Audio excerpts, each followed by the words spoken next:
Precision. Checkmate. Calm. Control. Creativity. Killer instinct. Esports World Cup. Streamers! You can earn rewards just for streaming the Esports World Cup.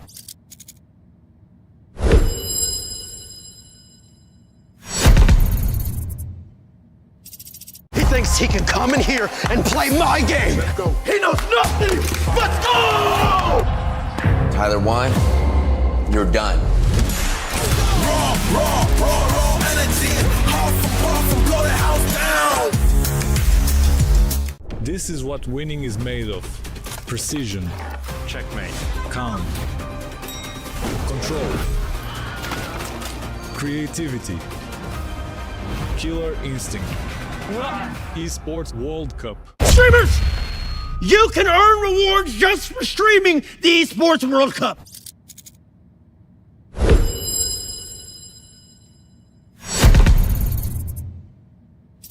He thinks he can come in here and play my game. Let's go. He knows nothing. Let's go! Tyler Wine, you're done. Raw energy. Puff, blow the house down. This is what winning is made of. Precision. Checkmate. Calm. Control. Creativity. Killer instinct. Esports World Cup. Streamers! You can earn rewards just for streaming the Esports World Cup.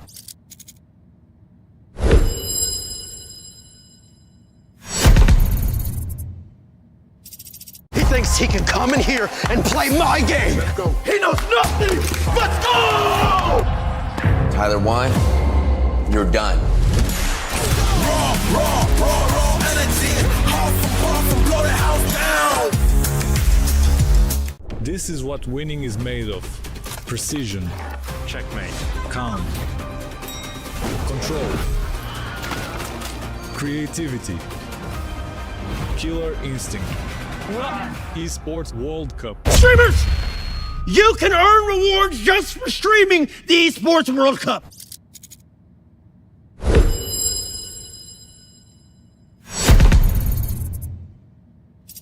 He thinks he can come in here and play my game. Let's go. He knows nothing. Let's go! Tyler Wine, you're done. Raw energy. Puff, blow the house down. This is what winning is made of. Precision. Checkmate. Calm. Control. Creativity. Killer instinct. Esports World Cup. Streamers! You can earn rewards just for streaming the Esports World Cup.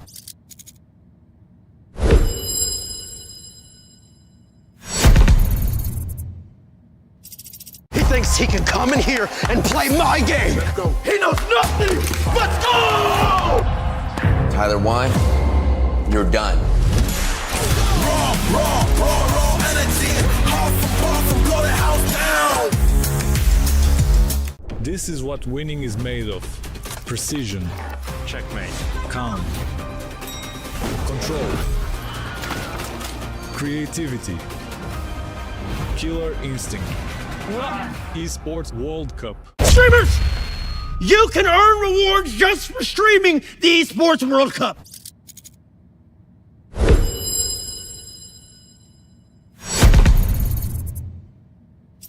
He thinks he can come in here and play my game. Let's go. He knows nothing. Let's go! Tyler Wine, you're done. Raw energy.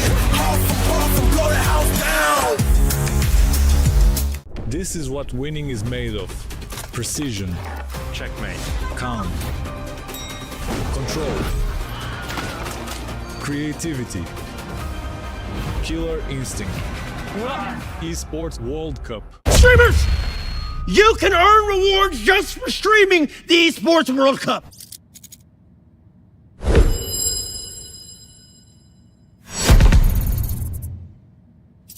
He thinks he can come in here and play my game. Let's go. He knows nothing. Let's go! Tyler 1, you're done. Raw energy. Awesome, blow the house down. This is what winning is made of. Precision, Checkmate. calm, control, creativity, killer instinct. Esports World Cup. Streamers, you can earn rewards just for streaming the Esports World Cup.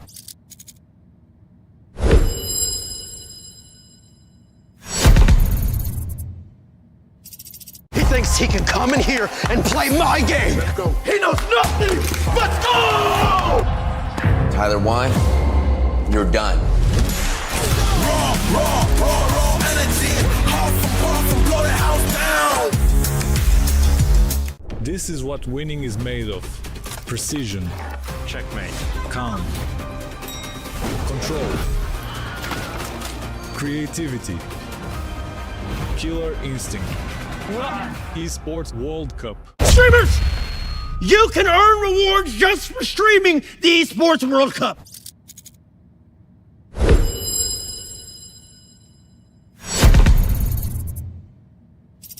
He thinks he can come in here and play my game. He knows nothing. Let's go! Tyler 1, you're done. Raw energy. Awesome, blow the house down. This is what winning is made of. Precision, Checkmate. calm, control, creativity, killer instinct. Esports World Cup. Streamers, you can earn rewards just for streaming the Esports World Cup.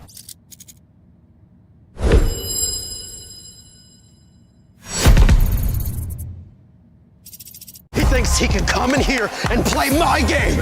He knows nothing. Let's go! Tyler 1, you're done. Raw energy. Awesome, blow the house down. This is what winning is made of. Precision, Checkmate. calm, control,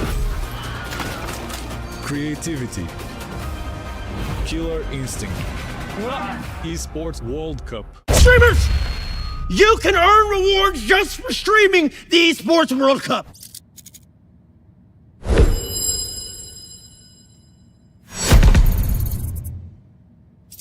He thinks he can come in here and play my game. He knows nothing. Let's go! Tyler 1, you're done. Raw energy. Awesome, blow the house down. This is what winning is made of. Precision, Checkmate. calm, control, creativity, killer instinct. Esports World Cup. Streamers, you can earn rewards just for streaming the Esports World Cup.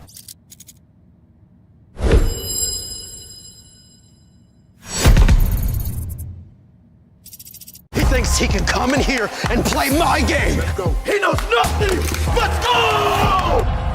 Tyler 1, you're done. Raw energy. Awesome, blow the house down. This is what winning is made of. Precision, Checkmate. calm, control, creativity, killer instinct. Esports World Cup. Streamers, you can earn rewards just for streaming the Esports World Cup.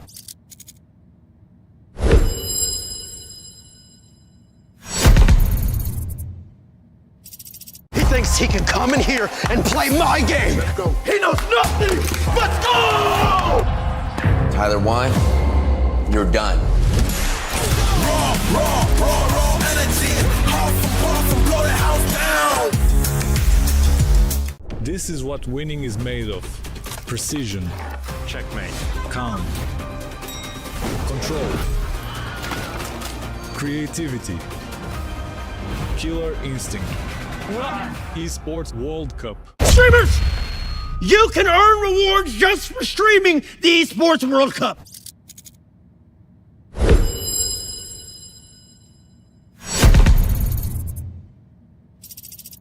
he can come in here and play my game. He knows nothing. Let's go! Tyler Wine, you're done. Raw energy. Half from blow the house down. This is what winning is made of. Precision, Checkmate. calm, control, creativity, killer instinct. Esports World Cup. EWC Play is your all-in-one platform to compete in fantasy, pick'em, and quests for a grand total of $300,000 in prize pool. Build your dream fantasy team in 5 different games and track your score with live results tables. Predict the winner of every game, every group stage, and every tournament. Complete daily and weekly challenges to earn boosters that help you climb the global leaderboard. Got what it takes? Join EWC Play now.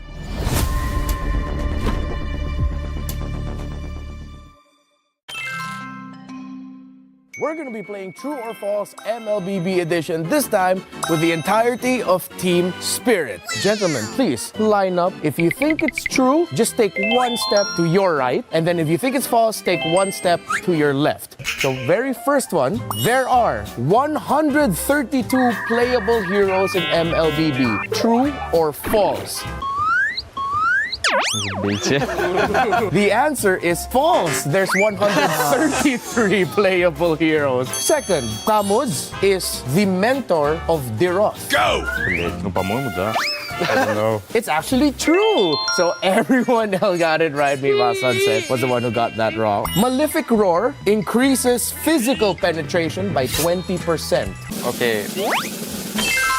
Yeah, you all got it correct because it increases physical penetration by 30%. Yeah. Exactly. Hanabi is from the Monyan Empire. Let me be honest. It's false. Hanabi is from Scarlet Shadow, Full unlock. Cadia Riverlands. Okay, we got one last one. Savior is half human, half elf. What? Savior is half Xavier. human, half elf. Неужели он эльф-санс? Oh, okay, we're kind of split into this. It's Kid Bomba and Hiko were correct because it's true. So, you as a team can decide whether or not you start hitting each other with the hammer. Of course. Get some nice slow motion shots of just hitting each other.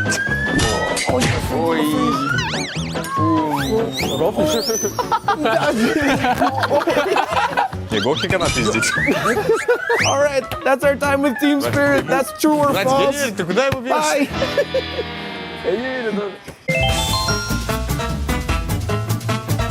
We're playing True or False MLBB edition this time with Team Falcons PH. Are you guys ready? Ready. Yes. All right, True or False? Chip is Angela's adoptive sibling.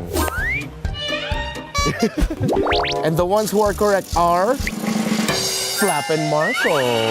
Second, Freya is known as the Battle Maiden. And it is false. Freya is known as the Valkyrie. 3. MSC at EWC 2026 Grand Finals will be on the 2nd of August. No. That is false. They're correct. All right. Number 4. Brute Force Breastplate is made up of 4 pieces of equipment. It's actually true. What? It's the ring, it's the little health gem leading to the belt, and the jerkin. Last one. Juicin has the ability to summon Ember Dragonflies. 3, 2, 1, go. Oh, it's split up. Why did you answer false? Because it's fireflies. Okay, you guys are close. It's actually because it's butterflies. Oh yeah, butter. Dragonfly. Yeah. So it's false. You guys can decide whether or not you'll hit each other with those hammers. All right, while they hit each other, I think we're good. See you guys. Bye-bye, bye-bye. And so the tournament was able to continue after turning the computers off and on again. For the rest of the club's championship, What's going on? Guys, why did she stop talking? The rat got out again. Guys, let's reset the rat. Reset the rat. Come on. Under the couch. Under the couch. Oh, no, it went the triangle thing. Triangle thing. Do not let that rat find its family. Come on. If the thing starts a union, we're in trouble, guys. No, no, no. Over there. Over there. Come on. We're losing time.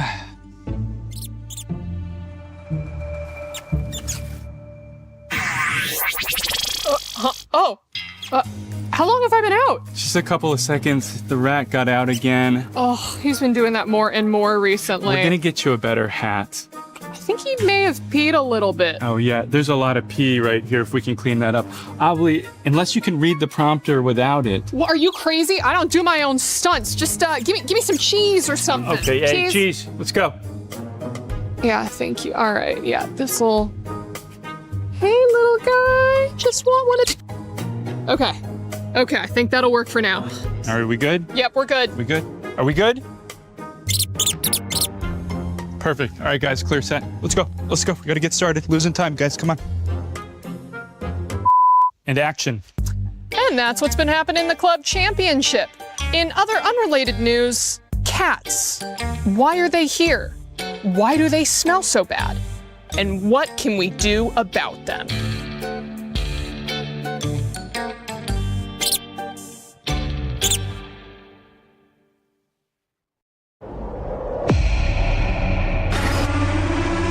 The echoes in the land of dawn continue to resound.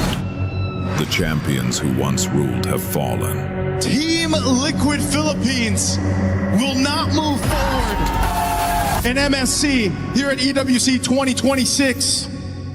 As the throne stands empty once more, a new era has begun to take its shape, and a new king must rise above. Team Vamos. Their journey seems far through trials and scars, yet they believe they will rise above all stars. Team Vitality. The dream they chased has led them to this stage. A new chapter for Indonesia begins on this page. Pro Esports. They defeated the champions who once led the way. The world will see how they earned their place today. Team Spirit. Through every setback, their spirit grew strong. They will carry the dragon's crest to show where legends belong. Yangon Galacticos. More than teammates, they are a family forged through the fight. They chase for glory to make their nation proud for life. Team Falcons PH. The trophy slipped away, but never their fire. Now they return to reclaim the title they desire. Onyx. Their road is tough, with new challengers across the lands, but they'll face every battle and make their final stand. Aurora Gaming. The world has begun to speak their name. This is Aurora Gaming's time to reign. 8 contenders remain. Some fight as the new hopes of their nation. Some fight for a glory that was almost within reach. But all 8 paths lead to the same legacy. Play is in our DNA. Whenever we let it out, it becomes our superpower.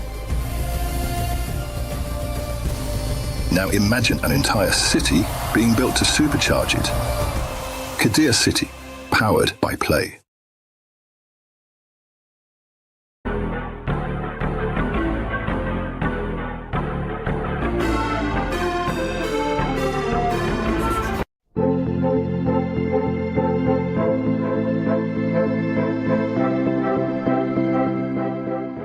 The human body was built to move.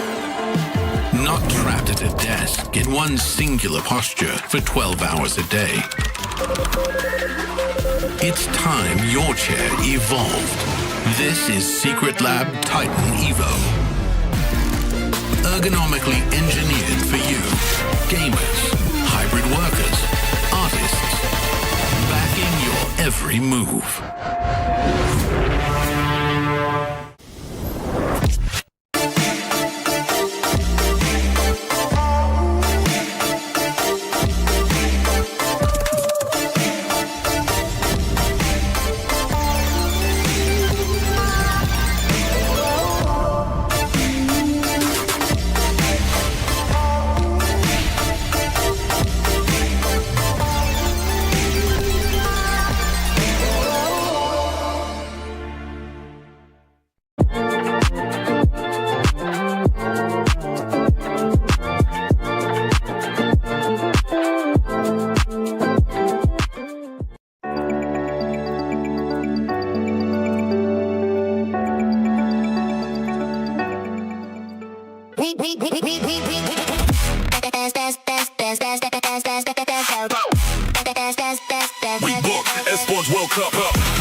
You're looking very smug with yourself this morning, aren't you? It's a very good day, Chris. My Onyx won unexpectedly yesterday, and they're en route to the grand final. Yeah, it's just the third team that you've picked up. Who else is playing today, though? It's not just Onyx.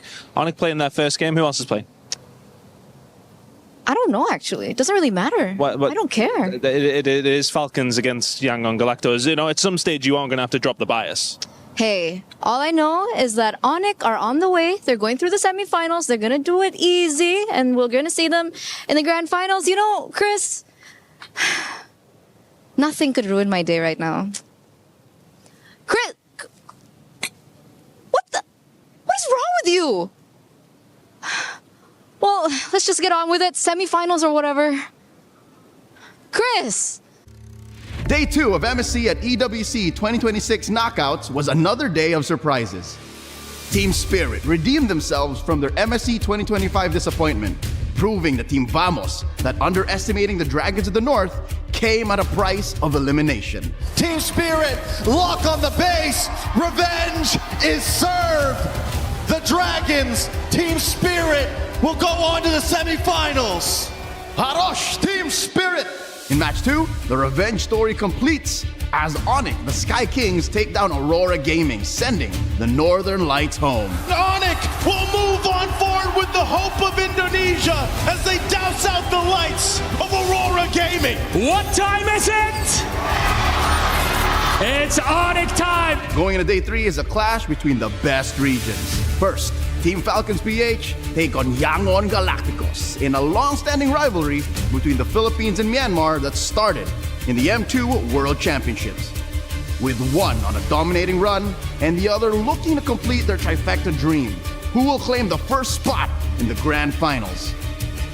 Then comes the highly anticipated rematch between Onyx and Team Spirit since the M7 World Championships. Team Spirit looks to break more barriers, while Onyx has made a name for themselves by defeating the final boss of MSC 2026. With the grand finals on the line, only one team will prevail. It's time for our final 4 teams to rise above and earn their victory, glory, and a place in the land of dawn. A place in the finals in the Land of Dawn is on the line today as 2 semis will produce 2 potential champions. Will they be new champions? Will Onyx, like Eterna, desperately wants to make it to the finals, actually do it after their 5th game victory to send the new final boss home in Aurora Gaming yesterday? All of that on the line and to be decided. But for those just joining us online or whether you're in the building, as we know this will be a fan-filled event, we welcome you to MSC at EWC 2026. I'm ready for some MLBB. I hope you guys are as well. I'm Rain Day and I'm joined by my lovely crew on the desk, Brigida and Renmar, ready to get going for an action-packed day. And it doesn't get any better than this. You got 4 great teams. You got 4 different regions all fighting for glory. And we have to start with 2 Filipinos on the panel. With the Falcons match coming our way too, and it's against Yangon. So I feel like we are both really looking forward to this, but at the same time, it's not the same feeling as before wherein you're like just so confident, you know? Yeah, it's been a long time since I casted a Philippines versus Myanmar game in a high-stakes match. When was the last time? All right, the M2 World Championship Filipino broadcast. I'm starting to remember the things I felt that night in Manila. I'm nervous, but I'm excited because it's not just about Falcons and Yangon, it's also about Spirit and Onyx. I was going to say, you know, we've been making jokes about us getting old, but M2, you're still having a great memory of that. I mean, it's just like it happened yesterday. It's pretty good, man. You're not losing your memory yet. Yeah. Who are you guys again? All right, before we do the introductions, let's introduce you to what happened yesterday to catch up with our SDC Rewind, which gave us a glimpse of what this story would ultimately become. We had so many twists and turns at the beginning, it was kind of like Game of Thrones. We had no idea who was going to die, who was going to live, who would be the king. And at this point, Aurora yesterday came in as maybe the front runner. And it was Onyx on the back foot who were trying to prove themselves yet again, after having a disappointing loss their initial outset to Aurora.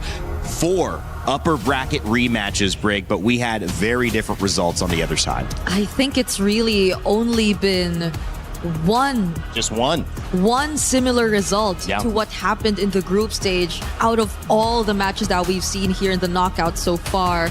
And that just goes to show that adaptability is really something you cannot question when it comes to the teams, especially those who've already made it this far and made it through that lower bracket run. Yeah, we've talked about adaptability a lot this MSC.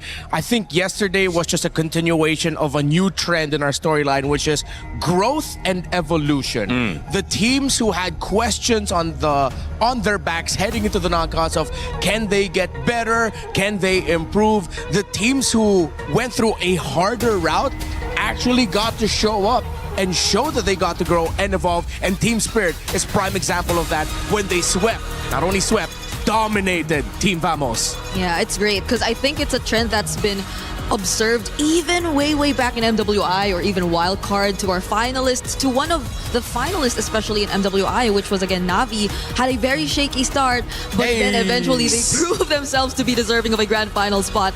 And I think Team Spirit and a lot of the lower bracket teams or teams who we're seeing in the top 4 actually have a very similar run. So who knows, they might be next and they might just follow those same footsteps. It's been a while. This could be the best finish for a Myanmar team in a long time. Also, when you look at EECA and Team Spirit, they have not reached a grand final. This would be the first time a non-SEA team would reach a grand final in MLBB. And if you can do that at either the MSC or, of course, the M Series, you're making history. And that is what is on the line here, as unfortunately on the other side of it, many teams' keys were crushed. But that also has implications not just for our tournament today, but for the overall tournament that our lovely club championship reporters have been keeping us up to date with. It's happening as a bigger part of the EWC ecosystem, which is why we need to show you the Aramco Club Championship rankings. Natisvinsir still at the top, but with every single game, there are new implications, especially for Team Falcons here, as Aurora Gaming are now out and Vitality are out as well in that 3rd position. Team Falcons are the only team in the top 10 in MLBB, so the potential to grab even more points, to go for the potential back-to-back club championship title, Brig, that is on the line here for Team Falcons. Yeah, because you even saw Team Vitality drop yesterday. Yeah. And Team Falcons, it's been a challenge for them too. They've been one of the teams who had a much shakier starts, and they also had to go up against their sister org team just to make it here to the knockouts. So there's just so much more pressure and there's so much more expectations on the line for Team Falcons this time. Yeah, I mean, Flap even shouted out the bosses behind the scenes for Team Falcons. So I think it's not just the weight of the Philippines and the expectations of making it to the grand Falcons final bosses on their shoulders. Yeah, they're like they're right there. Hey, man. Hey guys, I mean, if you look at the club championship rankings, if you just make it to the grand finals, and maybe even if you win, we could end this week in a very comfortable spot. No pressure, but we're looking at you. So one of the interesting things too is that there is also $1 million on the line for the finalists, but there's many millions of dollars for the finalists of the club championship. So that pressure is real. We had an update with, I believe, Chris letting us know what's going on. We're here at the totem once again for a small club championship update. I say small, there's a lot been going on. As you know, at the MSC, it has been about Falcons trying to go through, as far as we're talking club championship at least anyway. But let's see how they're going to go on and do today in their semi-final. But otherwise, plenty going on. Of course, Alliance Vault is where, of course, SF6 is going down. Our back-to-back champion in Zhao He, Falcons representation, he is out of the tournament. Over, though, of course, when we're talking about the other games over on Overwatch, a couple of teams dropping out as well. Team Liquid out. A torrid time continues for them. AJAL out. And then you're talking to Falcons again. They're down into the lower bracket. As far as it's going down over on the Qiddiya City Battlegrounds, though, for Warzone, that is, just starting to rumble away. You have Falcons in an okay position, but maybe not looking as hot as they would have liked. But Twisted Minds finally find themselves coming to the party. Other good representation still ongoing there in Warzone, but plenty more to update you on that throughout the rest of the week. There's your small little Club Championship update. I'll update you throughout the rest of the day. Thank you so much, Chris. And of course, on the other side of that, it does mean that there were dreams dashed, dreams crushed, and I mean literally crushed. The teams that could not make it, Myanmar, Brig, we know it. I mean, it's an unfortunate thing to see it, but it has to be done at EWC. You come in with a physical representation of all the hopes, of all the dreams, not just of you, of your region, but of your club. And Myanmar, sometimes seeing it physically get crushed, it just adds that extra weight emotionally. Yeah, this is my third straight year at EWC. It doesn't get old. Just seeing it, there's a new vibe to it every time. And it's because the stories evolve, the players evolve. You get new connections to them that every time a key gets crushed, it hurts more and more. And sometimes you like to actually kind of give yourself mental outs like, it was not that bad. We do it. But when you see your key crushed, it's like there's no out. You have to address the fact that you weren't enough. And that is okay. That's okay, Brig, as we take a look at today's, these teams were enough. Yeah, the only thing I'm thankful of, at least maybe, is that they don't have to personally hand over the keys anymore. So you don't see their faces and how maybe frustrated they are after losing a match, because the keys are just right there, ready to be crushed right after their losses. But today's schedule, we'll see more and more keys getting crushed. I don't know how to feel about this, Rain Day. I think a stage manager just heard you, and now they're going to implement that into the next EWC. They're like, we got to bring that back. That was really emotional. Brig, thanks for the idea. Team Falcons PH obviously coming up to begin today's action on the Lenovo Legion Gauntlet here at MSC.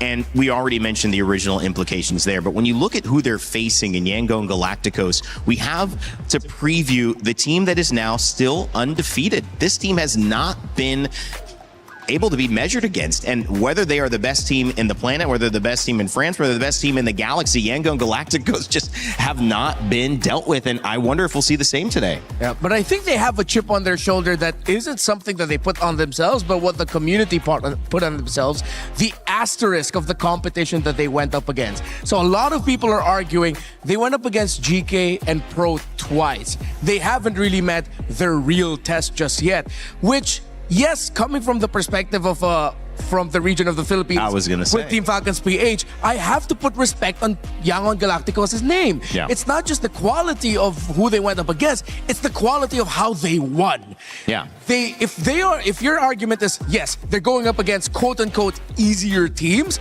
they dominated them really well. They had big comeback wins, and they were deadly and precise with it. Yeah. And these are teams who had very different play styles in themselves too. And Yangon had a way to deal with every single one of them. They too have shown their versatility despite them having such clean runs. So it's like them having an answer to whatever kind of team they will be put up against. Exactly. Well, make sure if you are watching live that you get your pick'ems in, because that means you can decide whether you think it's going to be Yangon or if it's going to be Team Falcons PH who is going to win.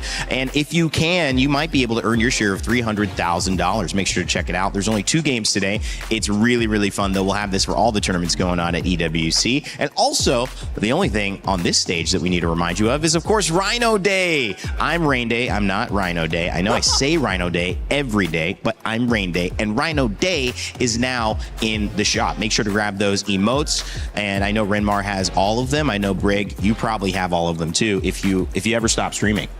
Yeah, it's fun to have these emotes, Anything that has very funny noises or sound effects alongside it, you can like taunt your enemies a lot. I just realized something in the Filipino accent. I am technically Rain Day. I'm Rende. Whoa, we're brother. All right. We are. I like it.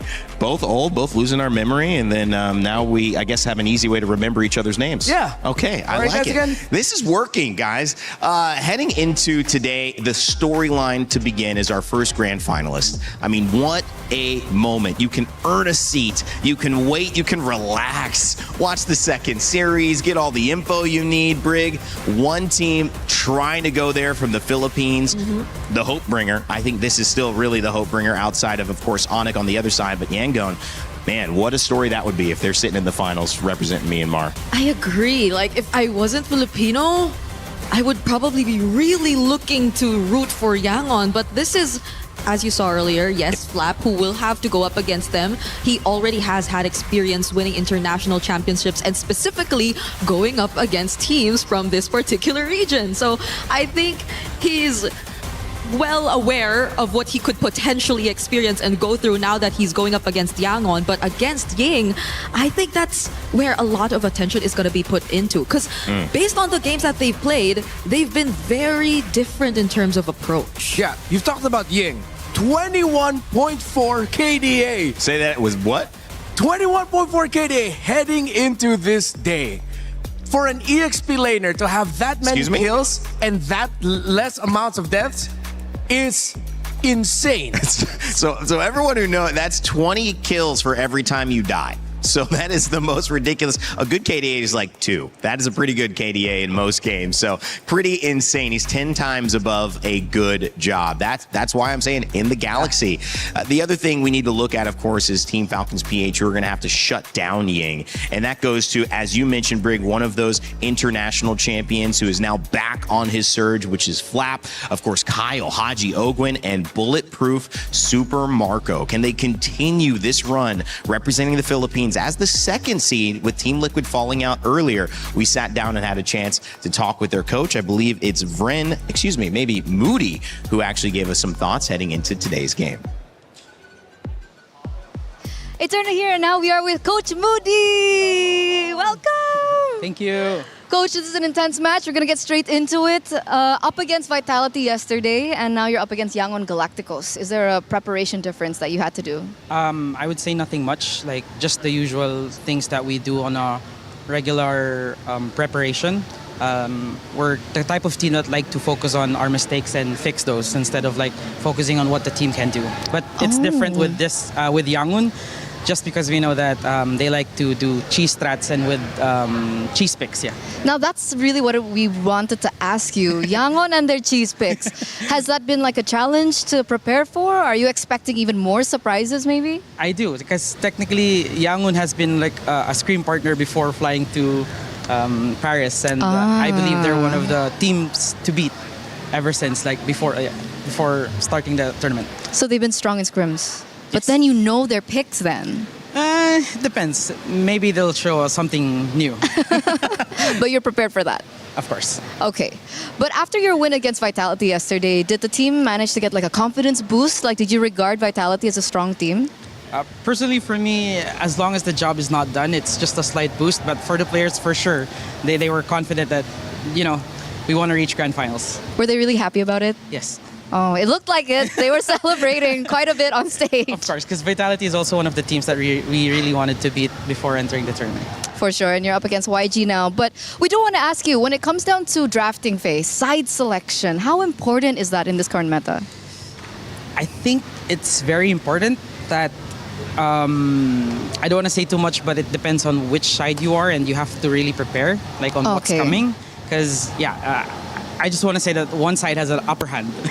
One side has an upper hand. Okay, I'm not going to ask which side. I'll let the panel break that down. But that's really good insight because we're seeing like a difference in win rates among different teams as well between blue side and red side selection. I know though, like what's the win rate? Do I keep it secret too, chat? I think I'll keep it secret too.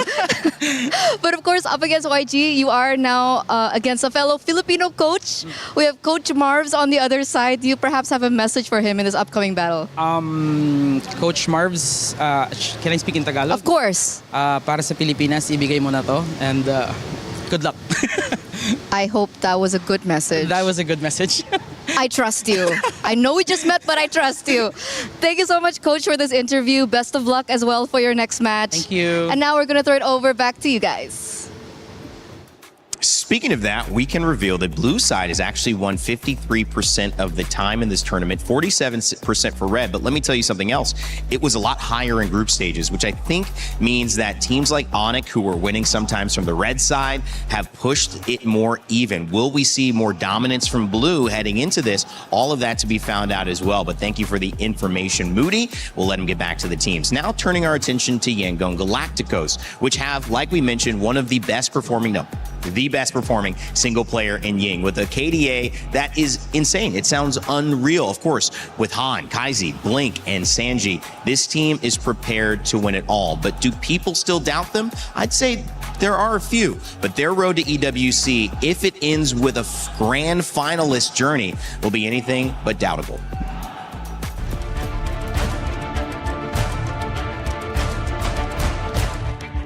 We start Young Galacticos on MSL Season 1. After we lose in M7, all of us, including the player and the coaching staff, decided to do better. I think we can win this one because of the mindset we adjust and the maturity of all the members of Young Galacticos. They are expecting to be a champion. If we achieve top 4, it's mean a lot in terms of the pride of Myanmar, because back then on M2, Myanmar is one of the top teams. As now, Borbing scores, have they done it? They have done the unthinkable, and now they make history. The first Myanmar team to make it towards the grand finals of the M2 World Championship. Bringing the Myanmar back on the top 4, it's mean a lot to the people. As a foreigner, what makes me decide to stay on Young Galacticos is because of the dreams of the players. After losing on M7, I think I am accountable for their dreams. I really want to show them that esports can change life. Well, Yangon Galacticos coming out after an undefeated run, our only undefeated team still left in this tournament, and a lot of it leans onto Ying. How important is he going to be? Because we were talking with Maui, who helps us get set up. I still think he's like the boss of everything behind the scenes. He's doing undercover boss. I know it, Maui. You can't lie to me. He said that his FYP was filled with Barats and Ying. How good is this guy? How dominant is he? And how do you solve that problem if you're Team Falcons Philippines, Brig? I think that's what I really wanted to point out earlier too, because I felt like Flap and Ying had very different approaches into playing this game. Like they have very different ways of dictating the pace and tempo of the team fights. If it's Ying, it's really more on these tankier type of setup XP lanes that we see, and these flashy entries with the Barretts specifically, which is why I think a lot of our FYPs are already filled with the Barretts highlights. But Flap also has the tendency to go damage and just really all out on zoning, where it's more one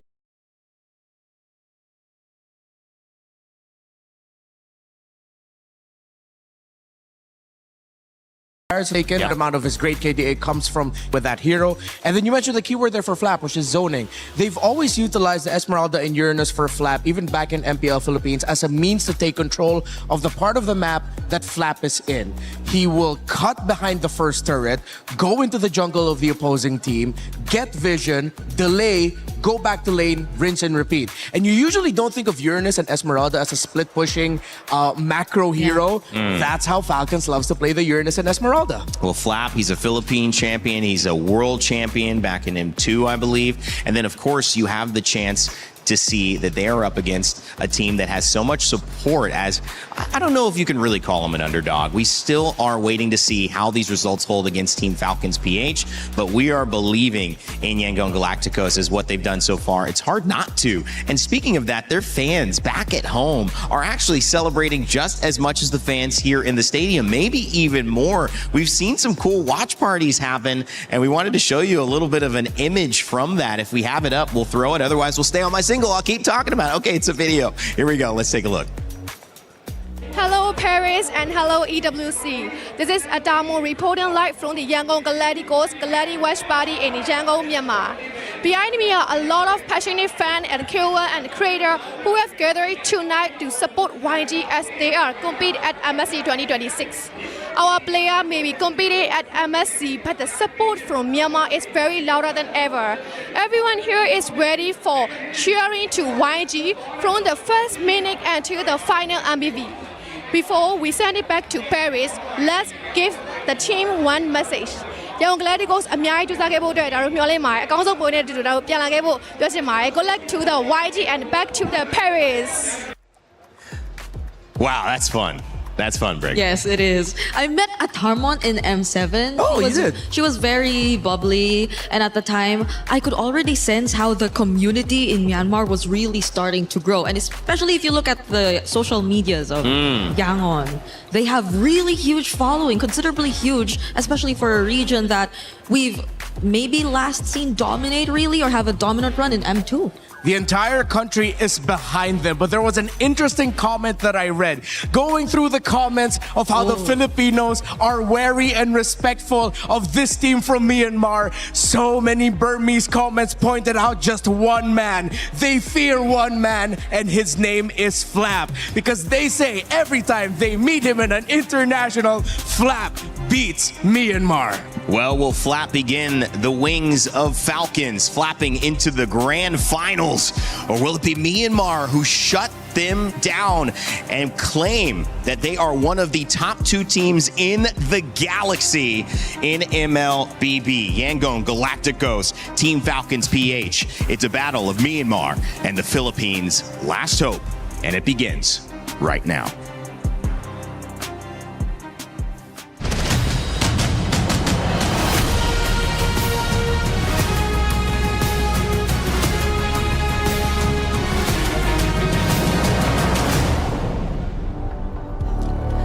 Today, we witness the Final Four battle it out in their slot in the Grand Finals. And what a run. Yes, indeed, Milosh. But one thing is for sure.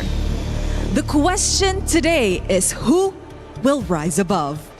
My friends, what a run we've had from 16 teams down to only 4 playing from these very desks. The pressure is on for every single remaining player on these 4 squads.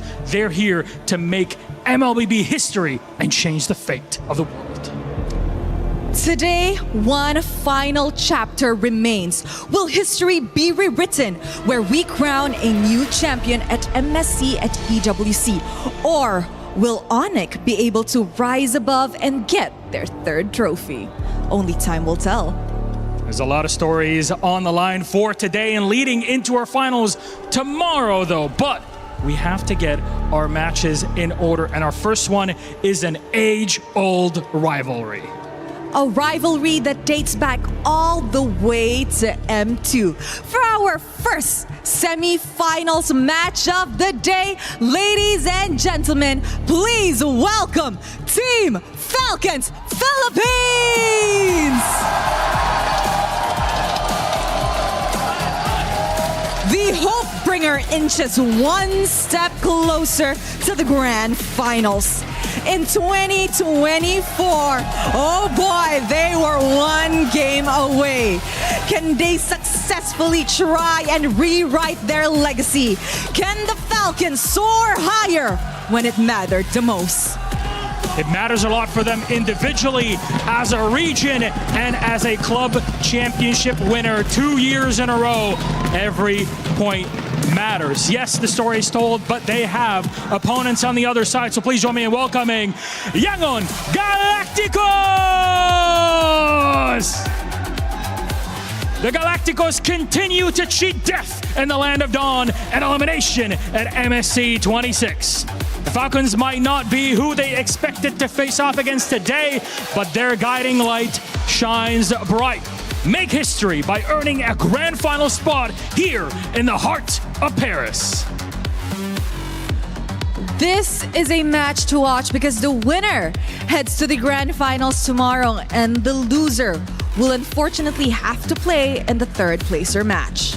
And at that point in time, you're playing for extra points. The real thing is the crown. It's the final dash for that. So please, gentlemen, Yangon, please, Team Falcons, place your keys, take your seats, and captains, don't forget a little bit of a handshake. Reminder, this was not the expected result. It was vitality on Yangon's mind, but it's going to happen as this. Our game is set, and we have a lot to talk about before we head into the land of dawn for our first semifinal. And they do clear the Lord, but there's still a wave coming in through mid. And just like that, Yangon Galacticos remain undefeated. Vicious win, a sweep in the quarters. If we're going to win, we're going to clean sweep. I'm aiming for our 3-0 too. You guys are the hope bringer of the Filipinos, the last hope. Jogan! Oh, Nile falling does not look good for Vitality, and it's just Kyle flying in! And knocking down the pro esport this is our first top 4. Going up against Yangon Galacticos, I think it's going to be a tougher match than Vitality. They will come prepared for us, and I'm sure we will also be ready for them. It's going to be an even matchup, I think. They are more on the discipline side, so we're going to go the unusual way. We're going to fight non-stop, so that's our plan. We will play our own game against them, regardless of what we discussed in our strategy. Yangon Galacticos is now officially a team to watch out for. Falcons PH, I think they're really strong. Our mindset is like we're like underdogs, so we don't get pressured and we just play our game. We will prepare really hard again. We need to make some sacrifices. We know most of their hero, so we just prepare our hero that can beat them. The greatest strength I see in Yangon Galacticos is they play very aggressively. We're both on the same level, and I think whoever has the strong will wins. Let's see who's the best jungler.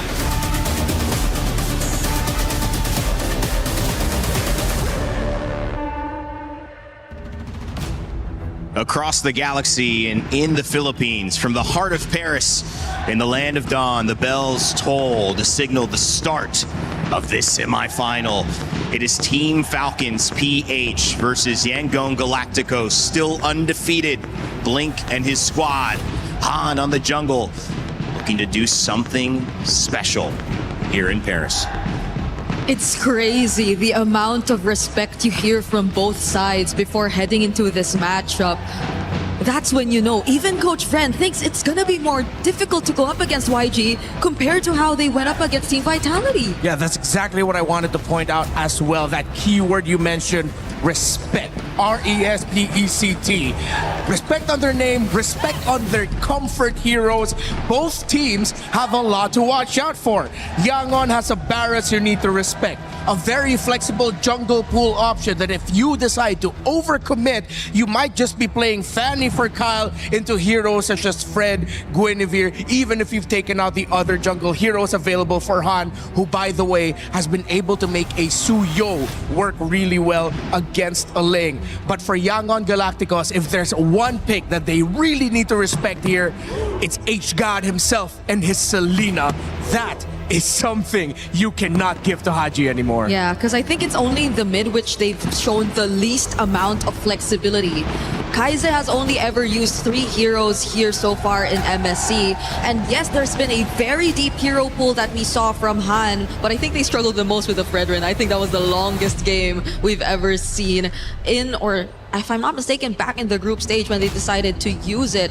So now there are multiple questions on the board with regards to what will they let through, because it's also not just the Barretts. I think the Ruby potential flex into the Assassins that Kyle may or may not decide to pick up, but more likely to pick up considering this matchup. Yeah. And Falcons have been playing a much more tighter formation in their team fights and have been excelling with it. Yeah. There's one pick that Yangon showed that absolutely destroys that in the Carmilla Rome that they got to play for Blink. So Yangon has shown a lot of versatility, a lot of creativity. Falcons has done that, but I think they need to go a little bit more extra mile here in making sure that they can keep Yangon on their toes in the draft. Yeah, because I can't help but think about what Coach or analyst M-God said.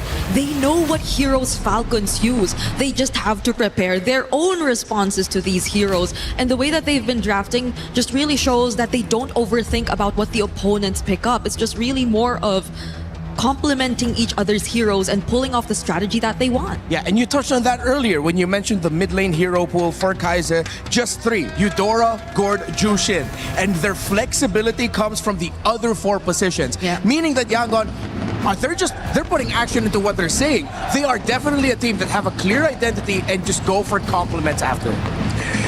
Eudora started out this tournament, which we are calling the MSC of upsets, as the #1 focus on the mid lane. But since then has fallen off a little bit. Gord, certainly not banned often, but banned occasionally in the Zushin, a big role from start to finish in the bans or being picked up to play. Yangon Galacticos representing Myanmar here as the drums bang in the Lenovo Legion Gauntlet. Oh. The potential for the highest finish ever. They've already tied it with a 4th place here. But one more, set in history.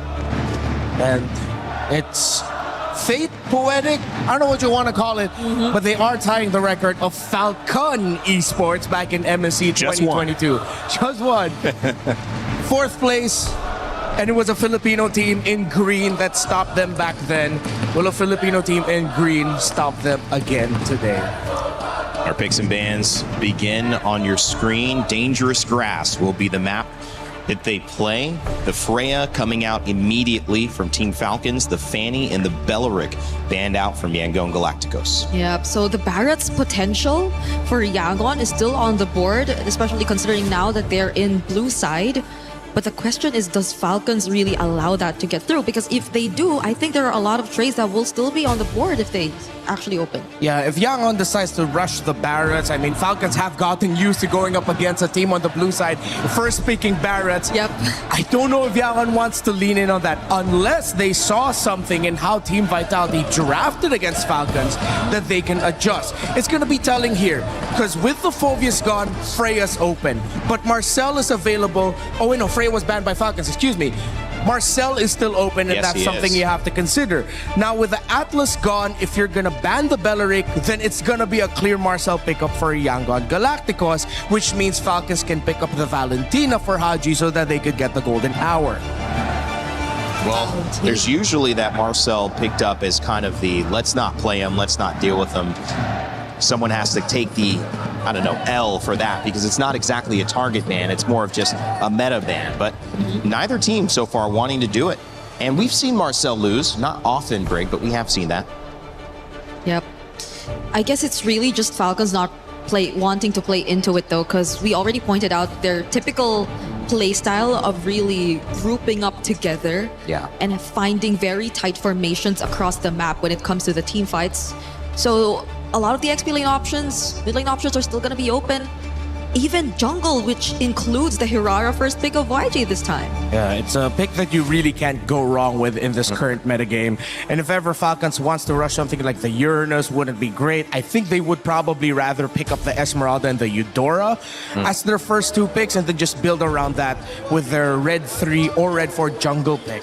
But I think they also need to make sure that Haji gets a good one. Let's see if they're really going to lean in on Eudora right away or if they're just going to get the Selena and Esmeralda right off the bat. That's what I was thinking, because I think if it's about comfortability and just keeping the aggressive tempo of the game, then might as well just go for what has been working in terms of Falcons and their playstyle so far. So that includes the Selena, maybe even a bit of the Valentina if they also want to put a bit of more restriction towards the options later on. But they do lock in the Selena and reveal Kyle's hero matchup in the jungle early too.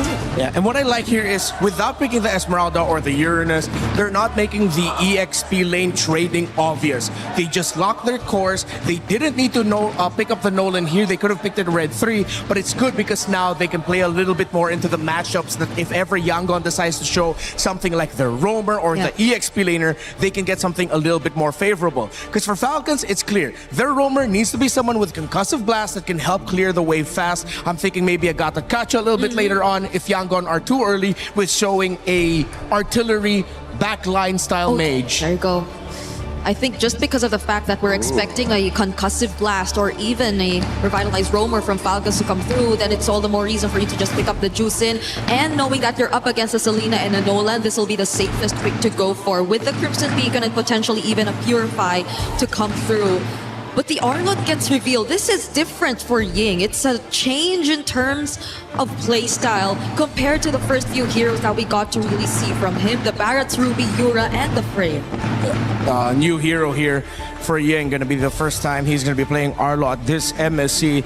And there have been many drafts where I remember us discussing with a lot of the dives, with a lot of that aggro trading, people would be saying that, hey, the Arlot would have been a great pick, but it was either banned out or overlooked. Now Yangon are picking up early, which has to be somewhat alarm bells for Falcons, and acknowledging that Yangon are not messing around. They're really here to dominate. Yeah, and it's Falcons this time to get a hold of the Barretts, which at this point, if you're really looking to lock down certain heroes, specifically even if it's the Hirara, it's looking to be a bit tricky, so there will be potential different targets. If you're looking at really just shutting down or taking out one member during the objectives, might as well be a Blink hero later on, since I think that's been a trend in the previous games too. Whenever you see a Barretts on your team and you just really want to take out the roamer or the front lines, which at this point they're really narrowing down because they even took out the Carmilla.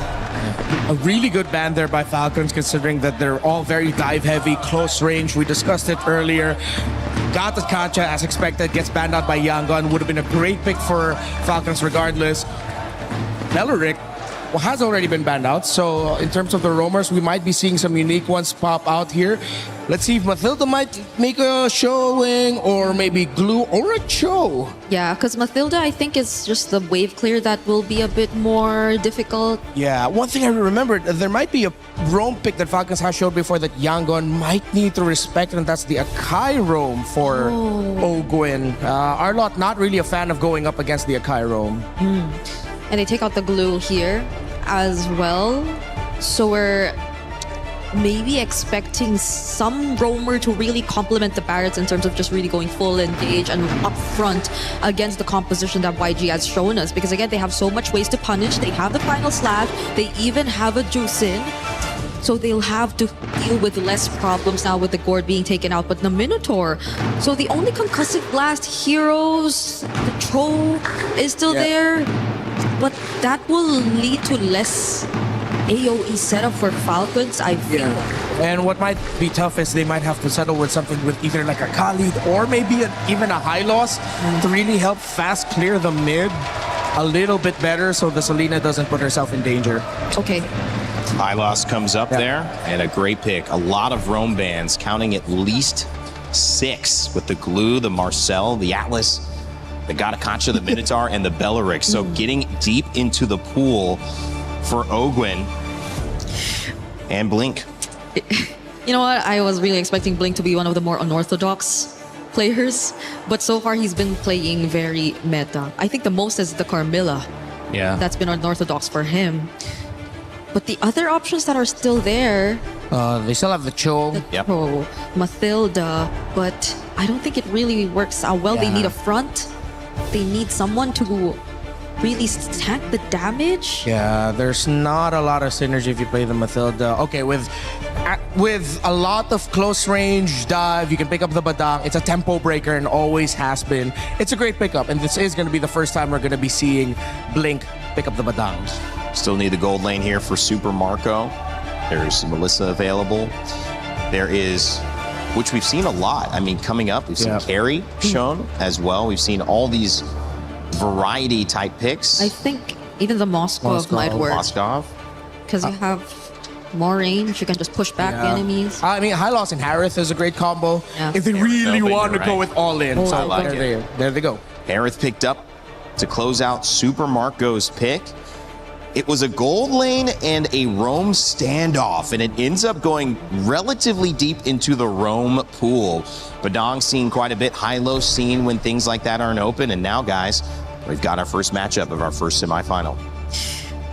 The draft in game number 1 has been really fun to watch. I feel like YG have switched up a bit in terms of their sequence, and that just goes to show the preparation they've had against Falcons. Yeah, if Yangon Galacticos wins this game number 1, then definitely that is going to be a shock to the system of Falcons, because Yangon went for high mechanic, really tough to execute, and they want to take it to Falcons. Well, MSC semifinals are underway. It's the Philippines versus Myanmar, a spot in the grand finals on the line. Let's send it over to our casters, Leo and Trex, to start us off. Mingalabay Mabuhay, all of the Burmese and Filipino fans watching all around the world, and everyone enjoying the Esports World Cup 2026 live from Paris, France. Who gets closer to the grand finals of the mid-season cup? One of these teams get that much closer to at least 500 G's in the bank. Last night we started things off a little bit slower, but we ended the night with a huge best of 5. I feel like YG and Falcon can deliver the same kind of action to us right now. Falcons started this tournament off a little rusty and so far have showed up and now seem to be one of the possible dominant forces. YG, on the other hand, this could be the big test for them. This could be the possibly first huge challenge for them. They have been playing as close to a flawless tournament as one could go. Again, as mentioned by our panel, the lowest amount of deaths across the board, stats on stats, all across each role. Now they're facing off against world champions. Players who have gotten this close, Trex, this close to actually taking down a mid-season cup of their own 2 years back. A minute in, and so far no clear lead just yet. In the EXP lane, Ying is playing a first, at least in this tournament, the Arlet versus his signature, Barats. See Haji throwing out these arrows. Oh, he's having a hard time, I'll tell you now. This is what looks like for the first time in a while, a difficult lane. Ooh, in mid. A lot of damage on Ogwin. Ogwin might not be able to get away with this. Does pop Revitalize, will be okay. And Kyle with the re-engage. Getting some nice poke off. Both teams kind of testing the possibilities right now. Seeing the Master, for the price of his Revitalize, forcing out the flicker from Blink. I'd say that's a good deal. Definitely a good deal. Cooldown very much shorter on the side of Ogwin. Might even have it, won't have it for first turtle, but still, the possibilities that Blink could have done with that flicker are going to help out a lot more. Falcons knowing this, moving on to the turtle now. Blink decides to back off, YG decides to back off, and the first turtle's bursted down in the name of Falcon. Whoa, that as well, throw it out, Ying into the wall. Ying should be able to get away from this, forced another flicker out from YG. Falcon getting very aggressive early on. All right, for the first time in this matchup, we're seeing the gold lane showdown. A Claude versus a Harith. I'd say Sanji's playing this as good as he can, because the Claude, I mean, the best course of action for him is the double lane, but Marco is applying so much pressure. But I don't know if they know this, small cap stolen away by Han already. Which is a good thing for YG, they got to make up some ground. And honestly, I've been looking at the minimap. It's been a little back and forth. Sanji has been able to get the push in here and there. Super Marco's been playing it back. Wait a second, a lot of damage onto Han here. Kyle continues to push forward. Falcons continue. They're testing the cracks. They're seeing if there's any weak points that they can capitalize on right now. And this could be it as Falcon drop the Glorious Pathway, move on to the purple. Was it stolen? Yes. Kyle able to take it away from YG. Oh, they knew that there was a 10-second window, but they don't pile on Ogwin. A lot of damage on Ogwin. Ogwin will be okay. The Immortal Man right now. Oh, they know that the Master still has his Revitalize off of cooldown. Now Falcons looking to equalize, at least in the gold lane. Apply more pressure.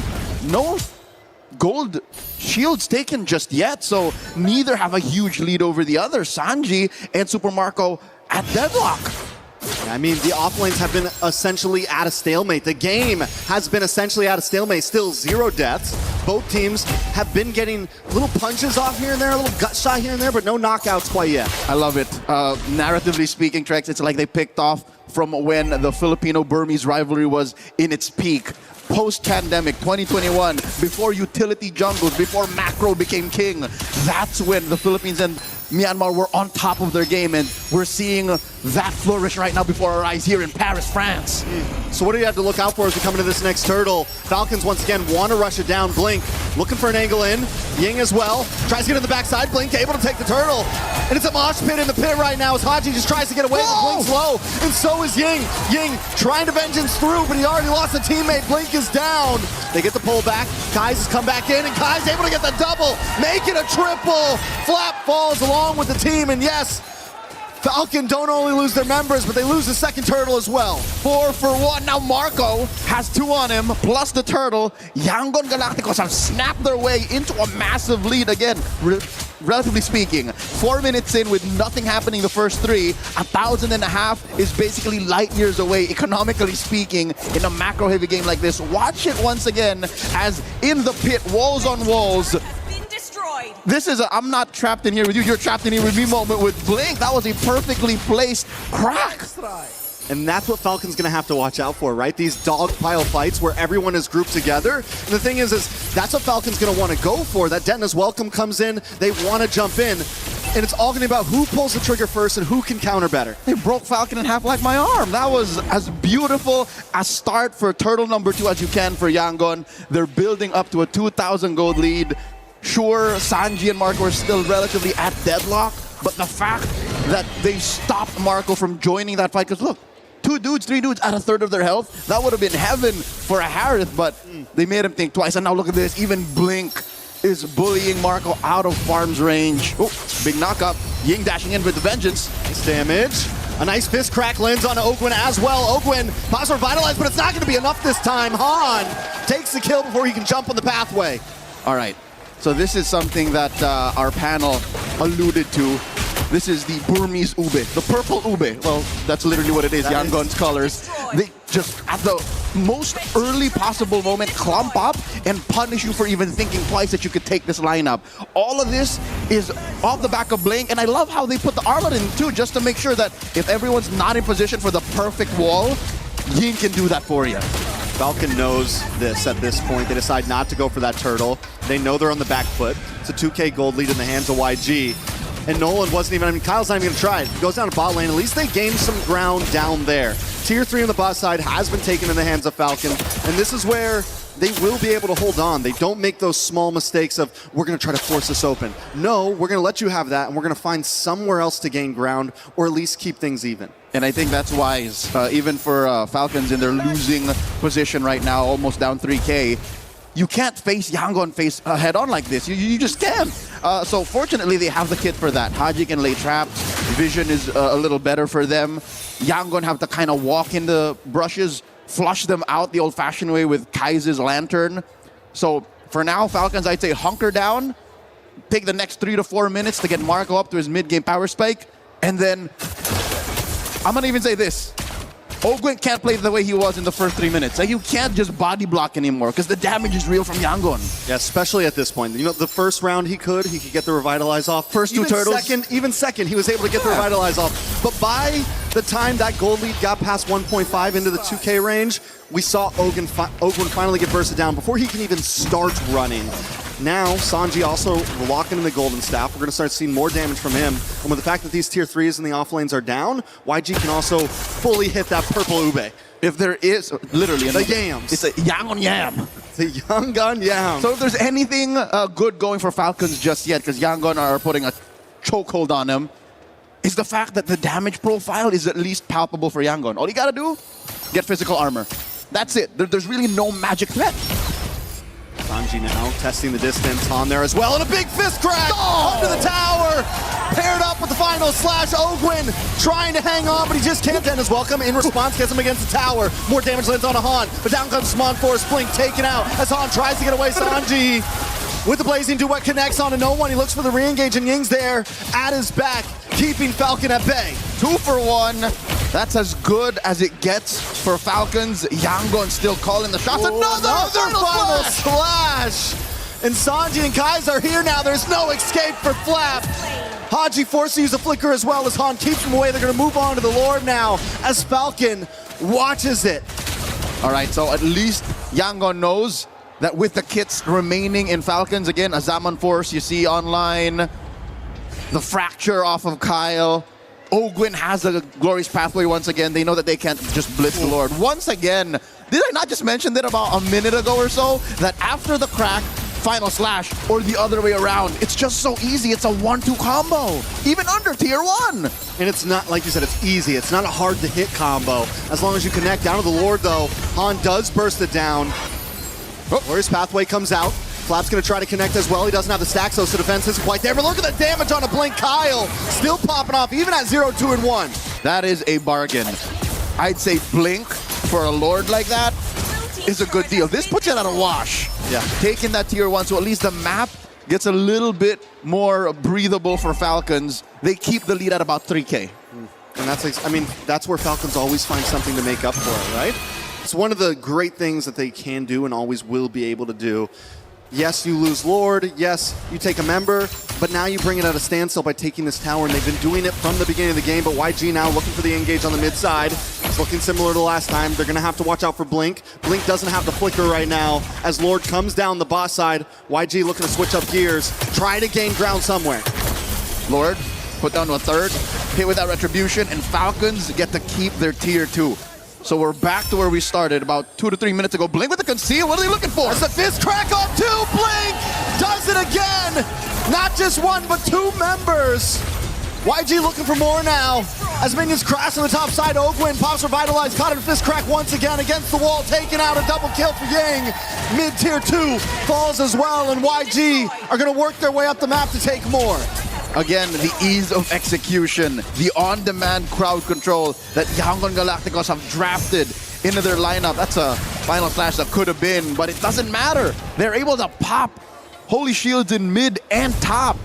Bottom lane, don't even get me started. Amazing start. I'm pretty sure that conceal almost counts as an ult. When Falcons heard that, all they could do was skedaddle. They knew it was coming. They were running away like, oh, once you hear it. All right, so YG now have taken all the tier 2s on the side of Falcon. It's a great start for them. Falcons moving around the map. Not completely conceding just yet. Nope. And so far, it looks like they might even try to get this purple. There's a glorious pathway sent in and a choke. Denna's welcome. Might have came too early. A mega kill for Han. Maybe a slight misplay by Flap, thinking they could do something to at least get their purple. Oakwin in enemy territory, enemy jungle. As YG closes in on him, he does buy time though, and YG's onto it. They send the rest of their members back to the mid, back to the top to try to defend. I think that was all part of the plan for Falcon. Little two-step there. Ogwin, I think, was just trying to go for the self-execute. He wanted to die to the turret instead of conceding over more goals, more XP to his opponents, but alas, they just found their number. I'd say if Falcons wasn't so sure that this was a fight that they were willing to go, they should have just conceded the purple. I think that was all in the hopes of maybe finding a good shot, but 12 minutes in, maybe after we check Haji's items, we'll know if they're ready, because if yesterday's match, Game 3, between Team Spirit and Vamos, if that was any evidence that a late game Selena is still something to respect, then maybe there's still something left for Falcons. Maybe if they cross that threshold, what, 16, 17 minutes? Yeah, but the thing is, it's at 12 and a half. They do still have inhibitors. The fact they were able to slow down Lord number 1, we've seen this happen before, right? It means with their inhibitors, as long as Falcons doesn't make a huge mistake, they can probably survive this push. The Falcons don't just want to survive the push, they might want to fight for the Lord itself. It's Flap TZ, checks the tri-bush. Nice try. Whoop. This is a dance. And Yangon Galacticos' lineup is just much better built forward. Glorious pathway dropped in. Kai's in a bad spot, will take some damage. Kyle makes his way in, but Blink once again with a conceal play. Falcon knows they have to back off, create space. Han able to get the Lord. A big final slash on a 3. They collapse down and Kyle falls. Flap next on the chopping block, taken out as Ying and the rest of the team move on to Super Marco and Oakland. Oakland drops him on sports, but it's just not enough. He tries to dash back, he tries to get away, but a maniac for Han is secured. Haji's got to go back to base. Haji's got to try to stop them all alone. We're not making it to 15 or 16, ladies and gentlemen. I believe it ends here. Yangon Galacticos are in the base. You thought it would be even, but YG take game number 1 with a 9K gold lead, stating their business here. 2 weeks in MSC, and Yangon Galacticos continue their undefeated run. Choose Arthur, YG. Falcons left reeling, only 3 kills on the board. Yeah, that wasn't a game right there. That was a statement of why we're here from YG, showing that, listen, no matter what, we are ready for this. And don't get me wrong, yesterday we saw games like this start and it went back and forth, and if anything we can tell from this game 1, we're definitely in for a series. As soon as Yangon found the ults on their 2 initiators, the Arlet and the Badang, it was all but over. Haji wasn't much of a threat. I hate to say it, but waiting for that final moment, waiting for you to be at the late game power spike might have been too much. That's expecting Yangon to just lay down and take it, but even against traps, even against the macro play that we know Falcons to be so good at, Yangon just said, no, we're not even starting. And yeah, well, Yangon did such a good job. A lot of times, a team like that, where they try to engage too much, they make some mistakes, but YG didn't make any mistakes. I do think we will get a bit more of a breakdown from the panel. Take it away, guys. Thank you, gentlemen. Ying continues to not die. Had 3 more kills to bump up that 20-something KDA. As Yangon Galacticos prove yet again, it is not an underdog story. They are now by far the favorites. They are undefeated. They remain undefeated. It's an uphill battle for Team Falcons Philippines. But we saw it yesterday where these early games went the way of Aurora Gaming, and Onyx found a way to bounce back by extending those matchups. So what can the draft tell us? Lots of breakdown in Game 1. Rain Day here with Brig and Renmar. Brigitte, what did you see there? I know that was tough for our Philippine fans, but it was great for the Myanmar fan base, especially at that watch party we saw. Yeah, I mean, I agree with you. Honestly, there are times you could definitely expect comebacks, but in that scenario for Falcons specifically, the fact that they had to play with a Selena from behind, which I think one of the trickiest heroes to play from behind with, on top of the fact that it took a while for Super Marco to really scale up. I think that was already 10 to 11 minutes, and he still had to he still had yet to pick up the Holy Crystal. So there were really very little ways for Falcons to fight back. Yeah, once Falcons lost Turtle 2 in such a massive way, of course with the beautiful combination of the Juicen, Arlot, and Badang together, up against a lineup that wants to get in your face and dive often, those 3 heroes have proven time and time again throughout history that they're great with breaking tempo and ruining your focus in team fights. Because in the moments where Ying would start dashing in with the Vengeance second skill with the Arlot, the target acquisition of Falcons starts to dip. You're wondering, okay, who are they actually going for?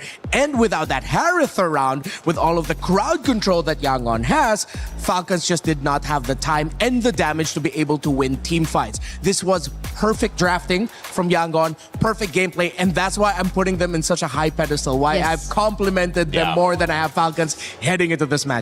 Yeah, YG continued to dominate, and again, the stats will show it as well. This is a team that is not faltering. They have been given this huge focus on this tournament, and they are living up to the expectation, superseding it, to be honest. And you could tell just in this game that it's the real deal. I mean, we did see a record of only 5.57 average deaths for YG. And look at what that goes down this game. Reflected here in this game. All deaths only being on Blink. So even if you think Falcons actually found a trade, quote unquote, I don't think you could really consider it to be on. Yeah, that's how you know that Yangon are playing on a different level right now. They understand the little nuances of the trading when it comes to the team fights. The moment their health bars go into a point where it could be risky for them to continue fighting, respecting that the Harith would show up or suddenly a burst of damage coming out from the Barretts would be a turnaround focus for Falcons, they back off and then they re-engage. And don't you think that is the sign of why they have such high KDAs, why Ying's not dying, why so many people aren't dying? They know how to engage just enough, and they're not making any mistakes. That's hard to do. Exactly. They're tricky when it comes to the team fights. And again, as we mentioned, Falcons definitely felt that, and you could see it with their target acquisition in game, with how Coach Marvs and MGod as well have been able to draft this and set the game plan for the teams. You really cannot help but give all of the respect and the recognition towards the coaching staff of Yangon Galacticos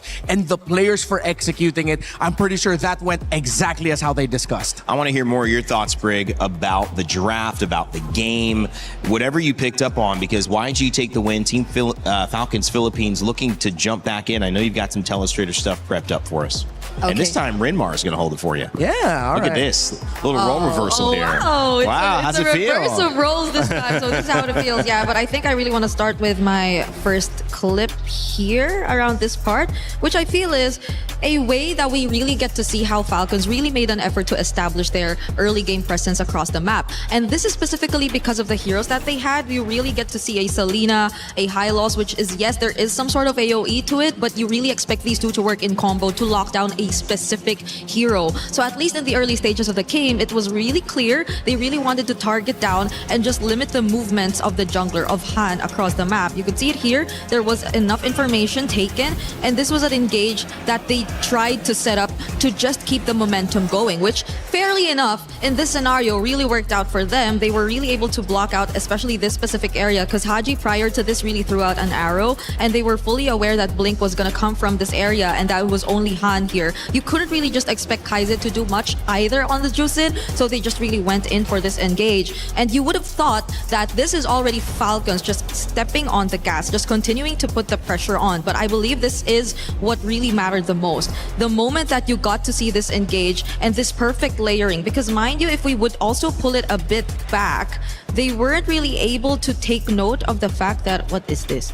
Of the fact that Blink was just in this brush, and that the attempt would come from both Blink as well as Ying at the same time. This was something they really weren't able to anticipate, and if you really take a closer... Where's the play button? I know what you're trying to do. If you just if you just move your face closer to the screen, it'll look like she's zooming it in. It's okay, Brig.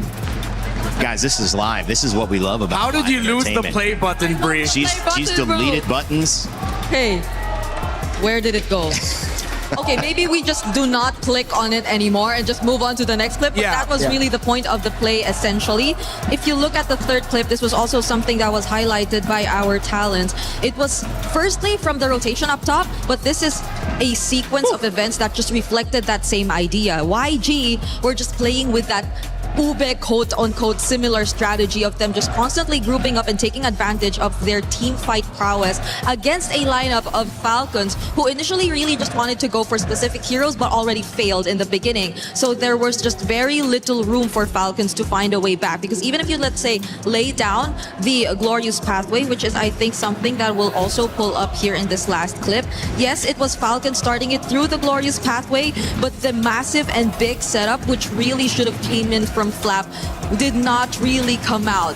It took a while, and it was enough room for YG to already set up the team fights in their favor. And I think that's really was a bit of contradicting ideas that you get to see from Falcons, because at the same time you would really want them to go in and be proactive with it, but there was just no damage to complement it as well, and it was a tough task to accomplish considering that they've already pretty much let go of their win conditions in the first few minutes of the game. And with the play the Brigadier showed earlier, it was also another point to add on to just how well they're fighting, because Blink was perfectly marking where Super Marco could have come from through the mid lane bush, just when they thought that Falcons had an angle where they can drop in a Zaman Force, sandwiching the members of Yangon Galacticos. Yangon Galacticos already read it perfectly.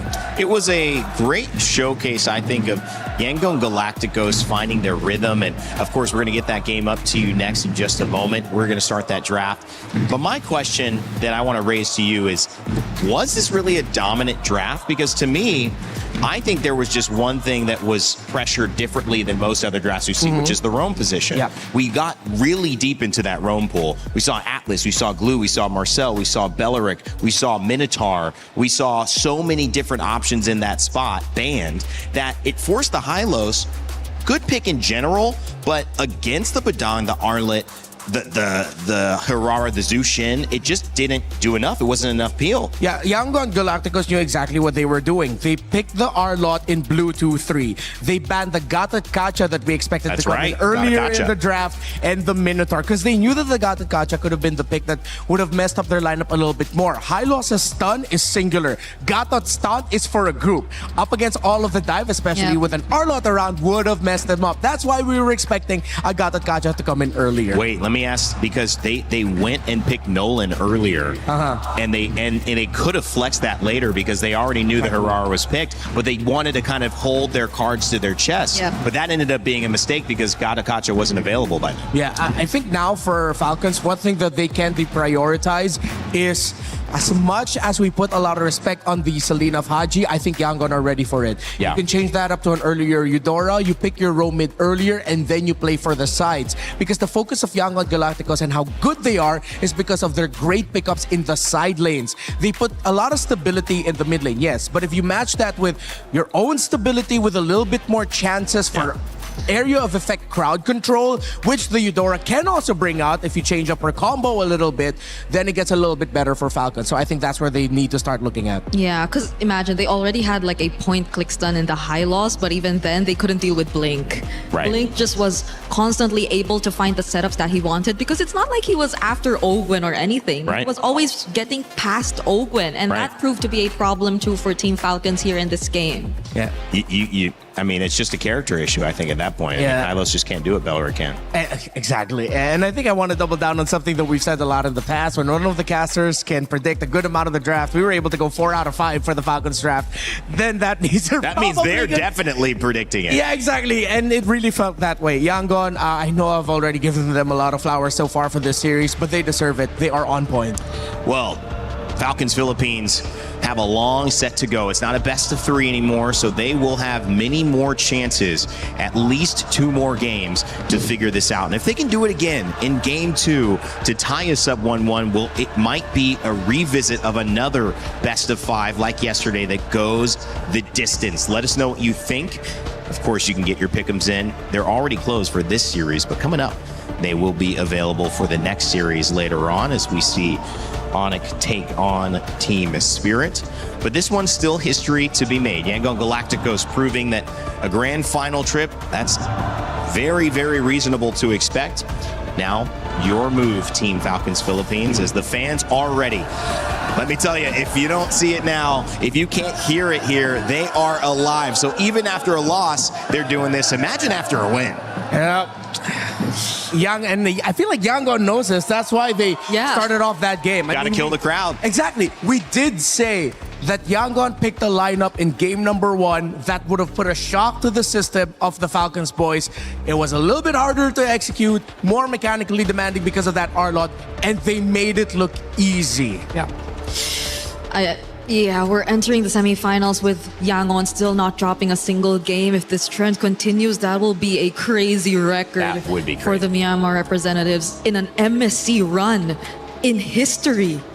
That's probably never happened, right? I mean, No, if no. at least they're tying somebody, because that can't have happened 3 times. Undefeated, getting to grand finals.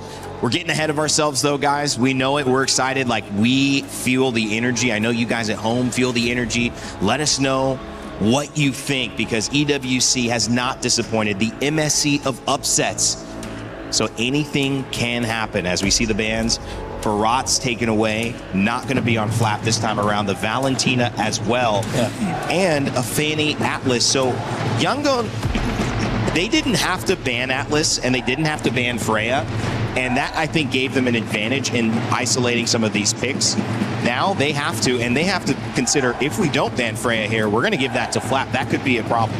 Yeah, Falcons, their third ban, if it's going to be a Phoveus, will be telling, but Yangon's ban of the Atlas is telling as well, where you know and expect that most likely we're going to be seeing another assassin performance by Han. And at the same time, it's putting a little bit of a dent onto Falcons, who don't ban out the Phoveus, they ban out the Marcel, because now you have Freya open, Hirara open, and that's what Yangon looks like they're going to be playing around. That, okay, go ahead, pick up the Freya, but we're going to get the Hirara, and you already saw us be ready to deal with a lineup that wants to all in and dive. What if we put another extra threat up on top of your head, which is what if we suddenly show up with a Juice and Hirara again, and then your Freya's suddenly going to be thinking twice about every engagement. Or maybe even the Bellery, because I doubt the Freya would like either of that. Just heroes that could stop the potential, engage, and just prolong team fights, which I think the Freya would greatly like, but they ban it out instead, would rather not hand it over to Falcon. So the Hirara option and pickup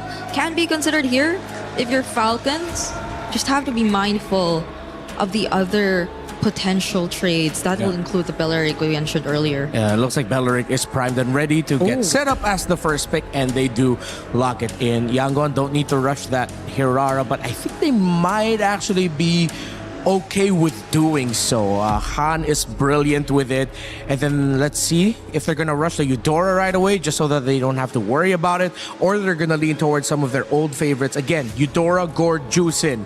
The mid lane for Yangon has played only 3 heroes. Make that number 4. Oh no, still 3. It's still just the Eudora. I like it, and you get the Harara back. Feels good. So same old stuff. Why would you stop not just a winning formula, but an undefeated formula? Yeah, there's not much to change up, especially for Yangon here. Yeah. Now the decision for Falcons is whether or not they go Uranus or Esmeralda. You don't see enough to warrant an Esmeralda. If you pick up the Uranus, it looks great overall, but then you're up against most likely an Esmeralda in the EXP lane. Unless Falcons take something out of the Yangon playbook and decide to pick up a little bit more of an aggressive EXP lane hero, I think they're going to lean in towards the idea of just prioritizing Roman mid now. Wouldn't be surprised that if they go for pokes as early as now, they decide to go for the Uranus. Okay. They save their mid for later, they still pick up the Nolan. Which is different than the first draft where they were all basically showing the same lanes and they were just fighting over Roam and Gold. So the bans will be different here in this second phase. Yeah, maybe since they know the matchup, the EXP lane can be an option here, because honestly, I feel like the hero pools for Roam and Gold are a bit too deep for Yangon, that they could just really play around it in the second phase of the draft if ever they wanted to. Yeah. Now the difficult thing here for...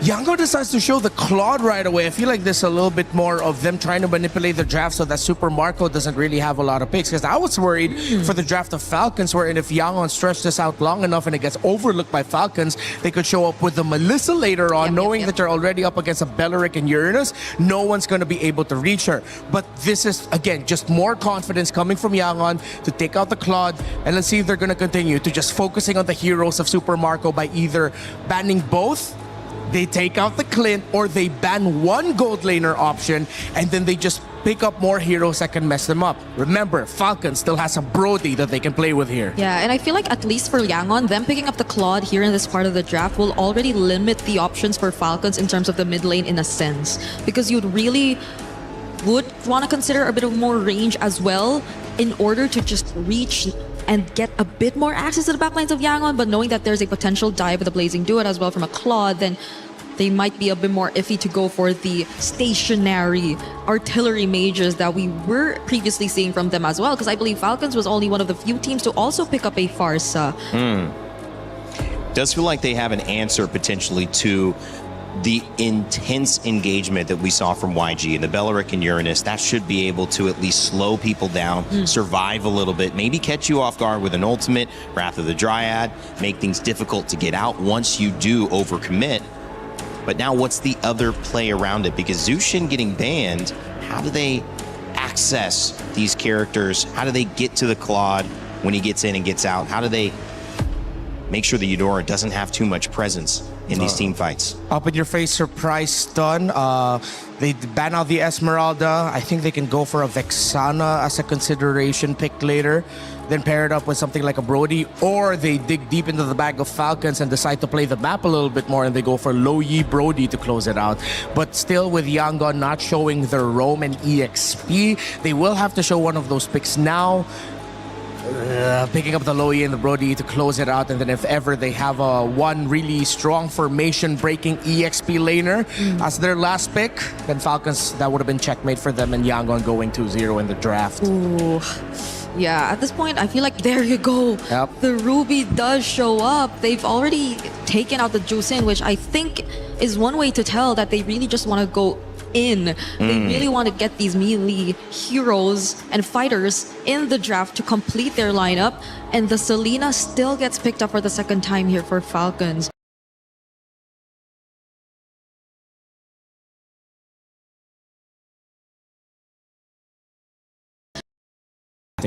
Maybe they still have so much faith in the Selena that the constant vision provided and the arrows is going to be enough for them to read Yangon's maneuvers. I'm thinking now, because at this point it looks very tight. The formation looks very tight for Falcons. Who knows what Blink would be considering again in the Roam, because we've seen a lot of options which I think would work out really well for them here in the scenario.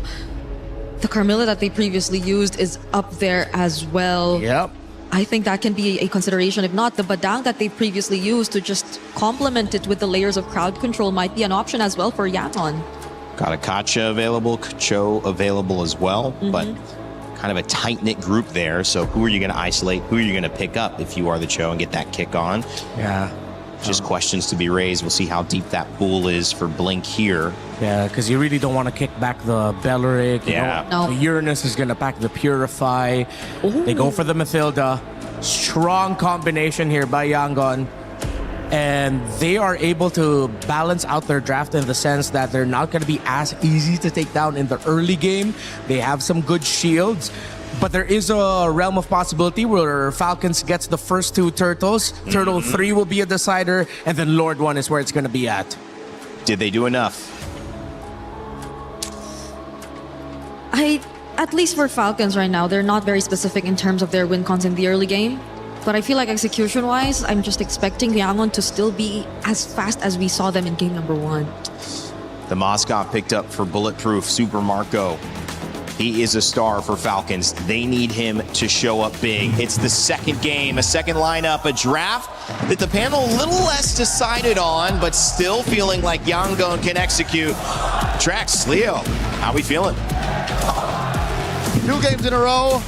I think MGod and Marvs have trumped Coach Vren and Moody once again. I love that last pick, Matilda. It fits the Burmese's playstyle so perfectly. You see Blink is already crossing over, scouting 3. He's going on a 1v3 recon mission, Trex. And that's what they did in game 1 too. Not as deep, but still constantly. They're not scared to get in Falcons' face at all. Yesterday they knocked on the door until it finally, or last game they knocked on the door until it finally broke open. And this time I got a feeling we're going to see the same exact thing.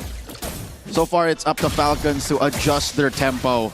They found out that in game 1 you cannot take your time, slowing down Yangon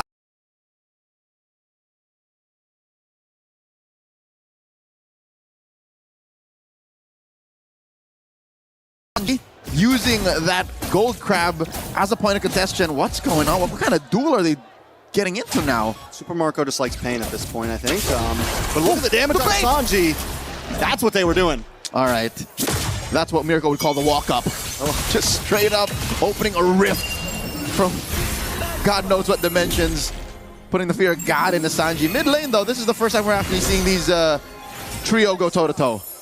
And all 3, here comes Han as well. We could see the big attack here. Kai's goes down. First blood for Falcon. And the Falcon crowd finally erupts. The other half of the stadium acknowledges the fact that finally Falcons are taken to the skies. Han going for the steal. Blink very low. Forced to flicker out. Good flicker at that. Flap now. Setting things up for the rest of the team. A big flicker from Yang, and down goes Han. Kyle finally putting kill into his pocket. Stack that up with the turtle, and it's a beautiful start for Falcon. 2 minutes in and 1,000 gold up. Trex, is this what Falcon looking for? As a big picture draft, I'm going to die on this hill. I really like what Yangon have brought in, but were Falcons just looking for a tree to perch on? Was it just really the Belleric that changed the way they play? I honestly think it is. The Belleric has the ability to stop YG in their tracks and also respond. Yet last game, Falcons had issue in punishing. They had issues finding those moments and biding enough time, and this time, Falcon found the answers to do it. SOD thrown out to try and secure. Sanji acknowledges the duel. I'm gonna double down on that. I think the fact that the Burmese Ube, the Yangon Yam, is so evident that an ult like the Wrath of the Dryads just throws that sideways. And it's not even for Ogwin just using the ult. The whole kit of Belleric answers so much of what Yangon are good at. Not to mention, when it comes to the big team fights, even Sanji on this Claude is going to have some issues dealing with it. Everyone on the side of YG might have some issues. Han taking a lot of damage from Flap. Flap is in their face non-stop. Big ult comes from Kai's there, but not enough damage quite yet. Flap and Ogwin forced to back off, but Falcons in general still staying on their side of the river. They're going to threaten Han here. Oh, the flicker! Dryad comes in! Picking Han off! That one's gotta hurt. Another pick onto Han. 0-2 and 0, and we're just getting started. Already the 3 kills that Falcon scored all game 1 long has been achieved here. And forcing a BMI out of Sanji, an arrow thrown out. That's 4 members that they're sending over. It's being cornered right now, but Kai's and Blinks are showing up to try to help. Falcons saw them coming. They decided, no, we'll let you have this one. We'll let you have this one for now, but look at Flap. The guy's a menace. This is one of the few things you actually gain from Uranus. call him what you will, a brain-dead hero, very little mechanically brought to the table, but macro-wise, he's controlling that quarter of the map. The Ruby has very little to do. Ying can only hope to try and stop Flap. That's 2 free turtles going over to Falcons. Yeah, this game has taken a full mirror image of last game. Falcons with a huge lead already. We've already got items stacking in for the side of Falcon, and I'm waiting to see when Ying can actually get involved in these fights, because I think that was supposed to be one of the possible answers to what Falcon brought. It was supposed to be the same kind of response that the Belleric is giving Falcon right now, but the fact that it's stuck in the XP lane, it's not moving as fast as Flap is, they can't capitalize on it until the Yangon Yam can actually activate, until all 5 can actually group up. And I doubt it's going to happen anytime soon. Lane per lane, roll per roll. Falcons have checkmated Yangon's prior rotation. So one might say game 1 could have been a download. They were checking how much they can get away with, how far, how fast. And Falcons are the ones rotating now. 2-man, 3-man coalitions. Blazing the way by Sanji. Yeah, but I think he really just wants to get rid of these minions, but he's not quite able to do it. Circling Eagle does come around, but it's more of a defense mechanism from the side of YG. They save the tower. They save Sanji. Flap continues to just dominate and say, see this part of the map, the upper quarter, that's all mine. And I think that's what's denying Yangon Galacticos their prior aggressive rotations. And they're going to have to find a way to fight for turtle number 3, or else just fight for the late game. I'm looking at what, 14, 15 minutes in, Wrath of the Dryad here by Ogwin, forcing a response out of Yangon. There's no lanes that Yangon can call home. Yeah, this is tough for YG. The constant pressure from Falcon, and the fact that they're able to send 3 to 4 members down to this bottom lane is because of what Flap is doing in the top side. At this point, Han isn't getting orange buffs. He's being permission to get it, but wait a second, a lot of damage on Ogwin. Ogwin with sliver health. Falcons don't want to let him go down, but YG doesn't want to let him get away. Ying finally able to put a kill on the board. Bloodthirsty and bulletproof. Ying across the board prior to this series starting has had the best KDA, least deaths among all players, but now he wants some kills as well. Forcing that flicker. Turtle number 3, Yangon on the board. Unless Kyle has something to say. Kyle does not have something to say this time at least. He tried, he went for it, but YG were able to secure a position. That's going to help a little bit in terms of gold, but still Falcons holding not only a gold lead, but a map lead with 2 tier 3s down on the side of YG. Long-term trade, that's worth it. The price of Ogwin and a turtle for tier 1 top and bottom, that is what Falcons wants. Nothing ever comes for free, and they're able to maintain a stranglehold on Yangon's economy. Han not on the board just yet. He's struggling. Every little small camp. Hey, for the first time in what? 2 spawns, the orange buff is actually open for him. Han is able to get it, so that's a good thing. Falcons now changing their pace of it. There's no more off lanes to gank exactly. But for the damage on Flap, does pop the consecration. Will be safe to get away. Still has a Purify in the kit. Super Marco shredding down on this top side. YG getting a bit more grouped up now. And Falcon has noticed. All right, we see a little bit of the bulb, a little bit of some growth in the Yangon Yam, but approaching the 4,000 gold lead, and the fact that there's no one threatening Marco. 8 minutes in, no one threatening Marco. Now don't throw down. Wrath of the Dryad does come out, circling in, will get the big knock-up, and in comes Han, getting a lot of damage. Sanji with a Blazing Duet, Ogwin caught in a bad position, Haji as well. YG don't want to let it go, they want to fight back. They're looking for the next target, and comes Sanji from the side, a nice flank on Ogwin. Ogwin tries to get out of the tower to safety, but there's no safety against Yangon right now. No shelter will stop you from the Yangon Yam as they Uber their way into a flank, converting into a turret, trading. Actually, 1 for 4 was it? That was an amazing response out of Yangon Galacticos. A Circling Eagle that knocks up 3, takes out 2 of their core members. And I don't think even the coaching staff, the folks in the Yangon Galacticos holding area, were expecting that fight to go as well as it did. That 3-man knock-up sets everything up. And at first it looked like YG were split up. But what Falcons didn't know is they were actually pincering. I don't think it was planned like that, but YG found the moment and capitalized on it. In a matter of about 20 seconds, the gold has been minimized, and the game is a standstill. That is improv in MLBB at its finest. Suddenly, Han has 3 kills. Man's got a triple in that sequence. But so far, this is one of the few windows wherein Falcons have to say, not again. You can't do that twice. Fool me once, shame on you. Fool me twice, shame on me. So now they know that these small avenues on the map might be dangerous, and I think Yangon have found a way to do that. They've rope-a-dope Flap. Flap might get overloaded. That's the problem here. Once they figure out how the Filipino cannon can kind of blow up on his own in his face, then that's how that works. So they have to overload his Purify, overload his Consecration, and somehow find a miracle. 3-man circling eagle already used up by Blink. Big knock up. He might not be able to get away from this one. Flap, though, with Consecration, still goes down. A kill into the Book of Han. Onto the top side, though. Ogwen misses. Purifies our pop. Flickers used.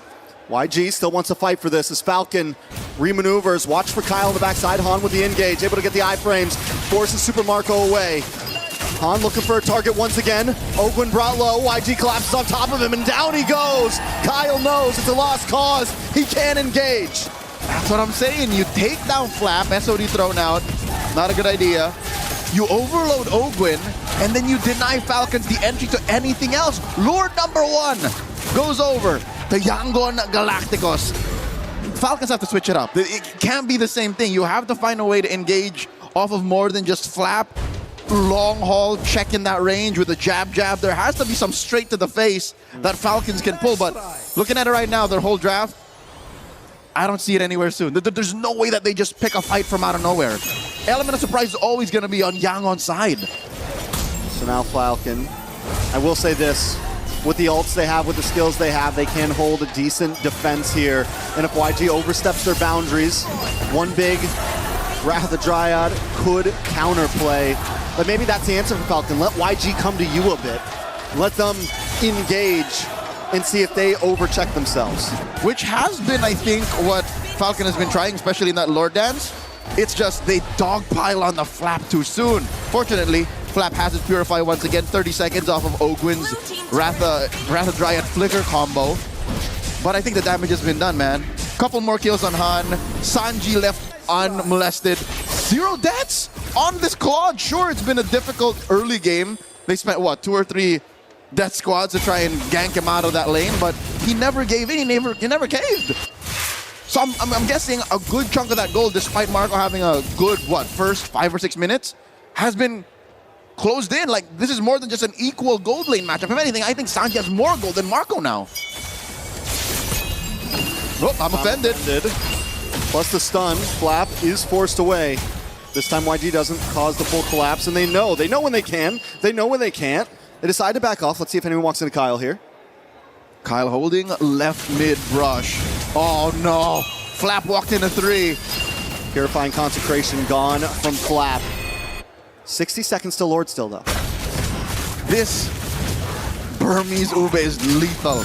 Not more than 30 seconds are they ever apart from each other. That's amazing. And again, that's what Red 5 Matilda gets you. The fact that Blink can be within, what, 2 or 3 seconds a step away from where he's needed with a flicker too. So they're basically, you know how Louis folds the map in half? Yeah. Blink kind of folds the map in 2 quarters, which is almost half. Fair enough. Mathematically, almost half. Looking at the items, true enough, Sanji is 500 gold up on Marco. Even with Marco building the Wind of Nature, that doesn't protect him from Kaiser. It doesn't protect him from Blink's Rogue Wisps. So Marco is never truly safe. All right, so what's the big answer, right? Ogwen didn't go with the Revitalizer or anything. He has the Flicker, so there could be your opportunity of surprise, but who's going to be the bait? And it seems like Falcons maybe 2 split up. Maybe they need to group up as well. In an effort to split up Yangon's Ube. But wait, look, they're blitzing the Lord. Oh, there's no response. My God, Falcons score! And then the conceal, the hit and run. YG are going to try to close this. Oh, Trex, true enough, you said maybe Falcons should group up, and they do. They blitz the Lord, and that's the price you pay for playing the Ube so tight. Yes, you can be within 2 or 3 seconds grasp of your teammates, but not the whole team to be in to respond to a Lord take that quick. What was that? 5, 6 seconds? Yeah, that was fast. Oh! Wait a second. Marco. John Marco, circling eagle, gets the knock up. Han closed the distance and gets the kill. That's going to help a lot for this Lord push. Oh, YG just need to get back to base now to defend. Not a little. I think that was careless of Falcons to not check that lower quarter and have Marco walk into a brush that had 3 members of Yangon in it. So with Marco getting picked off, I think that neutralizes the Lord take. This is a wash. All they get is, they get the tier 2 on the bot. They get the tier 2 on the bot, tier 3 on the mid. So they get a little bit of ground, but not what you would want out of the second Lord. But then again, they weren't even supposed to get that Lord, honestly. The fact that they were able to burst down, it still feels like a good win for Falcon right now. Flat taking a lot of damage. Circling Eagle. How long does that thing last? YG gets the offended. Responds with the Wrath and Drive, but it's not enough to save Flap. The damage is already locked in, and look at the blazing duet from Sanji. They lock on to Super Marco next. And Falcons have 2 men left standing as YG knock on the front door. A Selena and a Belric are not made to clear waves. This mid lane wave is crashing in. Falcons are losing this inhibitor. They could lose more if YG wants to keep on pushing. The cannon minion still standing. Another wave left. Oakwood tries to lock in, but he can't quite save it. Haji bursts it down, and YG take down the crystal in game number 2. Yangon Galacticos at match point, 2-0 against the M5 World Champions, against a legacy team that beat Myanmar in the M2 World Championships. Yangon are 1 game away from locking the grand finals. YG are showing right now that they have not forgotten the rivalry, that they've been remembering. They've been keeping tabs, waiting for this moment. Before Malaysia versus the Philippines, even in the midst of Indonesia versus the Philippines, Myanmar versus the Philippines was the rivalry to watch. And Yangon Galacticos are reminding us who was in the grand finals first in the M2 World Championship. Singapore was their turf, and they're 1 game away from making Paris, Yangon Galacticos, home. The ship is landing right now. YG 2-0. And the thing about this game, which is so different from game number 1, is YG didn't just stampede. They had a rough start. It was a 3,000 gold deficit. 0 to 60 in about a country minute, and then suddenly 120 in nothing. Even after Falcons blitzed that Lord from underneath their noses, they were unfettered. It's as if it was all according to plan still. Let's throw it over to Rain Day and our panel to break down game number 2. Thank you, guys. Man, what a moment. Woo! Yangon Galacticos. No one in the galaxy. The entire galaxy. You know how big that is? Do we need to get Neil deGrasse Tyson over here to tell you how big that is? Because no one has beaten Yangon Galacticos in the last 2 weeks. That is how good this team is playing, undefeated and on the verge of a 3-0. Myanmar is currently on top. Out of this galaxy. Out of this galaxy gameplay. Thanos, he can't even do anything. If this continues, our trend for the past 2 days in the knockouts of having 3-0s in the first series will stay the same. And who's been that guy with every 3-0 other than Rain Day? But Rain Day's been here all the time. I've been for all of them. Oh. I've been here for every 3-0 result. Is it me?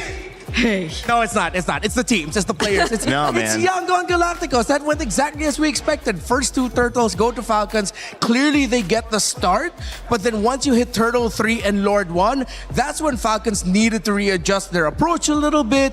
And Yangon is online to be aggro because, again, their gold lane is so good. Their Claude, as much as I was wary of it in the sense of why pick it up early, you see why you pick it. Because it's similar to how it's played in the Philippines, where sometimes, even if you don't feel the impact of the Claude, as long as it can farm up, you're fine. I also think that Blink is having a bigger participation in the reason this result is going this way than we're giving him, because his hero pool on Roam, he's showing it's deeper and more effective than a lot of others. You see a high-low sometimes picked up last and you go, oh, that didn't quite work, and that's where you might lose the game. But with Blink, he's running Matilda, he's running Badong, he's running whatever he needs. They're banning out everybody and he's still effective. That is so hard to give to your team, but he's doing it time and time again. Yeah, because I think Falcons had all the reason to just play aggro and keep going after YG in the early, especially their mid duo, because it's not like Kaizen nor Blink even opted to go for a Purify anyway.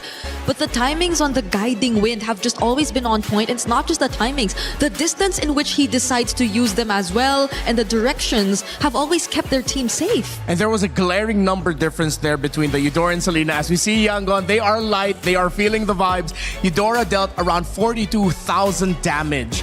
The Selena could barely scrap 14,000. Man, that mid matchup you've been trying to figure out. Yeah, exactly. That's why I thought that they deprioritize the Selena and go for maybe something like a Lo Yi. You're up against a great team fighting team. And I will die on this hill. Right now, Yangon Galacticos are the best team fighting team in MSC 2026. By far. And if you have a mid laner who can mess up that kind of tempo during the fight, such as a Lo Yi, wherein you have an option to play the macro game, as we saw Falcons play the Moskov, then that could be good. Pickoff will not work against Yangon Galacticos because once it gets to their power spikes, they play against it really well. They were getting picked off in the earlier portion of the game, yes. But Turtle 3, Lord 1, they knew they were online and they were almost unstoppable. One game away. One game away, we're going to see the best result in MSC for Myanmar. It's already been tied with 4th place, but now it could be a grand finals. And going undefeated as well, that one game would mean that they are probably, and I don't know back in the history, you know, this is just my second week here at MLBB, probably the only team that has done it undefeated completely throughout the tournament in recent memory, right, Brig? Yep, there will be a chance, and that is going to be a statement because it's not coming from the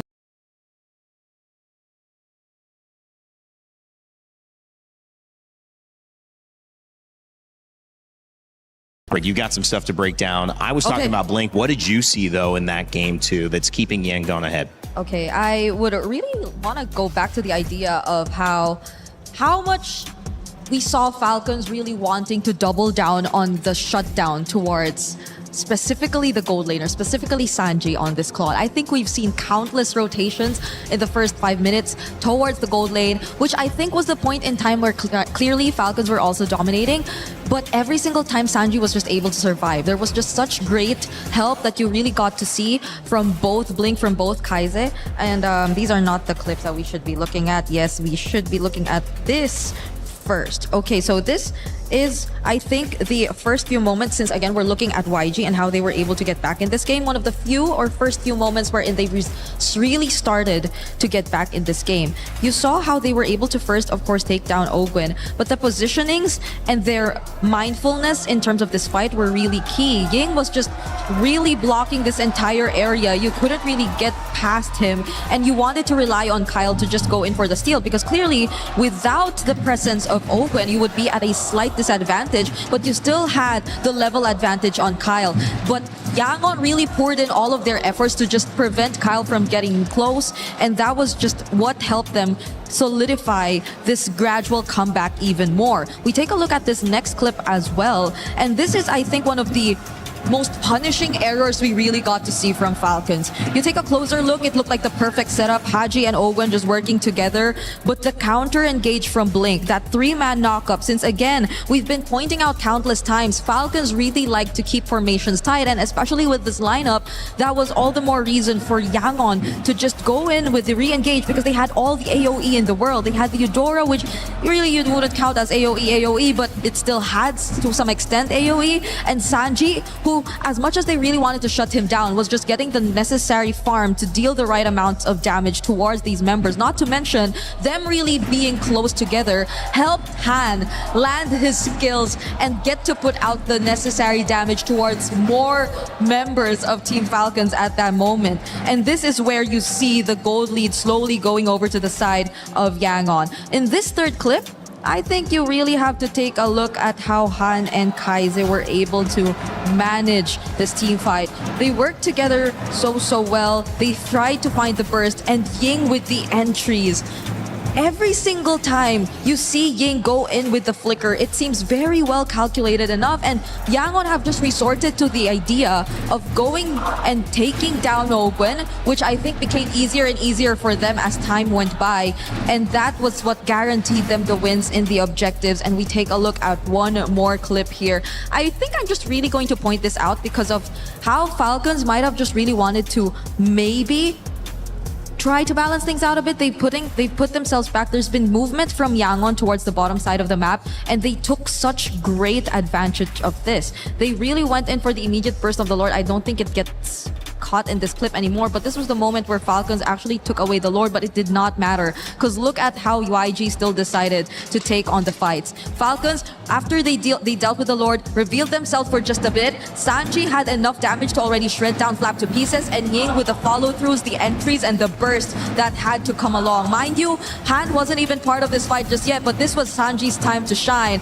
and that was just, I'd say, Yangon and their really mindfulness, how they've been able to keep themselves in this game despite how Falcons have been performing the first 5 minutes. It's very commendable. You really see how they've grown throughout this MSC. Sanji's first 2 kills in that last moment right there, but that was the nail in the coffin.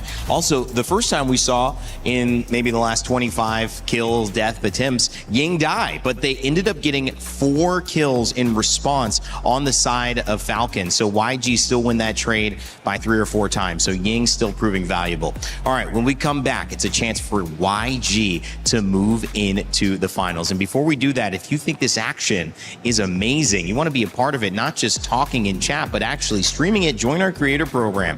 You have a chance to earn some cool prizes, be featured maybe in some clips, and also you have a chance to build your community off of what may be the most interesting MSC yet. So take advantage of it, whether it's this game or any of our games. Join the creator program, earn some cool prizes, and be a part of the narrative. After this 2-0, it could be 3, but before we move on to that, we want to let you know I love playing with my friends. You love playing MLBB with your friends. Well, there's another way to play with your friends in Acecraft. Check out We Fly Together, a brand new co-op mode.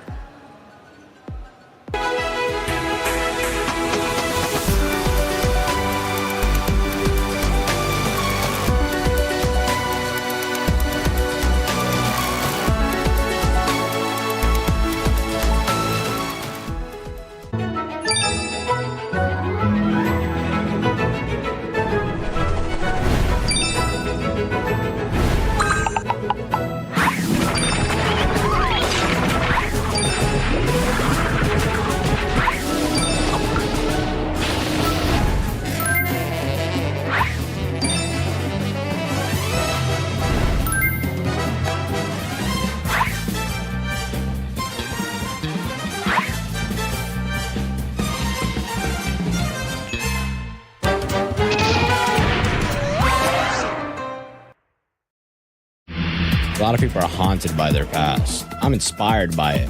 They're not just playing for themselves, they're really playing for their entire family. They have defeated their demons! They have crushed the curse! He thinks he can come in here and play my game! Let's go. He knows nothing! Let's go! Tyler 1, you're done. Raw energy, half from blow the house down!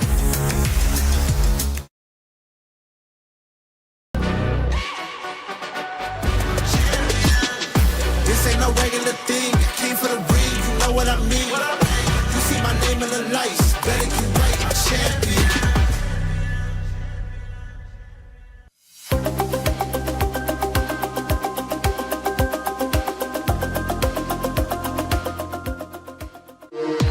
We were there. For every click, every clutch, every respawn. We were there for the years of grind. And we're here. Now. The proud founding partner of EWC. Powering the biggest event in gaming. Shoulder to shoulder with the world's best. Making history. Greatness deserves a stage. Lenovo Legion. Reach your impossible.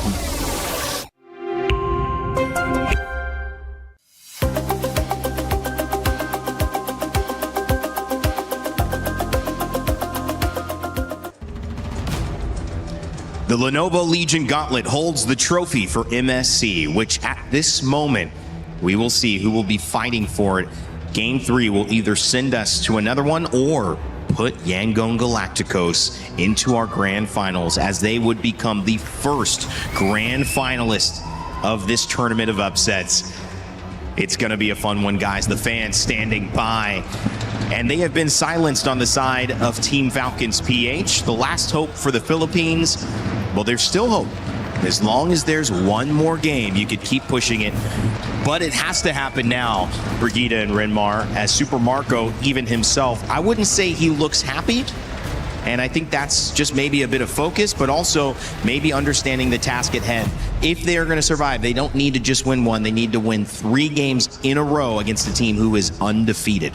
It's hard to read Marco's emotions because he has been historically very stoic. Even his happiest moments, it looks like he was unhappy with it now. But that's really just how Marco is, man. Yeah. But definitely, I'm pretty sure that's what's running through Falcons' minds right now. They drafted well in game number 2. They just, again, weren't able to execute it all the way until the end. There was one play that Brigida showed earlier with the engagement onto, I believe it was Blink yet again, or Ying, when Ogwen dropped down the Wrath of Dryad that was around near the orange buff. They missed out on a key target to make sure that you get taunted, and that's the Eudora.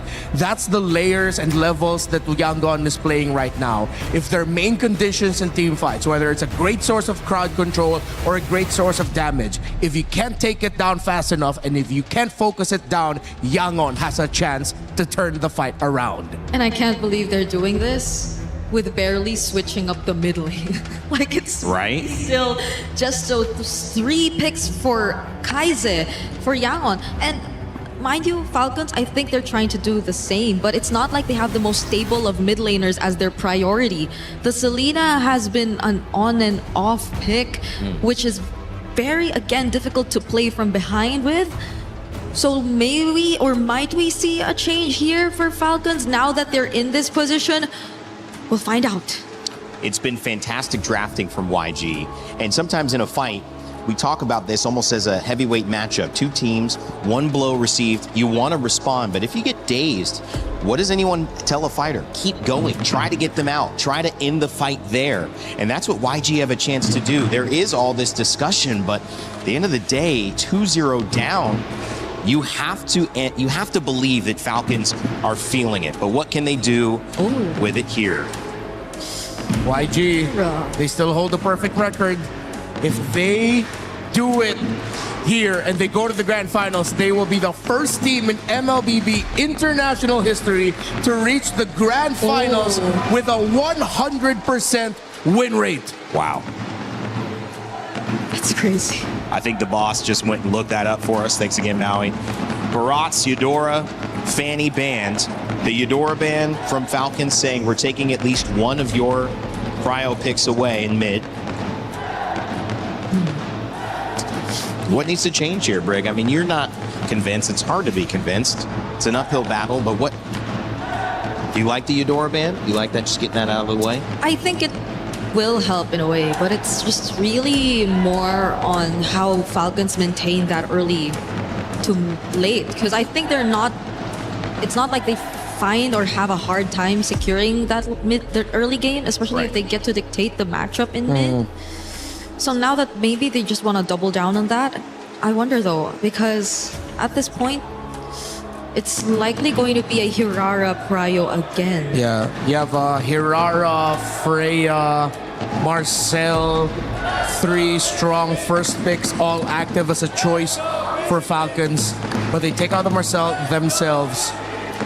Don't want to risk them rush picking into it and Yangon suddenly just showing up with a Valentina, even though Kaize has yet to pick up that hero this MSC.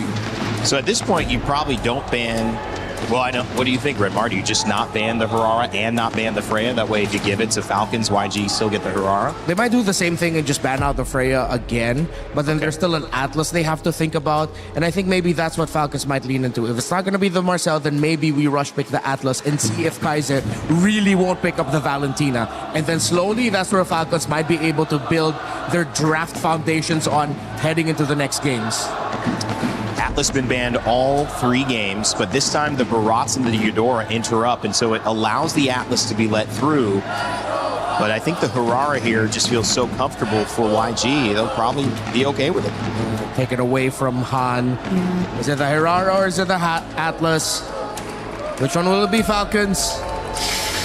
Because they I guess the only worry that I have if they go for the Atlas is that YG will have a pretty good idea of how the team fights are going to look like again for Team Falcons, and then they could just resort to some of the more unorthodox options that they've previously shown us, which I think would work out great against the Atlas. So they will revert back to Hirara Nice call. Cryo first. Yeah. But that will hand over the Atlas to YG too.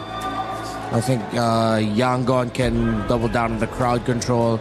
They might rush Juice in here, along with another power pick in the meta.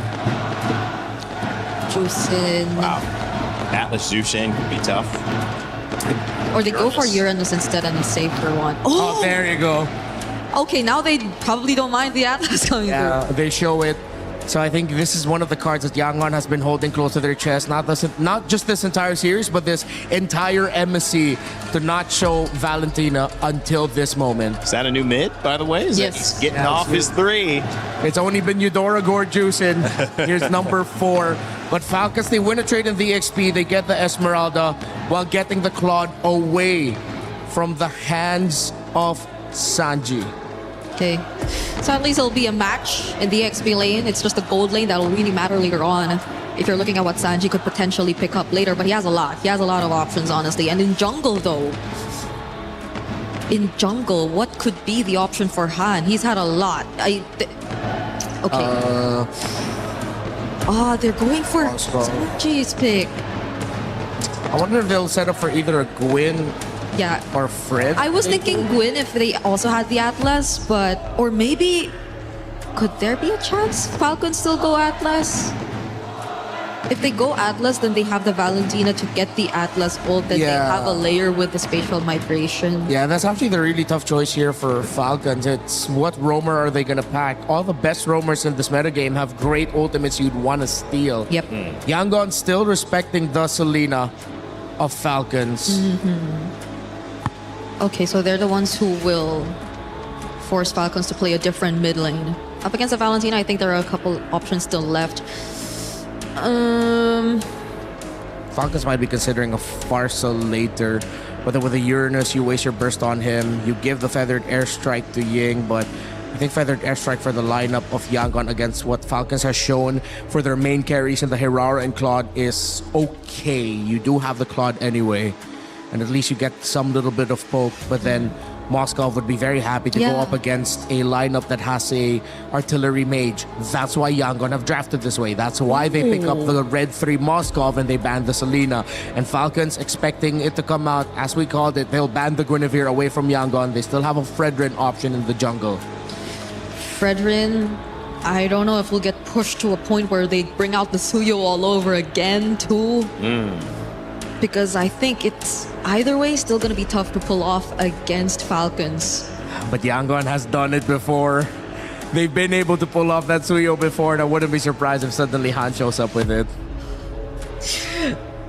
If they do it, Yangon will just gonna have one of the craziest records, because at this point even the Nolan's taken out. I don't really see a utility still coming through for Yangon. Yeah, you still have other great mid lane options that could mess up a utility jungler. Is a Harley an option for Han? If they show it early, then Falcons can adjust their mid. They'll probably go something like Lilia. Well, 2 more picks here, and it is the Harley. They do show it early, so we may see the Lilia response for some burst. But now the jungle is shown, and it's simply the roam needed for the side of YG and Sanji. Super Marco going to be on the Claude, so they've already shown what their gold's going to look like, as well as their EXP in jungle. They're looking for their roam and their mid, but the Selena ban is going to force Haji to play something different this time around, but could be a good thing, guys. He's lost twice on Selena. Maybe this is just a good change of pace. If it's not going to be the Farsa or the Eve, they'll probably go like Lilia Cho or Lilia Gotcha to close it out. But then you're still waiting for the roam pick for Yangon. Trying to think of roam trades. At least anyone who could just body block. Yeah. There's just so much you have to body block here from Yangon's lineup, honestly. Okay. Okay. So they do go for the Farsa. It's the glue roam that I wasn't able to remember. They don't have to worry about a Vixana. There's a Valentina on the other side. Yep. Well, Yangon can just go something stable in the roam. Tanky, dive. Still, they could still grab the Atlas if they want it. Yeah, Atlas still open. The Gatot still there too, I think, into the Farsa Yeah. will also be a great option for them. If Yangon really just want to end it and go fast, I think they'll be brave enough to go like Khalid Valentina in the center. Or maybe even a Hilda. But that's really only if they're super confident with it. They need a little bit more hard AoE crowd control up in the front. But no, they go for the Carmilla, You said their that pick. earlier in the first game, but it didn't show up. That's their pick. Okay, so this is why we say they can just really afford to save Rome for last, because they have all it's these insane. options. I haven't seen this happen before. I mean, Renmar, this is the deepest Rome pool we've seen for sure on display. Yangon Galacticos, it looks really good. It's looking very 3-0-able, but not to completely discount Falcons. Yep. They still have the chance, and their draft does not look bad, but it is the Carmilla of Yangon Galacticos. It is the last hope for the Philippines and Team Falcons. There are club championship points on the line for Falcons, who are back-to-back champions. But it is Yangon Galacticos who are playing out of this galaxy right now and have a chance to become the first team to ever go undefeated into a grand finals with a 100% win rate at an international event. Let's send it back over to our casters, Leo and Trex, for Game 3.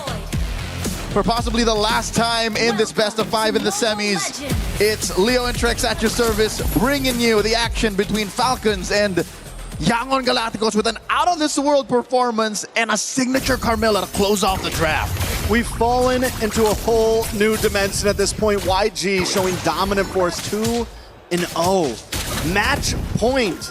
Knockout life. Falcons, I like the draft though, I gotta be honest. I do feel like this is comfortability for Falcons. They have some answers. Last time we saw Haji on this Farza. Yep. It was monstrous. And this is after 2 games of back-to-back Selenas coming up short. So this could be the turning point for Falcons, but that is just but a coin in the well, a hope, a dream to keep the series going. Looking at the emblems right now, so far, you can see that Flap wants just to hold down this lane. The Eternal Battle, as it's known for years past, have a Uranus march up into an Esmeralda, just holding that dead lane. In the gold lane, though, it's Marco versus Sanji, but check it out.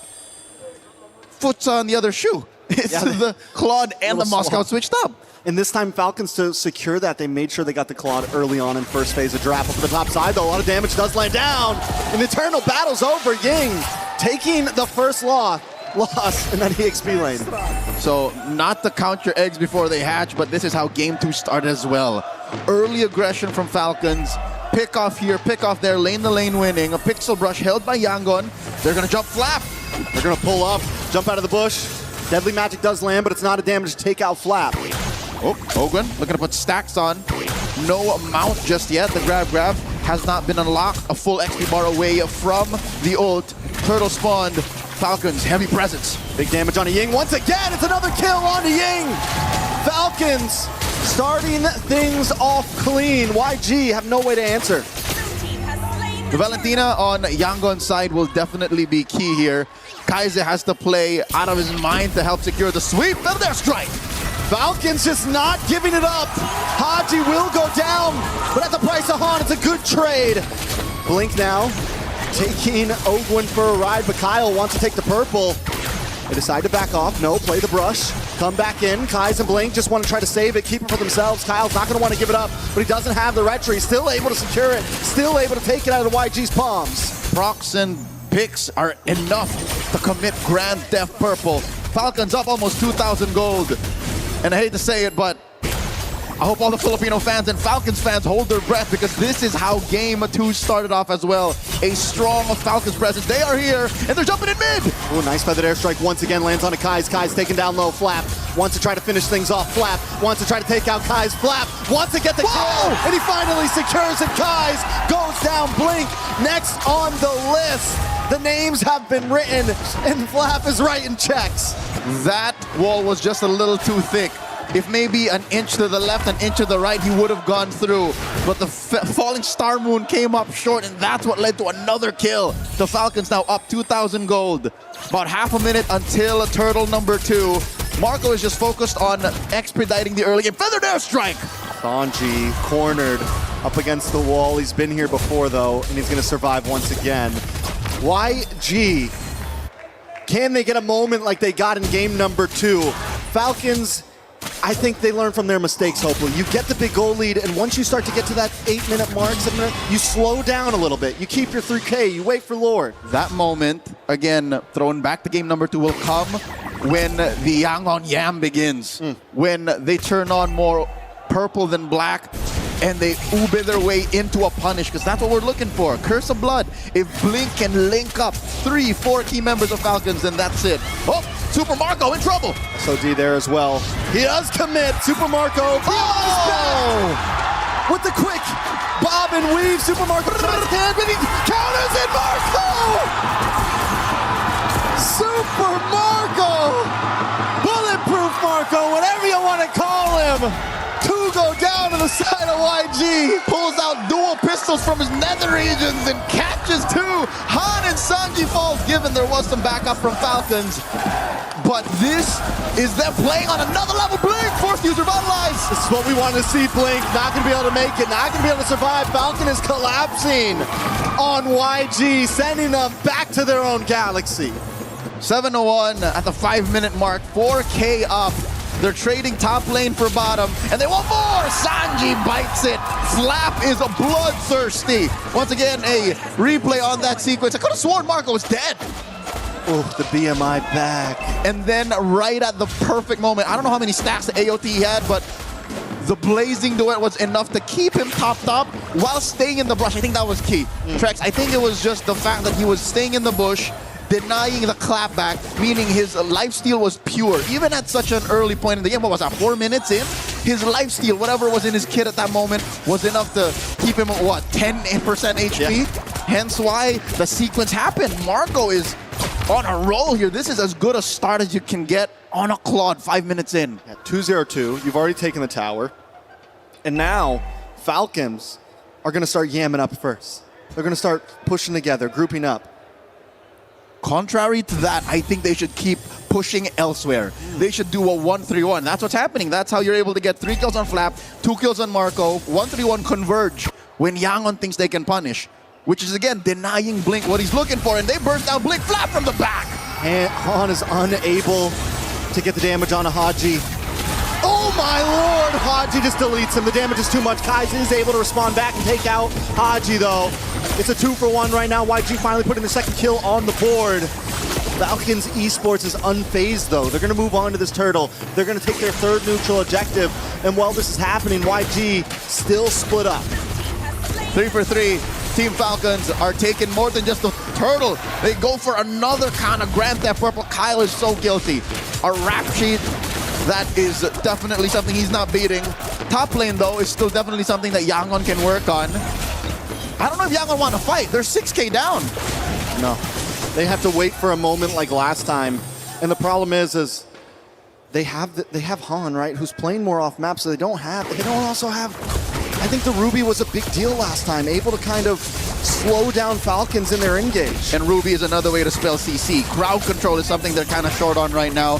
The only real way that they can find someone is off of the Spear of Misery, off of a Circle of Blood, and maybe off of Kaiser's stolen ults. But that aside, all Yangon are playing with are great mechanics, amazing macro, and a hope that Falcons clump up. Mid lane's gonna fall, bottom lane already lost their tier 2.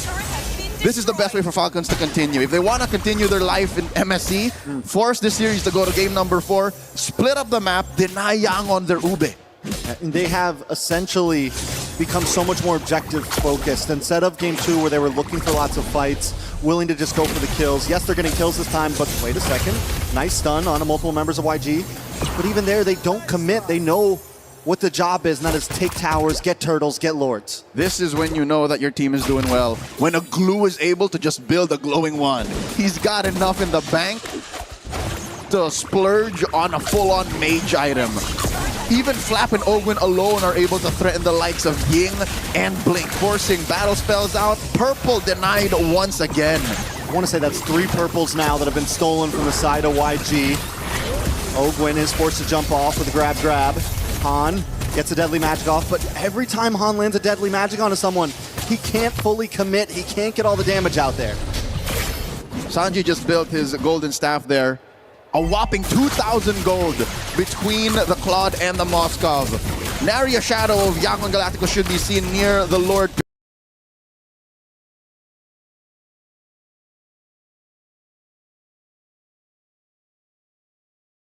To start to hurt even the front line of White. Doesn't even need to pull out the Blazing Duet, just a pew, pew, should be enough. Won't feel like a block, block. Not to mention another 2,000 gold between Han and Kyle, right? It's a full item. A full item. Nice falling Star Moon does land on a blink. Falcons looking to try to finish things off. Han tries to respond with the Deadly Magic onto Haji, but it's just not enough once again to take anyone out. Holy Defense has been busted. Oh, but Sanji is playing where the mouse is. The cat is absent, and right now Falcons are your big tigers. Lions in the jungle. Sanji throws on an SOD, Flap blocks it. Okay, Han's there to help out. Sanji should be able to get back to base safely, and with two members of Falcons hoarding down onto this top lane. Oh, they deny Han! They will be able to wait a second, Han! Trying to get the damage onto Kyle. The iframe save him. Wait. You can iframe out of the Deadly Magic damage? No, what he did was iframe out, Flap with a punish. The Filipino cannon firing off on all cylinders. They lose bottom lane inhibitor, and the fight continues. Blink with the COB. That's huge, and the response, Blink goes down. He tries the saving grace play, but it's just not enough. Herbert, to answer your question, what he did was iframe, spell vamp into surviving the pop on the Deadly Magic. So yeah, that was mechanics on mechanics. I could have sworn Han was going to win, but Kyle, I guess, had his combo off of cooldown right when he needed it. Very well done by the side of Falcon now. We're getting close to a 10k gold lead as YG just tries to defend. Falling Star Moon on Sanji and Kai's. Flap trying to back off. Kai's look for the re-engage. A little more damage layered onto YG. Haji brings down the Falling's feathered airstrike. Oh! Again, Marco has the Blazing Duet off cooldown. That's what that green little dot signifies. Just a pew, pew was enough. Falcons are not giving up. They're not playing the patient game at all. They're going to keep on bringing these waves in. Conceal play. Kyle dives past the wall. Blink brought down to about 10%. Finally taken out. Kyle gets the kill. And they're going to move on to the top side now as YG watches helplessly as their inhibitors fall and Falcon breach. 10,000 is the lead. The gap between these two, economically speaking. Folks, the fact that Falcons are winning and nary a shade of Yangon clapping back, why this is so impressive is the fact that Yangon are undefeated. In comes Ogwin. Right into the backside. Feathered airstrike flicker. Sanji goes down. Blink is already out. He comes back onto the map. Brings out a feathered airstrike of their own with the IMU. YG still trying to defend. One inhibitor standing between them and the Falcons. Flap decides to back off. It's 3 seconds on Lord. Falcons know the next job. Another purple denied away from Han. And no one falls. 0 casualties from Falcons in that push for that top lane inhibitor. Almost taken mid as well. The problem with what Kaiser was doing there was, yes, it was the right thing to do to take the feathered airstrike and to clear the waves. But you're not dealing with the heroes. He has to make a hard decision. Do I blast Falcons and punish them for staying in a little too long, or clear the waves? And that's what Kaiser was dealing with. He had double jeopardy on him. If I don't kill them, then I would have wasted it. So he was just focusing that stolen feather airstrike. Feather airstrike comes out and Blink's deleted. Ying trying to defend, trying to clear the waves, trying to save the base, trying to get in their face, but Falcons have to back off. YG still defending, but it's too low. Haji's in there, and Falcons finally put a match on the board. Not so fast. As Yangon Galacticos suffers their first loss in all of MSC 2026. Apparently, even aliens can bleed. Falcons force a game number 4, 2-1. It's time to regroup for YG. Falcons found the answer, and it all started in the draft. But in gameplay as well, they knew when to hit the gas, when to hit the brakes, when to switch lanes. Very clean from them to put one on the map, and now it feels like anything's possible. Yangon losing, Carmilla on Blink, failing them. The Yangon Yam, the Burmese Ube, being denied that anything is possible. Again, this is MSC 2026. A quick look again at the highlights. It started in the early turtle up top, again denying that. Bearing down on Sanji, even baiting Han and denying him certain plays. And again, when you're playing on a team that has been together for almost 2,000 days, count how many years that's been. That's a majority of what Falcons have been working with. 2,000? Almost 2,000 days. We started to count in season 17. Almost 2,000 days they've been a team. 7 years? Six and a half years. 1,000 and something. Oh, 1,000. 3.5 years. This is the kind of reset you're capable of. And Yangon are now in an unprecedented position, Trex. They're coming from momentum taken away from them. They've never felt this way in MSC, not in Paris. This is very true. Yangon has not faced defeat yet. They haven't been pushed into a corner. Can they recover? We saw Falcon recover. Let's see if YG can do the same thing. Let's see what our panel has to say about it. How we doing over there, guys? Well, it won't be international history with that stat. 100% win rate gone as Team Falcons PH come alive. And the Filipinos' last hope continues to bring just a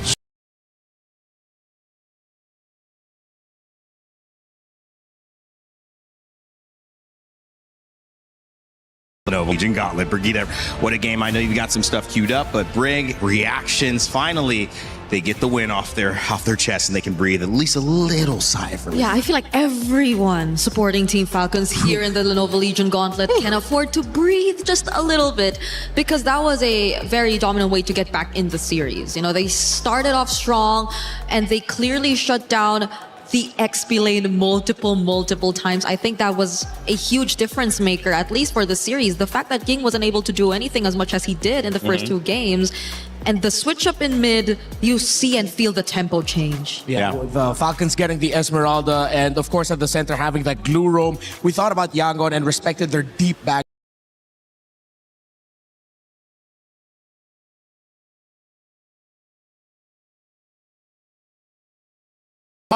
In the jungle, and of course Esmeralda dominating its lane matchup means Bill is not safe, which is why we saw a lot of glue roams go up against Harley jungles in MPL Philippines, Malaysia, Indonesia, all over the world. I mean, look at the damage difference. It was 53,000 on the Esmeralda of Flap compared to the 17,000 of the Uranus on Ying. That impact, I mean, that's a 35,000+ damage difference going to your teammates versus you doing it to the others. Brig, was it an EXP lane loss that turned this around? Well, it started from there, definitely. To say the least, it started from there. It was the priority for Team Falcons before they could fully establish their presence across the map. And they've just kept the pressure going from that point onwards. I think that was very crucial because it, again, was something they eventually let go of in the previous games where when we saw them actually get the lead. But this is a different story. Their lineup was built to actually sustain that dominance that they've been able to secure in the first few minutes of the game. And YG's lineup was not built to delay the game. They could barely actually go for the defense. They could barely prolong it to a point where Sanji could actually make the plays, though he desperately tried. I think you could also witness through the last sequence how desperately Sanji tried to go for the defense. But again, the farming, the gold, it wasn't just there yet. Yeah, it was two in the favor of Philippines as the drum sounds and the fans chant back, excuse me, mixed both of those up. New word, chants, who knows? All right, Rimar, you've got a setup for us on the Telestrator. Yeah. I know you want to talk about the draft. Yeah. What gave Team Falcons Philippines a chance here? All right, let's look at this. Brigida's going to get the play. So we look at the priorities here of Falcons. They get the Hirara as that first pick. Then they went with the Esmeralda Claude. The Esmeralda was the easiest Esmeralda pickup you could go for in the world, as Yangon Galacticos showed up a Uranus and a Valentina early on. This Valentina, looking back at it now, partly I could see why Yangon don't pick it as often and why their priorities revolve around the Eudora that was banned out really well by Falcons. That's where they decided to focus towards. They didn't care about the presence of the Juicin potentially showing up early on. They baited Yangon into picking up that Valentina, as Yangon was thinking Atlas is going to be the main play here. So we pick up the Valentina to turn off the Atlas pickup from Falcons, meaning that Falcons ended up walking away with the glue Farsa, and the Hirara that can all set up tempo so they know that the Esmeralda's winning EXP, meaning that the Harley is gonna be the sad one in the lineup for Yangon Galacticos. We put a lot of respect on this Carmilla, but if you look at the lineup, and I failed to mention this earlier, this Carmilla really just answers one pick on the side of Falcons, and that's potentially the glue. Everyone else doesn't care about that Curse of Blood. They'll be able to get out of the AoE really quickly. They're mobile, high dive. Carmilla doesn't like going up against that. They want that honest front to back. Falcons can either go front to back with their team fight or just surprise dive through the Claude. One last before we pass it on over to Brigida. This is some great bans here by Falcons. They took away the Guinevere and the Nolan, forcing out that Harley to come out later. And that Harley was sad in the presence of the Glue and the Farsa. That's it. It's your turn. It's my turn. Okay. Okay, Mike. So I think at this Good job, guys. we're gonna be jumping in game because we've already broke down what happened in the draft. And oh my, where is my play button? Oh no, not that. Okay. So as we take a look at the first clip I decided to pick up here, I would really want to highlight this because I feel like this is one of the moments where YG actually tried to get something, to at least get a trade, to catch up in what way, because their XP lane was sort of already shut down, so you would really want to consider looking at other lanes, and particularly in this instance, it was the gold lane. But you take a look at how Super Marco just managed this play as a whole, and it did not look like it was something that eventually YG could really capitalize on. Just look at the micro and decisions that came from it. But I feel like what really hurt them the most in this particular scenario was the fact that there was a bit of a delay in terms of the SOD coming in. Han had to try to go for the finish of Super Marco all by himself, which I understand in a way was sort of them trying to preserve the SOD in case they needed to use it later on. But at this point, if they were really trying to go for as much as they can in this scenario where they're really literally playing from behind, then they must have at least secured or tried to really go for the kill, because you see how punishing it eventually turned into from this point onwards when Ogun was able to catch up and Super Marco was able to respond. Yeah, that was the most important turtle buff of all time, by the way, saving Super Marco like that.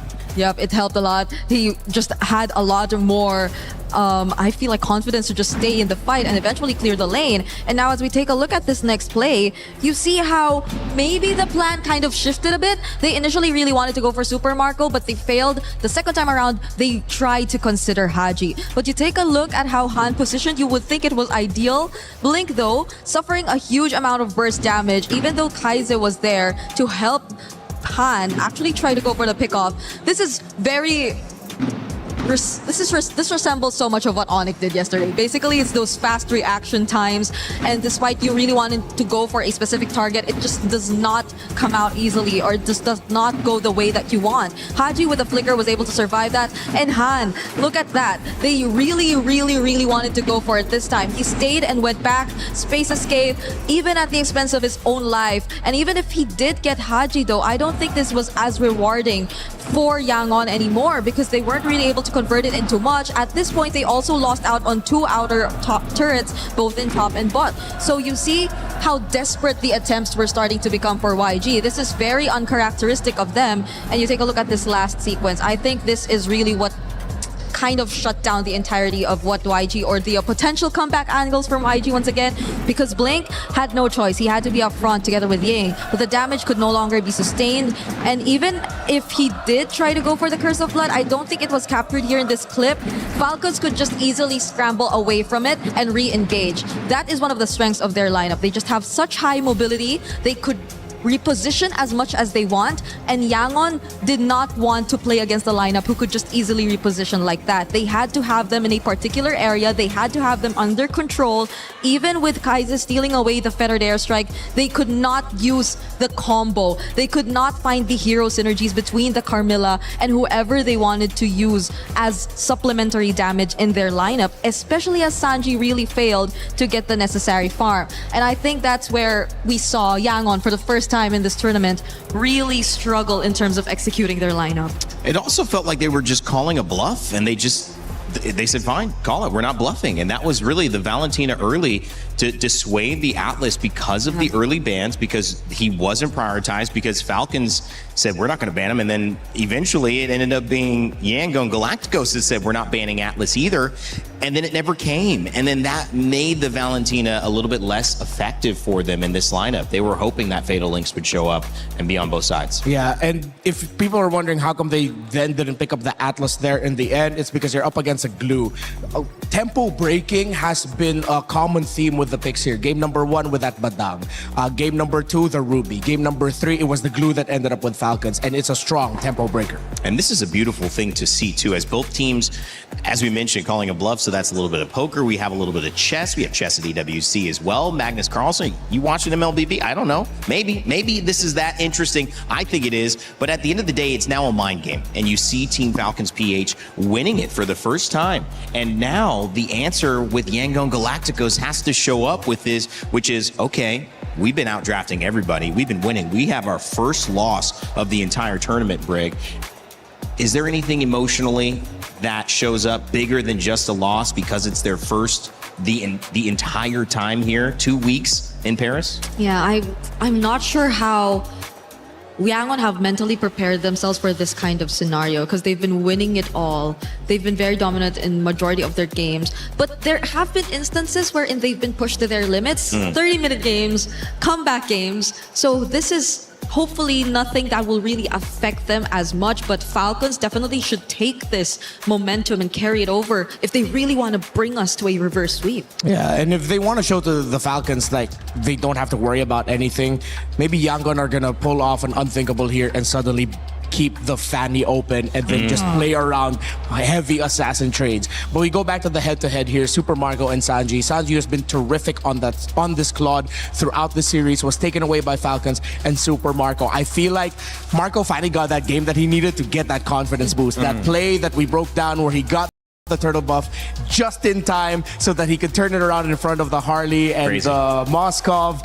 Yeah, Super Marco might just be back, and Falcons might just be definitely back into the series. I mean, it could have gone the other way. If you have that snowball happen with YG, again, Marco loses a little bit of his optimism, and all of a sudden, you could be seeing Falcons out. But at this point, they are back in, and they are in to win it. One more game needed. You can't focus on having to go 3 in a row against YG. You just have to take it a game at a time. So far, Falcons doing a good job of that. Yeah, I'm really starting to agree with Coach Bren and what he mentioned about the difficulties of going up against YG this time. But the adjustments have been great, at least for Falcons. The first 2 games, I feel, have already been sort of enough to get a better grasp and understanding of how you should be attacking YG. And maybe YG are starting to fall into what Falcons are setting up as a trap from this point onwards if they don't get to put themselves back in the game. Yeah, if we do get a side switch here and Yangon decide to go to the blue side, Falcons go next, what then happens to the trade in the mid? Eudora is going to end up becoming another major piece that you cannot ban out on the red side. Bannable on blue. But on the red side, it's too much of a risk with the amount of picks that you're going to be giving up. So does that mean they deprioritize the Selena and then they go for the Eudora?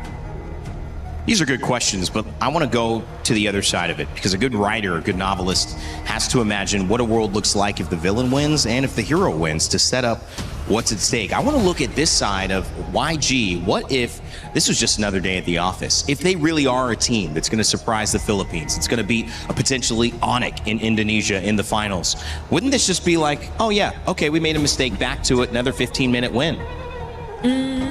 I mean, if they're going to be that team, if we're talking them up like they could be, that's how they would respond in this game. If so, then are we seeing another Barrett's priority first? The thing is, there's a dangerous game right now, and Yangon, I think, they might trick Falcons into this. With the Valentina ban, both Marcel and Atlas are open. Belleric's gone. Okay, it's just the Atlas now. And Dodot the Valentina. So there are a lot of options for Yangon, honestly. They can rush pick the Atlas. Then Ogwen's picks, I think, might have to come in earlier. It's been banned out with the Atlas here. Falcons needs to consider picking up the Minotaur in the first phase. Something to match the potential threat of an Atlas. without the Valeric, then that is probably the next to consider in terms of AoE if you just really want teamfight prowess. Yeah. Hirara and the Fanny are gone. I think Falcons don't need to rush pick the Nolan. They can save their jungle pick for last and then just surprise with the Joy in the end. And seeing as they picked up the Juice in, heroes such as the Harith and the Joy might be their go-to so that they can get that smoother scale into the mid to the late game to set up for their Claude. Are YG forced to pick up the Eudora now at this point? If they really just want to play for comfort? And is it something Falcons are trying to set up? Because you see how they already have some sort of reliable damage already coming through for the Juicin and Claude to manage at least the mid to late game. Yeah, and they turn off the Gord pick with that. Because if Yangon decide to lean in towards the Kaiser pick and then go for the Gord instead of the Eudora, because again, picking up the Eudora early on, you still have the Esme Uranus trade active, and picking it this time might mean that Falcons wins that trade. I think they have to go ahead and pick up the Esmeralda, or maybe even consider an Arlot early on again. Arlot Atlas, great combo. Nolan available in the jungle, which we haven't looked at yet and is not going to be looked at here yet as well, unless Haji decides to grab it on the side for his team here on Team Falcons PH. But with the Uranus and the Eudora picked up, it's what we anticipated. Yeah. And the tough thing here now is for Falcons is they have a decision. If they pick the Esmeralda now, they lose their priority in the hero for Ogwyn. If they pick up the Minotaur now, they will lose that Esmeralda. What do they want to secure at this point, Falcons? They're put in the spot here by YG, who I feel like despite a not so great showing earlier with the Uranus, this is still something YG are willingly playing into. At least they save their carries. At least they can adjust their most important roles here in this matchup. So now they're playing for roam and jungle. I think they still have to keep that Nolan Joy option open. Yangon has a lot to ban out. They'll have to ban out their choice of one jungle pick and then one roam pick. They can't ban out both roles because that will open up the board even more for Falcons. They have the Minotaur available for them. They can still pack the glue, but it's Falcons with a surprise ban. They themselves ban out the Nolan, and that is gonna take Yangon by surprise. Why is it so surprising? Because you're expecting that Falcons is going to be picking it up for themselves at a red 4 in high consideration. And now Yangon is forced to ban out utilities. Falcons might just be in the heads of Yangon right now because now you still have a Joy, Minotaur, and the glue all open as choices for Falcons if they want to lean in towards that. They don't need to rush their roll pick right away. They can just close it out with a Galacticos if ever they see a jungler on the side of Yangon that has a lot of dashes. And if it's obvious that they're going to be going for a mix of high dive and having one gold laner in the back line, playing it really safely, then you pick up the Galacticos to close out. Falcons just opened up a wealth of options for them with this Nolan ban, forcing out an Akai surprise ban by Yangon. But at least for Yangon, hopefully they might have a potential Guinevere. Oh, never mind. Nope. Never mind. Banned out again. Okay, that would have worked real great for Yangon, but even that is now taken out of the options. So we're left with only so little for Han in the jungle. Might just be his Suyo. It's not a lot for anybody. Yeah, it might just be either his Suyo or his Harley. Okay. And they ban out the Joy as expected. There's still utilities. Do they go back to old favorite and just pack it up with a Fredrin? Are they both looking at the Fredrin right now? Because it's honestly one of the few options that are left. At least currently, because I think Ling has fallen off. We don't really see him as a consideration anymore. The Yesun Shin. For Yangon might be an option. They can close it out with a YSS and a Moskov. That wouldn't be bad. Yeah, just maybe not for Falcons if they really want to keep it fast. Too greedy. So they need at least a jungle to balance it out. Fredrin is fun. Harley, if they want to, but they save it for last. As expected, they go blue into the Atlas. Oh. What do Team Falcons PH have up their sleeve here? Looking for a jungle at the very end. They'll have final say on this draft with Red Side, but it means that two big picks now coming out for YG. For Falcons, it's going to be high burst physical for sure because their roam, their EXP and their mid is all magic They need to balance that out with strong physical. What? What do they have? Yeah, what is Yangon looking at for their jungle and gold? They get Clint. Okay, we've seen that work. And the Suyo. I think you go Leomord. Do we run it back and you go Leomord or Fredrin? One of those two? To combo it with the rest of the members, I think if they're going for rundown, Leomord is an option. But if they're playing around either Super Marco or even Haji, then maybe the Fredrin could just make room for that. Yeah. So it depends on the kind of approach they want. Yeah, the problem is if they go Fredrin, it might be too slow. Unless Falcons are going to show up a new surprise pick here. Unless there's a jungle that we're forgetting in physical. I mean, Aurora did pull off a Lucas, but it didn't work. So who knows what options could be. Martis. What's it going to be? What else showed up recently? Okay. Okay, they're still going to go for the Harley. High magic base. Yeah. And this didn't go the second round didn't go as expected as I did. I thought Falcons might go for something a little bit more surprising in the jungle. Yangon played it safely. They have their Clint with them. Esmeralda should win in the EXP, but it's Han on the Suyo. And Could that's make the the big difference. X factor. Exactly. X factor for YG. Will it be the Suyo that sends him into the grand finals? Will it be the Clint that bursts the bubble of the Philippines? Or will Team Falcons live to fight another day? They need to win 2 in a row. But every win for 2 starts with the first one. So let's see if they can handle this game as we send it over to our casters, Trax and Leo. Going into the Land of Dawn for game number 4 is a canon event in the Myanmar versus Philippines rivalry. Yangon Galacticos could secure their slot in the grand finals and finally put the rivalry to bed, or Falcons could claw their way into a clincher that goes all the way. Welcome to game number 4 in this best of 5, our first semifinals for the day. And just like that, with red 5, Falcons securing the Harley, even the whole jungle matchup was left in contention. And it worked out so well for them, because the thing is even if YG doesn't go for the Suyo, Falcons can pick up the Suyo in response. They had him in this rock, paper, scissors match where Falcons always got to see what YG picked first. And when Suyo and Harley were the 2 picks to go, Harley normally got the win over it. That's right. Harley normally got the dub in that matchup. For about 4 to 6 weeks, Harley was the best jungler in the game when it came to MLBB Esports. And this is not to say Yangon can't win with the Suyo. They already have in the knockout stage of MSC. But looking at the rotations, again, I'm not so sure if you agree with me, but it's evident that Yangon are playing a little more cautious. It's a very similar pace to game number 3. Falcons also, though, because if we get to this 2-minute mark, Sanji and Super Marco always just going toe-to-toe down here.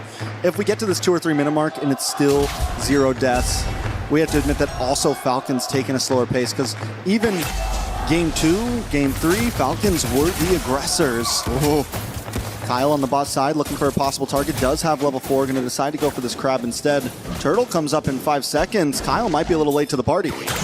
All right, the expanding rivers will allow him to double time and make it there. Flap and Ogwin able to draw a line between Blink and the Turtle. Flap on this Esmeralda 2 games back-to-back is feeling like a force of nature. Han is going to start off this Turtle. Kyle gets the deadly magic, or doesn't actually use it quite yet, but they're still able to put a lot of damage on a Blink. Haji in the backside with the Crimson Beacon, and down goes Han. Han's not going to be able to survive this one. First blood into the hands of Hanji. Kai's now forced to use the Flicker as YG watch Falcons take Turtle number 1. That is mid-prio up Wazoo. As if inherited from their ancestors, Falcons just take the Turtle and own the early rotations. As a Uranus, you kind of can't help but feel miserable. This is something that Ying has to take from game number 3 all the way to game number 4 and say, I can do better. But he's not given the atmosphere to do as such. The mount on the Sanji. In comes Marco. He's in a lot of trouble. Han's going to try to come in to help out. A lot of damage on Ogwin. Ogwin won't be able to get away. CC immune on to Super Marco. Will be able to, in fact, get back safely under the tower. But a nice pickup for YG. Massive clap back. They force Ogwin to take a dirt nap there. Patrick Starr just out the bush. This is Interesting. Grand Theft Purple committed. Kyle takes it.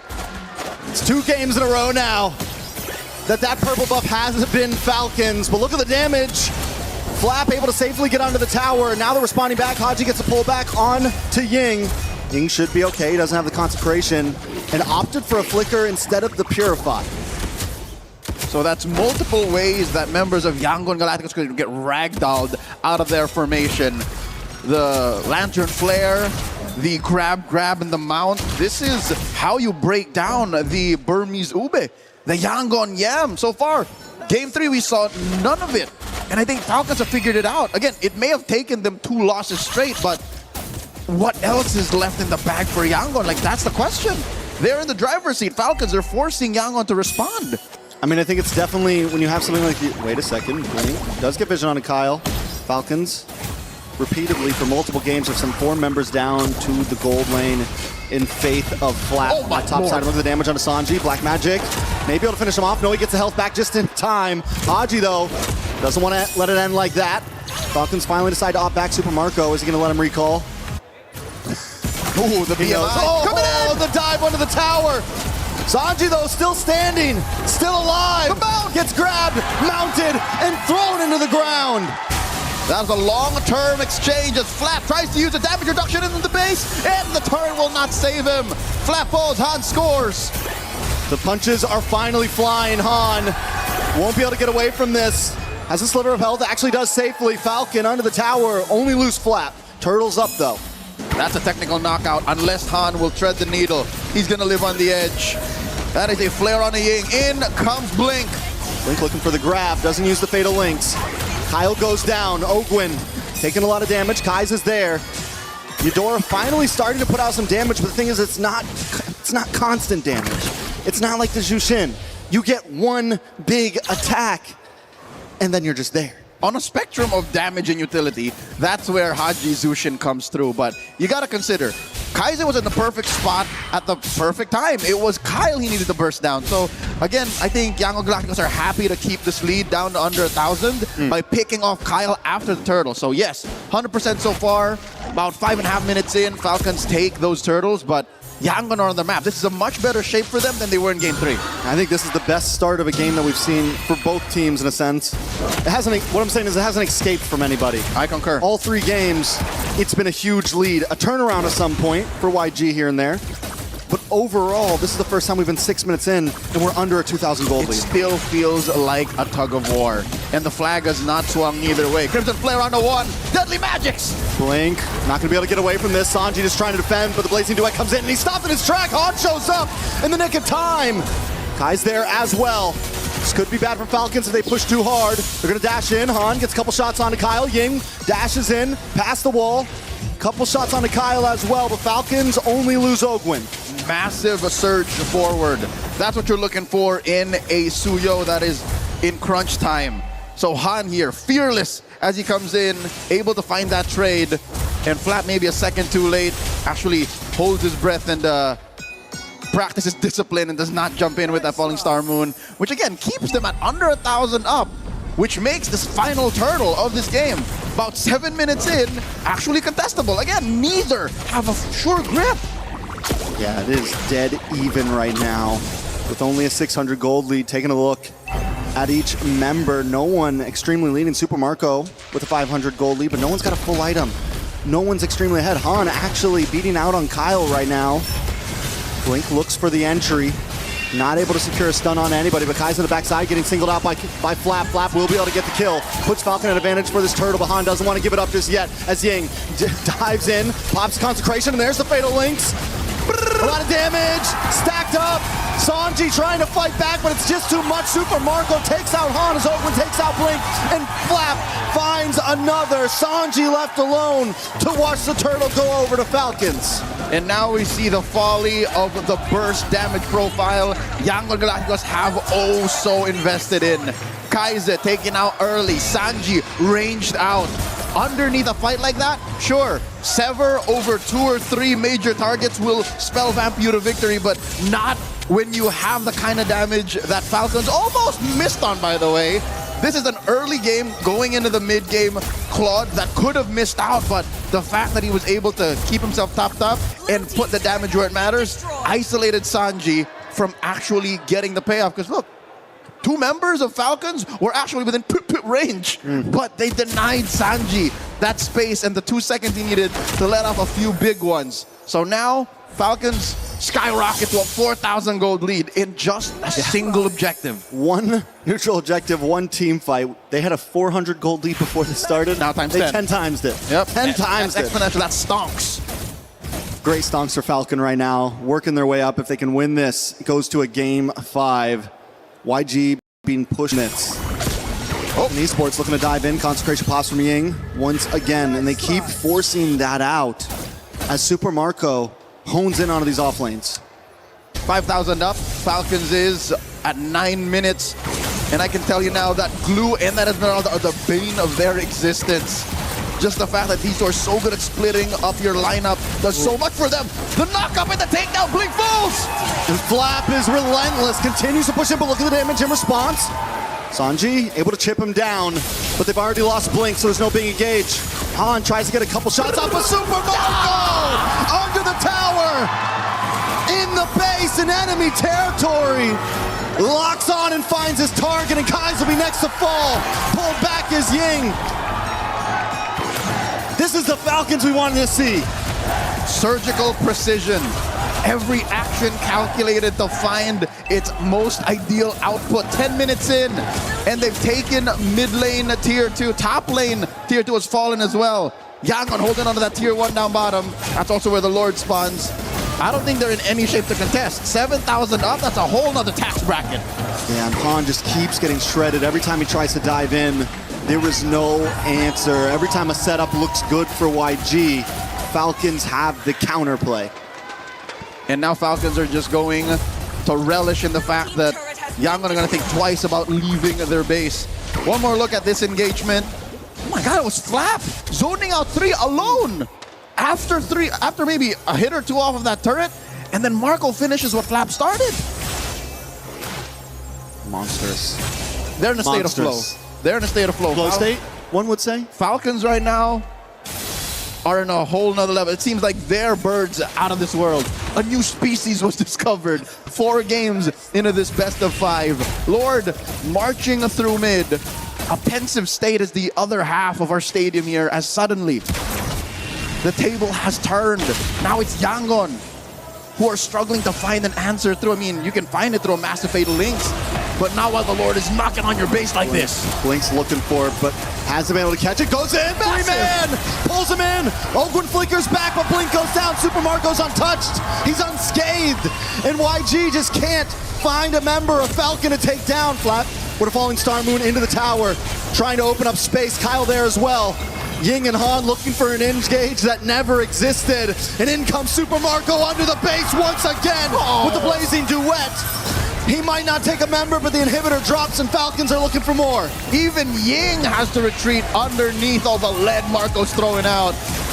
And even Sanji's bullets don't hurt as much as he'd hoped to. Falcons are now up about 11,000 gold, denying even orange buffs at small camps away from Han. He's starving, just built up his Queen's Wings, which is, again, something he needs. He needs maybe a second or 2 more underneath all that. But being 2,000 behind a little magical boy, such as Kyle's Harley, a minute before the Lord, might be a replay of game number 3, I'll tell you now. It's definitely looking rough for YG. The goal on that first Lord when you're behind like this is to try to not lose any inhibitors, let alone 2. It's going to make the second push that much harder to defend. When you're behind this far, the goal is get to third Lord. Get to third Lord, get to the 16, 17 minute mark, and you're good.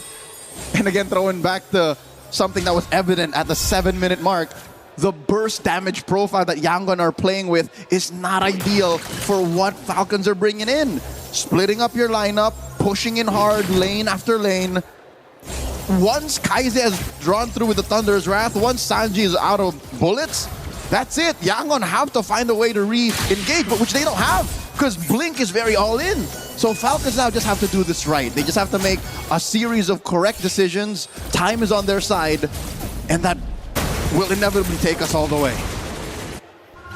Falcons Esports and they do play it patient. They're not trying to rush it. They know their lead. They know the amount of time they have. YG, you're in a bad situation here, right? You kind of have to contest this because you're down to one inhibitor. Blink, once again, unable to find an opening.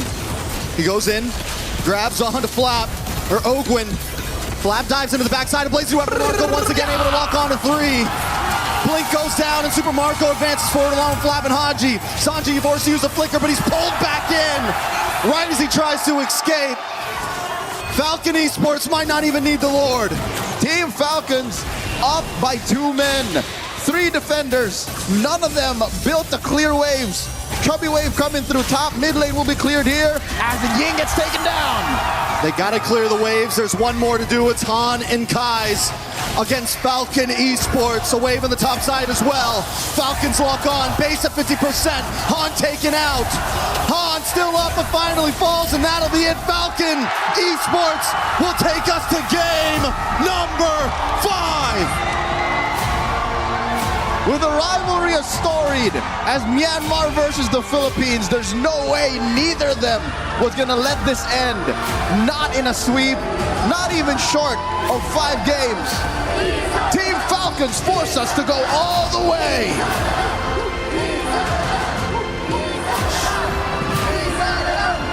What a series we have. You know, YG took the first 2 games. It felt like it was over. It felt like the only hope, the final hope, was being crushed. But once again, Falcons stand tall. Can they do it here? Reverse sweep. 3-2. I would hold my tongue. A lot of people would say don't count your eggs before they're hatched. And again, the amount of synergy and chemistry that the members of Team Falcons have is nigh infinite. I don't think you've ever, well, we've been close to, you know, hanging out for almost 2,000 days, but they are a team that have been through all of the ups and downs, the thick and thins, and being against an old foe, a well-versed foe such as the Burmese, the furious, out of this world, intergalactic talent of Yangon Galacticos. That is what unlocks the best out of Team Falcons. Well, I'll tell you now, I'm relieved we're going all the way. You gotta say this too. Throw it back to the interview of Flap the other day. What did he say? He said, we do better under pressure. And right now it is proving. They came into game 1, a little shaky. Came into game 2, a little shaky. But once the pressure was on, once they knew it was match point, they just kick it into gear. Rene, Renoir Brie, how y'all like that? I like it a lot. I like it a lot too. A lot. Wow. What a moment here at MSC. MLBB is giving us a show, and we welcome you back to the panel. Rain Day, Rinmar, Brigida, to talk about what is our second series of this tournament to go to 5. 1 game now decides between Myanmar and the Philippines, representing their region in the grand finals of MSC. And boy, oh boy, we have a good one on our hands. And I think Leo and Trex, they put it best. The Myanmar teams, when they push the Filipinos to their limit, bring out the best in the Filipinos, and the Filipinos bring out the best in Myanmar. This is why, even though it's been so long since we've seen such an important matchup in their rivalry between these 2 regions, why it's one of the best in MLBB global esports. So much respect. We've seen it. And you see all this respect converted into just more and more competitiveness between these 2 teams. They're trying to bring out the best in each other, and I'm really loving how we're getting a full 5 series again. We saw probably one of the best series yesterday between Aurora and Onyx, and this, I think, is on the road to matching what we saw from last night. And does it feel faster? Does it feel more decisive? I just feel like there's an element of this that it was so on the YG side, and now it's so on the Team Falcons PH side. I don't know whether this is going to turn again, or if we're going to see, you know, maybe a 25, 30-minute game in Game 5. Yeah, I feel like if it gets to that, though, that will really test the mental of both. And I'm not just looking at Yangon here. It will even test the mental of world champions in Team Falcons and the members that they have there, definitely. And I think this is why we've seen the draft somewhat shift. We've gotten a little bit more old school, a little bit more to a few months ago.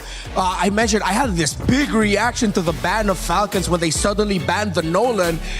Because of how the draft eventually turned out, I was a little bit skeptical about the Harley, but then I'm reminded again why 3 magic damage dealers in the center of the map does really well for a lineup that has a strong winning lane matchup in the EXP lane and a slower farming gold laner in the Claude. If Falcon starts getting wins early, it's almost unstoppable. And since they were able to mark the man of the hour in Han and Ying yet again, it was another easy coast to victory for Falcons. Yeah, I just can't help but feel bad for Yangon in a sense that the previous drafts felt like they were just forced to draft out of what they would usually pick for comfort, what they would usually want to really complement their playstyle with. So there demands a change in terms of gameplay as well from Yangon, which I feel like is something they're not completely used to. Yeah. And Falcons have done a great job at just pushing them to this point. And Falcons are comfortable. They've had to do this already, and they found themselves on the better end of a comeback. Now they can see that the road is clear. One win. It comes down to one single game, one draft to get the edge, and they've done it 2 times in a row. Yangon now have to figure out a way to get Ying back to the Ying we know, the 20 plus KDA. That's gone down quite a bit. He's taken many deaths here in these last 2 games and hasn't found that dominance that we were expecting to see from him throughout this entire series in the last 2, Renmark. And what I like about these last 2 days of knockouts that we've had, today and yesterday, all the teams that have had glowing records that look unstoppable heading to knockouts are the ones who are taken down a peg. And we are on the way to once again becoming one of the most unexpected MSCs. We still don't know. We still can't tell. Yes, Falcons has led the charge here, but Yangon was up 2-0. I'm not discounting the possibility that Yangon might just shock Falcons and the world by winning this game number 5. But then Falcons also seems like they've unlocked something, and I think you saw something.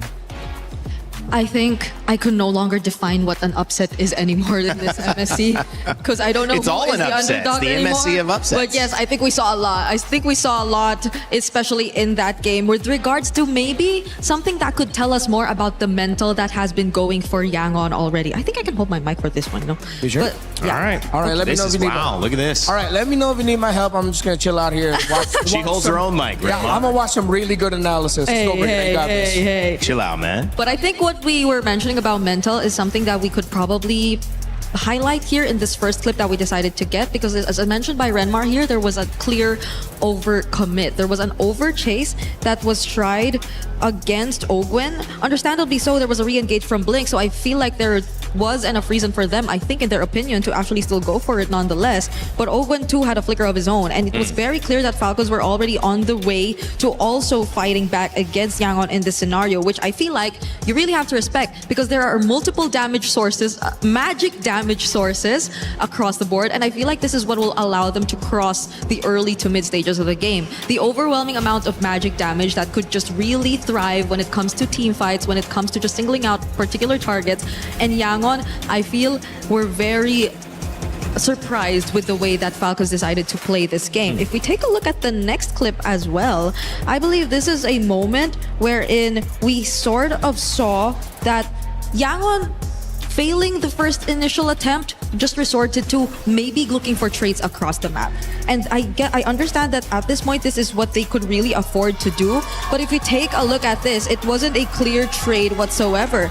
They were able to take out Flap on the other side, but at the same time, this was a technical knockout, as mentioned by our casters earlier, because the fact that they were already able to also fight back and push Han to a very low HP resulted in them not being confident enough to go for this turtle engage. And that is what made room for Falcons to eventually still get advantage of this, because again, as much as Yangon just wanted to go for the mirror, it was on a side that technically would favor them, but Falcons were still able to get advantage or take advantage of, just because they weren't able to commit it all throughout. Han, again, being very low, did not result in anything that eventually could be converted here for Yangon. And we take a look at one of the last and more important plays here in this game.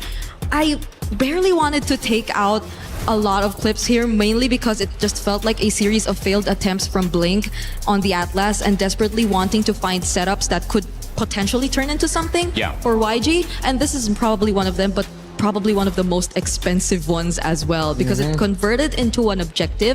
They completely lost out on map control after this moment onwards. And if we just take a look at it all over again, it's not like they had the right amount of information. Flap singling out a member already, I feel, puts you at a disadvantage to still commit to the team fight, to a setup against multiple members who at this point were just mostly the frontliners you could really reach for. So that resulted in a lack of damage already in itself and just putting your teammates in more danger. But understandably so, there was very little that Yangon could play around it, given the lineup, given the conditions of their lineup. And so the draft that we are about to see in this next game, I feel, is really going to be crucial if they really want to get back in Team Falcons. You've given Claw, great points by the way, Brig, and great handling that without a microphone. She did it. That was not easy. We had to pick up some notes. We did have to. They've given the Claude away, and they've won twice. Super Marco on the Claude. I think part of the issue with that, and the other one I want to point out is the Glue, which has been played by Ogwin now twice. That dang Patrick skin. I know you want to buy it in game, but it is so annoying, I would imagine, to be playing against that and how effective he's been. I think those two characters have given too much freedom. I mean, they're able to disrupt. They're able to throw timings off. They're able to get in and out. And I feel like also they're now comfortable. And what I saw from Ogwin and Renmar, what do you think about this? It just felt like the first couple games, they were forced into a deeper roam pool that was less comfortable. And they were trying to see, what can we do? There's the high-lows. Can we make it work? We can't. But now the Glue, I mean, do we have to go back to just banning out those roamers? Yeah, I think you're really going to have to consider it. And I think I'm going to double down again on the genius of that surprise Nolan by Falcons, forcing out suddenly an Akai ban, which Akai was an option, but not one of the best. That's sort of just like last on the list, break glass in case of emergency. But I think it's because they were already leaning towards the idea of the Suyo in their heads, which is why they decided to play it safe and ban out the Akai. I think if Yangon are going to be red side here, and I think they have to pick red, they just have to go all out. They have to revisit getting priority in the EXP lane. Get an Esmeralda for Ying, get a Claude right away. Yeah, this is where an amazing analyst comes into play, because you can look at the EXP lane, you could also look at the solo gold lane, but you can also look at the mid lane. And that's where Haji and Kaise have been having this matchup that's kind of playing bluff or call the bluff, where you have the Valentina but the Atlas doesn't show up, where you have the Eudora but it's not effective, where you see the Farsa come in but it doesn't control. Talk to me, Brig. How do you get this matchup? Do you focus on these two? Because so far it has leaned in these last two games towards Haji. I feel like Kaise, we saw how the advantage could really work in their favor, especially if him and Blink are able to just individually and together just really find the tempo, especially in the mid.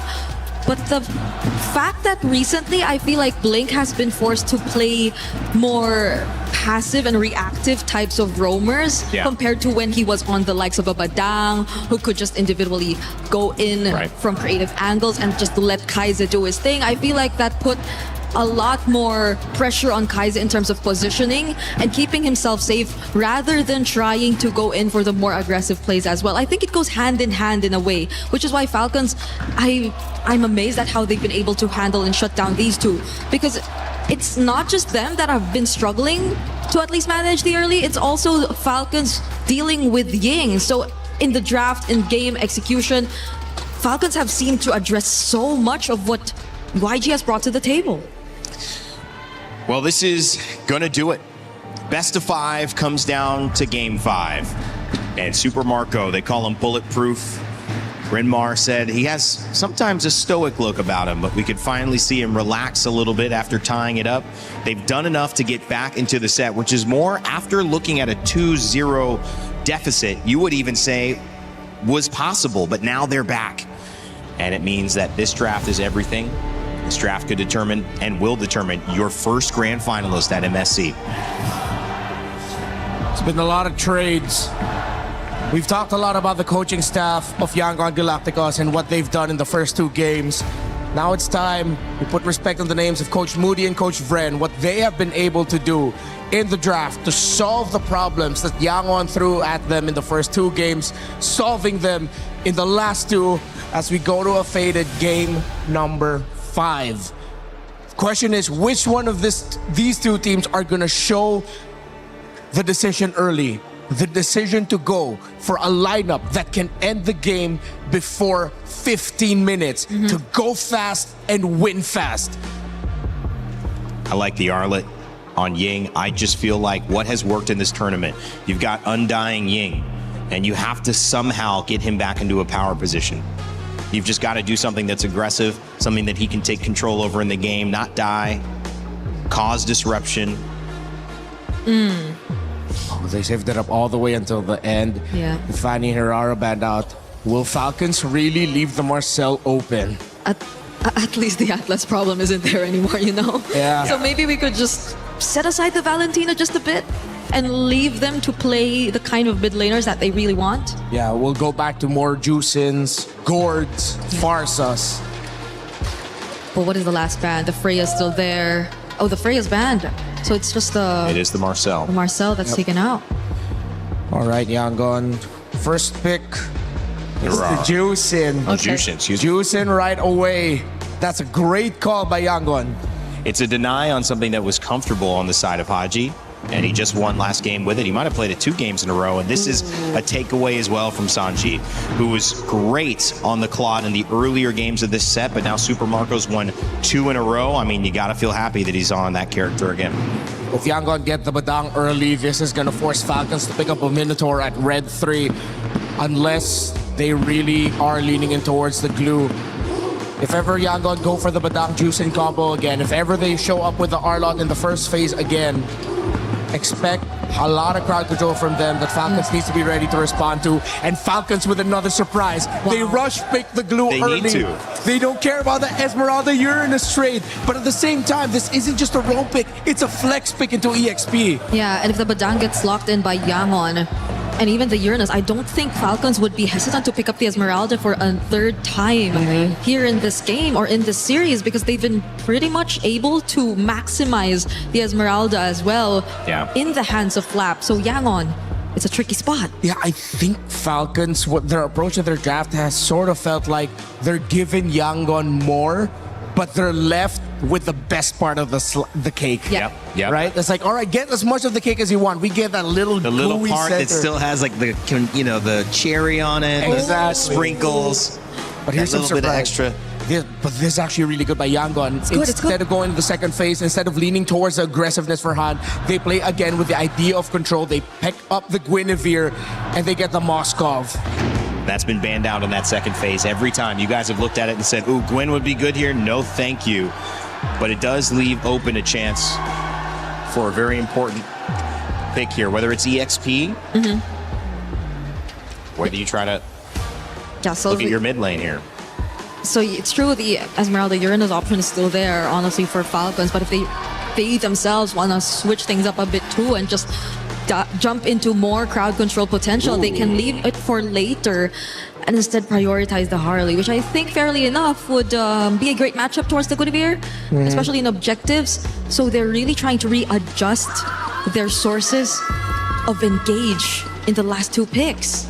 I wonder if Yangon need to consider banning out a Farsa if they really want to double down on the aggro, but they need more crowd control.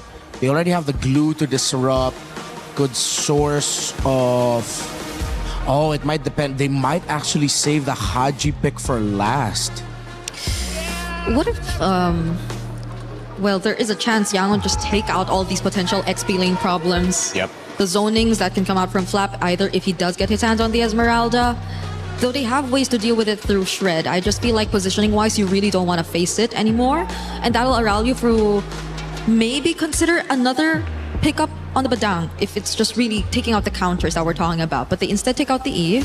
Which I feel like means Yangon just showed a little bit of where they are mindset-wise, because their 3 picks are pretty great against a lineup with an Eve. And the fact that they still decided to ban it out, maybe that might be something that Falcons just now have a hunch on of, oh, wait, they're overthinking a certain aspect of it. The EXP lane is really where the focus for me has shifted. The R-Lot has gotten banned. I thought that would be a great pick to get Ying back in comfort. But now you have the Uranus and the Esmeralda. Is the thought, Brig, that if we save this and you pick up Uranus or you pick up Esmeralda, we just get the other one?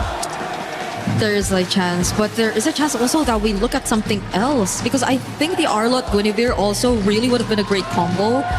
If Yangon are looking to just layer down, and taking out the Eve means they really want to go for a certain setup, right? Yeah, because if ever Falcon shows their mid laner now and pick up something like, I don't know, a Vexana, Yangon can go for a very aggressive EXP laner that can just break that formation. Zetian!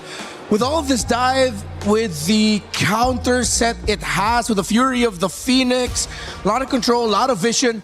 The thing with Zetian lineups is, especially with a Harley, especially with a Claude, if Yangon end up with two strong high invade Roman EXP picks, it's going to be deadly for them. If Falcons lose this early game, it's going to be hard to come back. I think Yangon can lean in with just pure total aggro. What about Keto? Up against Zetian, because of her knockback, it might be tough, especially with the glue around as well and the Esmeralda still open. Sora is actually a really great pickup. Whoa, all right. We might get Valentina EXP here for Falcons and Flap. That's an overwhelming amount of magic damage again. Yeah, and it's a counter to the Sora in the lane. As Yangon end up with the Kali. The Kali not good if ever Flap ends up with his own shifting skies as a Valentina Sora cosplay. We're going deep into the pool, baby. We love to see it. Last pick here for Team Falcons. Yeah, it's either they go for that, or just the next laner who could match the Sora and just disrupt positioning, and that's gonna be a Phoveus option for them. Dangerous. Who would have thought the Phoveus was actually still up there? Yeah, they needed an anchor, actually. The Valentina would have been the more defensive option, but the Phoveus could be used to bait out some skills from Yangon, and then the glue goes in. This is anyone's game. Yangon and Falcons will take each other to the limit with this draft. No holding your cards close to the chest. You got to lay them all out on the table. It's the river. Even though we're playing dangerous grass, but in this case, they are all in. It is Yangon Galacticos versus Team Falcons PH. It's game 5 at MSC, which means we're gonna get our grand finalist after this. Drex and Leo at your service, calling the final game in this best of 5. More than half a decade of lore, more than half a decade of hope and glory on the line, and of course, the first ticket to the grand finals of MSC at EWC 26. Let's get it on. It's been a hell of a series. It's game number 5. It feels like a grand finals if you ask me at this point. YG with another draft in their pocket. Falcon as well. We've had different picks throughout every single game. And I love the way the panel put it. They are digging deep. It could be anyone's game at this point. Already so much aggression from both teams. Both junglers possibly have to go back. Blink has a quicksand guard, so he should be okay.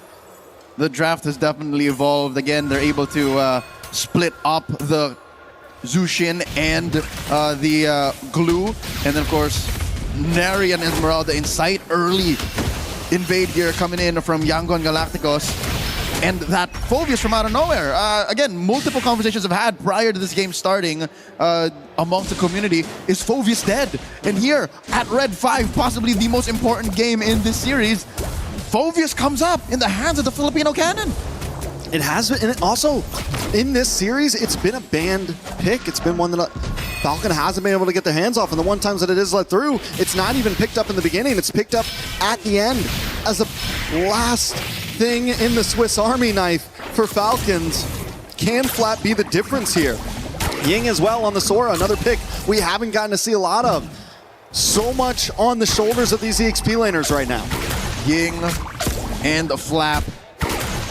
Fortunately, neither of them have died. And again, this game has taken a turn after we've seen so much action in the first 2 minutes throughout the group stage. Early knockouts, we could have sworn the meta has changed, but no. When the best of the Philippines, the best of Myanmar come through, macro reigns supreme. Early presence here. Han holding that pixel brush. Blink with a pull. Ogwin flushes him out. Kyle here holding on. Oh, sees Blink. Han will get to level 5 before this turtle. Kyle's going to try to go back to this orange buff and scale along with him.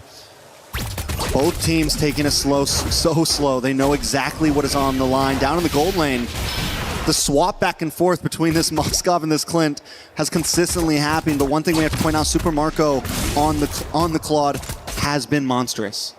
Denying it from Sanji alone is such a power play. And I'm glad that we were able to take a peek at the gold lane, because that's essentially where the duel is happening. And as we speak, it's happening now while these two teams dance around the turtle. We do have a level up on Han between him and Kyle, which means Falcons have to really try to get an advantage here. They have to try to stun, and there goes a pursuit onto Han. A lot of damage locks in, but Ying still able to take the turtle. Gets a knock up on Ogwin, crashing down. The fists are hitting hard, but Ogwin's there now, taking a ride onto Ying. Falcons look for the response. No members on either team go down. Turtle goes over to YG. Marco going for that double. Rampage Sandstorm jumped in. Blink spent his ult to deny Marco a clean double wave. All right. I like the way both teams are playing right now. There's sustainability around the map. There's crowd control on both sides. There's engage, re-engage. This game could definitely go the distance. There's a combo that they're waiting for. Falcons want to get the perfect Fury of the Phoenix into a chain on that demonic pursuit. The demonic wave into infernal pursuit. Bop, bop, bop. That's what they're looking for. For YG, came a little closer, came a little easier, right? A flicker into a shifting skies. So we're taking aspects of games 1 to 4 and putting them into practice now with some new picks as well. So this is a series that's been building game to game to game. Falcons have a small lead, but you can only really chalk that up to a little better mobility across the map for them, since, you know, a Harley is slightly more mobile than a Guinevere.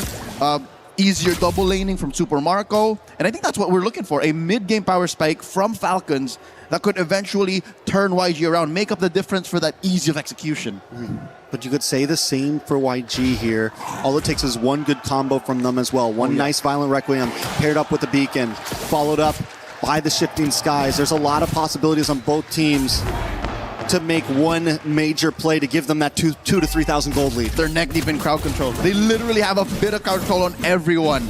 So that's what Falcons is trying to skirt. That's what they're playing around. Again, the fact that it's only Marco who has a Purify and Haji who has his passive. Once that's popped, then Yangon has free reign. That's what Falcons is taking all this time for. What's insane about the amount of crowd control on both teams, there is only one Purify between 10 players. Both teams putting their all on an aggressive route, or on a micro route, I would say, looking for the outplays, looking for the chance to make something happen with these flickers.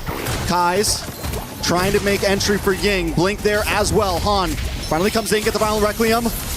A lot of damage locks in. Super Marco comes over to Blazing Duet. Kai's able to take out Flap as Marco unable to put any damage on to Blink in the backside. Han does go down though. It's 1-for-1 Flap for Han. YG end up losing out on that one. Not so fast. There is a chubby wave left over by Sanji in that push up top. Falcons quick to find redemption as they push down bottom. Kyle! Kyle in a lot of trouble here. Space escape was at such short range. That was 3 members of YG dogpiling on him. And that will even the playing field in that last trade, because yes, the tower went down on top side, but tower also falls to Super Marco.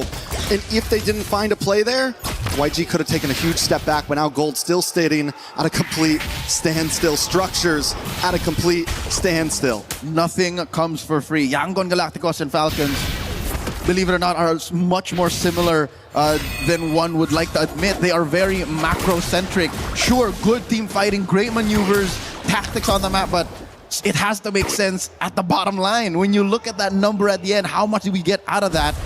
They have to have gotten their margins checked, and that's what that kill was on a Kyle. Kyle has to watch himself again. It's a death per jungler, Han and Kyle. The EXP lane, though, I think this is where the difference lies. Flap is a little more willing to sacrifice himself, while Ying is still the hero play. Ying still counts his Shifting Skies as if it was the game changer. It was the win. Ooh, nice steal by Sanji. Very well done. Both teams back to just letting their junglers do what they do best. YG, Han does take a camp up on the top side. He's holding a level ahead of Kyle right now, and it's kind of been the story. Even though he's on the Guinevere, he's been able to keep himself ahead in terms of juggling. It's with those little camp steals that he's taking. A little lizard here, a little bug on the top side. Anything to try to get the level advantage on the next objective.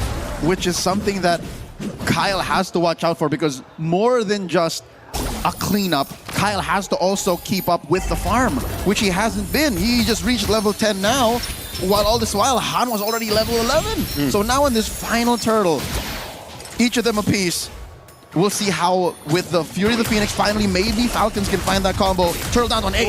Ogwin jumps on Han. That might be the answer right there.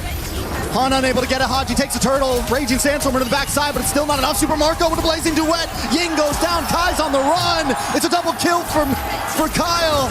Sanji takes a tower off map. And Falcons are capitalizing, but Sanji helps save the day, helps even the playing field by taking out Kyle as Falcons collapse onto Blink.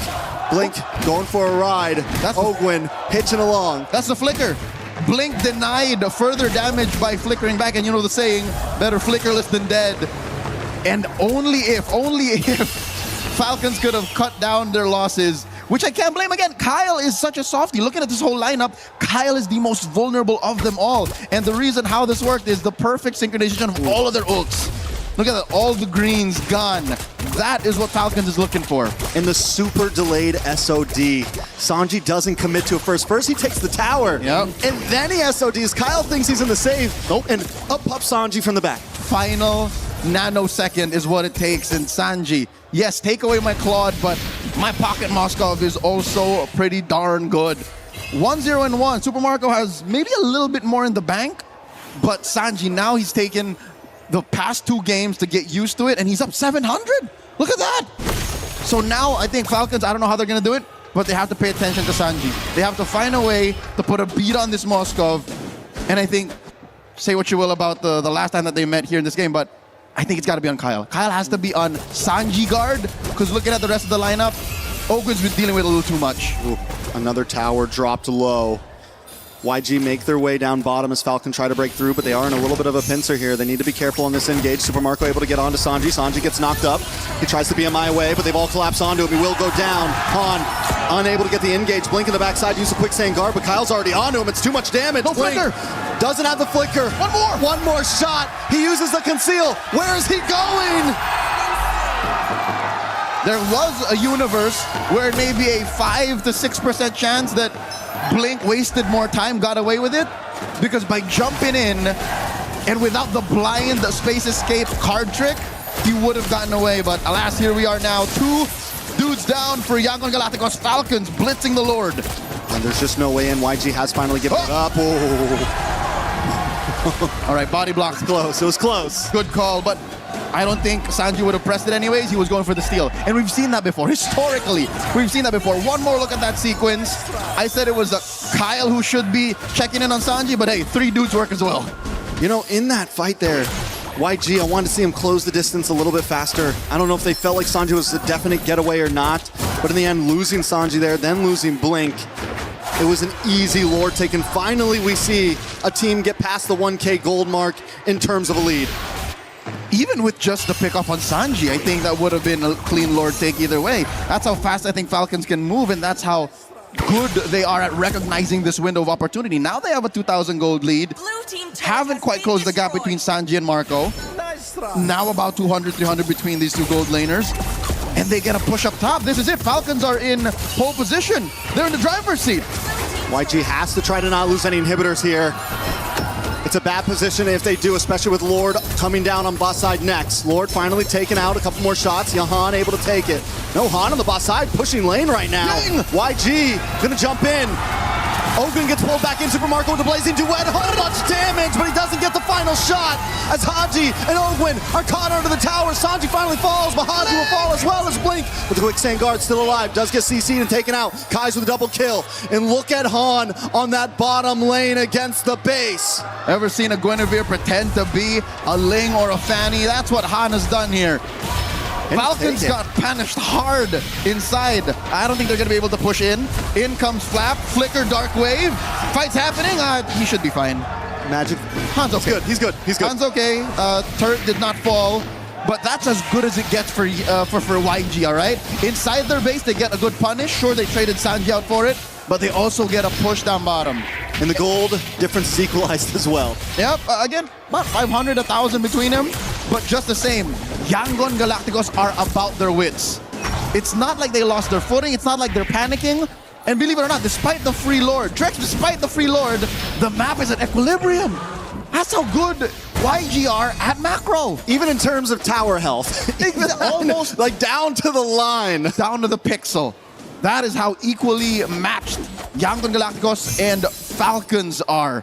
Kaize picking up a Ice Queen 1 here should help with the spell vamp, should be able to slow down the forward push of Team Falcons. Looking at the rest of their kit.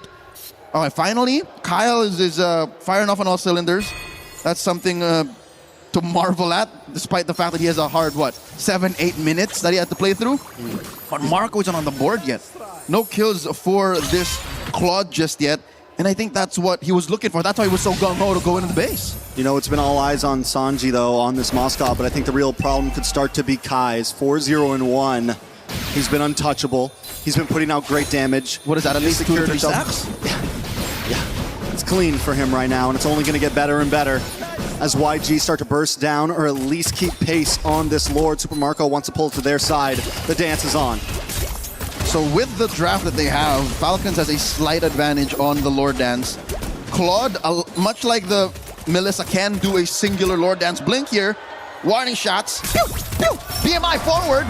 Might force a response out of blink here. Super Marco. Man-to-man mark. BMI back. Back. How long does that BMI last? I mean, feel like he was chasing him for a minute there. As long as the SOD could. And Shifting Skies, Requiem, he catches Ogwin. Kai's gets the kill. Deadly Magic isn't going to be able to finish off Ying. Blink in the backside, able to pull Super Marco away as Kai's gets a double onto flat. That was the target. That was the bait. And Super Marco wasn't there to help out the team. Now Kai's is on to the next one as Haji falls. Blink goes down. But it's still not enough. 4 members drop on the side of Falcons. Kaize is out of this world. Massive stacks gain. Falcons fans are at the end of their wits. A singular mistake, maybe a second too long, held inside a bush. A moment of hesitation leads to a 4-for-1 trade. Once again, you can split up the Ubi, but they find a way to collapse into you. Blink was such an amazing raging sandstorm to delay the engage from Super Marco. He catches Haji and Marco in that hit. What a bait. For what? The better part of a minute, Blink was conditioning Marco. And maybe even the rest of Falcons saying, look, we're going to take it. All you got to do is grab it. It's right underneath their noses. And Falcons fell for it. Because of that, they're down 2K. They're in jeopardy to lose their bottom lane inhibitor. And that's 50 stacks, so 5 kills off of the original 2 before he built the Sky Piercer. This Zushin, I don't know how they're going to kill him. I don't know how Kai's is going to die here because, again, prior it was the Sanji watch. Now it seems like even Blink is immortal. How is Kai's going to get his stacks cut in half? I don't think there's a way. We will see, though. YG with a beautiful delay on this Lord push. They're going to be able to focus on this mid and top side as the Lord slowly makes his way downtown. Perfect sync. Mid lane tier 2 drops. Sanji hidden from where the sun don't shine. Is that him on a Malefic gun? I'm pretty sure he has it already. You're not supposed to be able to hit from that range. Blink here. Put down to a third. No way this Lord doesn't jump in. It cracks the inhibitor down bot. Inhibitors finally fall. Falcons base now vulnerable in the hands of YG. It's a 4K goal lead, 16 minutes in, Leo. We've had a lot of one-sided games so far in the past 4. We were wondering how game 5 was going to be. This is the longest one so far, I'm pretty sure, at least getting to that clock. It's about a minute and a half before the Lord spawns lower quarter. Falcons fans can thank the heavens that it's not on the long lane. Yes. So that's less of a worry, but given the double clone jutsu BMI on the Space Escape, they can afford it, but this is still something that they could use to their advantage. So far, Yangon Galacticos, man to man, just up on every single role. Again, I can't even count Kyle over Han because Han is a utility jungler. Han doesn't care if he's down on damage. All he needs to do is find the perfect Requiem, which is again set up so perfectly prior to that 4-for-1 trade. Because again, on-demand crowd control. That was the issue in game 1 and 2. Game 5, it haunts Falcons once again. And I'd hate to throw it back to the fact that there's only one Purify, just but one in Super Marco. Passive on Haji, procced off once again. And that was the big risk we brought up at the beginning of the series. So much crowd control on both sides, so little Purifies. Yes, Super Marco is outputting the damage. Yes, we can see him chipping away on Blink, but he has to put his all onto one person to be able to do that. And while that keeps happening, YG is capitalizing elsewhere in these team fights. YG is finding those violent requiems. They're finding other targets. We don't have to deal with Super Marco. Blink can handle that. We'll kill the rest. As soon as Yangon Galacticos find their 1-2 punch, crowd control, CC, AoE on at least 2 or 3, then that's it. Falcons have to fold. So that's why this dance is going to be very, very perilous. Y-Brush getting flushed out by Ogwin. Big knock-up set up here by the Lord. Oh, the massive pull. This might be uncontestable. I don't think they can make their way in. Kyle's not there. Han able to get it. Into the backside flap. Able to get a nice deadly magic. Han taking a lot of damage. Blink though. Taken out by Super Marco. Blazing duet. Kyle falls though because Ying is there to save them all. And Flap will be next. YG doing what we thought they couldn't. Haji falls and it's one man standing. Ogwin against the world. Ogwin against it all. Kai's with the Maniac. The final nail in the coffin. Falcons took the fight, and Yangon will take the spoils. It's been 5 years. 5 years of doubts for Myanmar. 5 years to regain their old glory. And today it took 5 games to finally do it. As was in the East, Shaq B in the West. Half a decade in the making. The Burmese best the Philippines. Yangon Galacticos are the first team in the grand finals. I got chills, Leo. 5 games at that point. Falcon.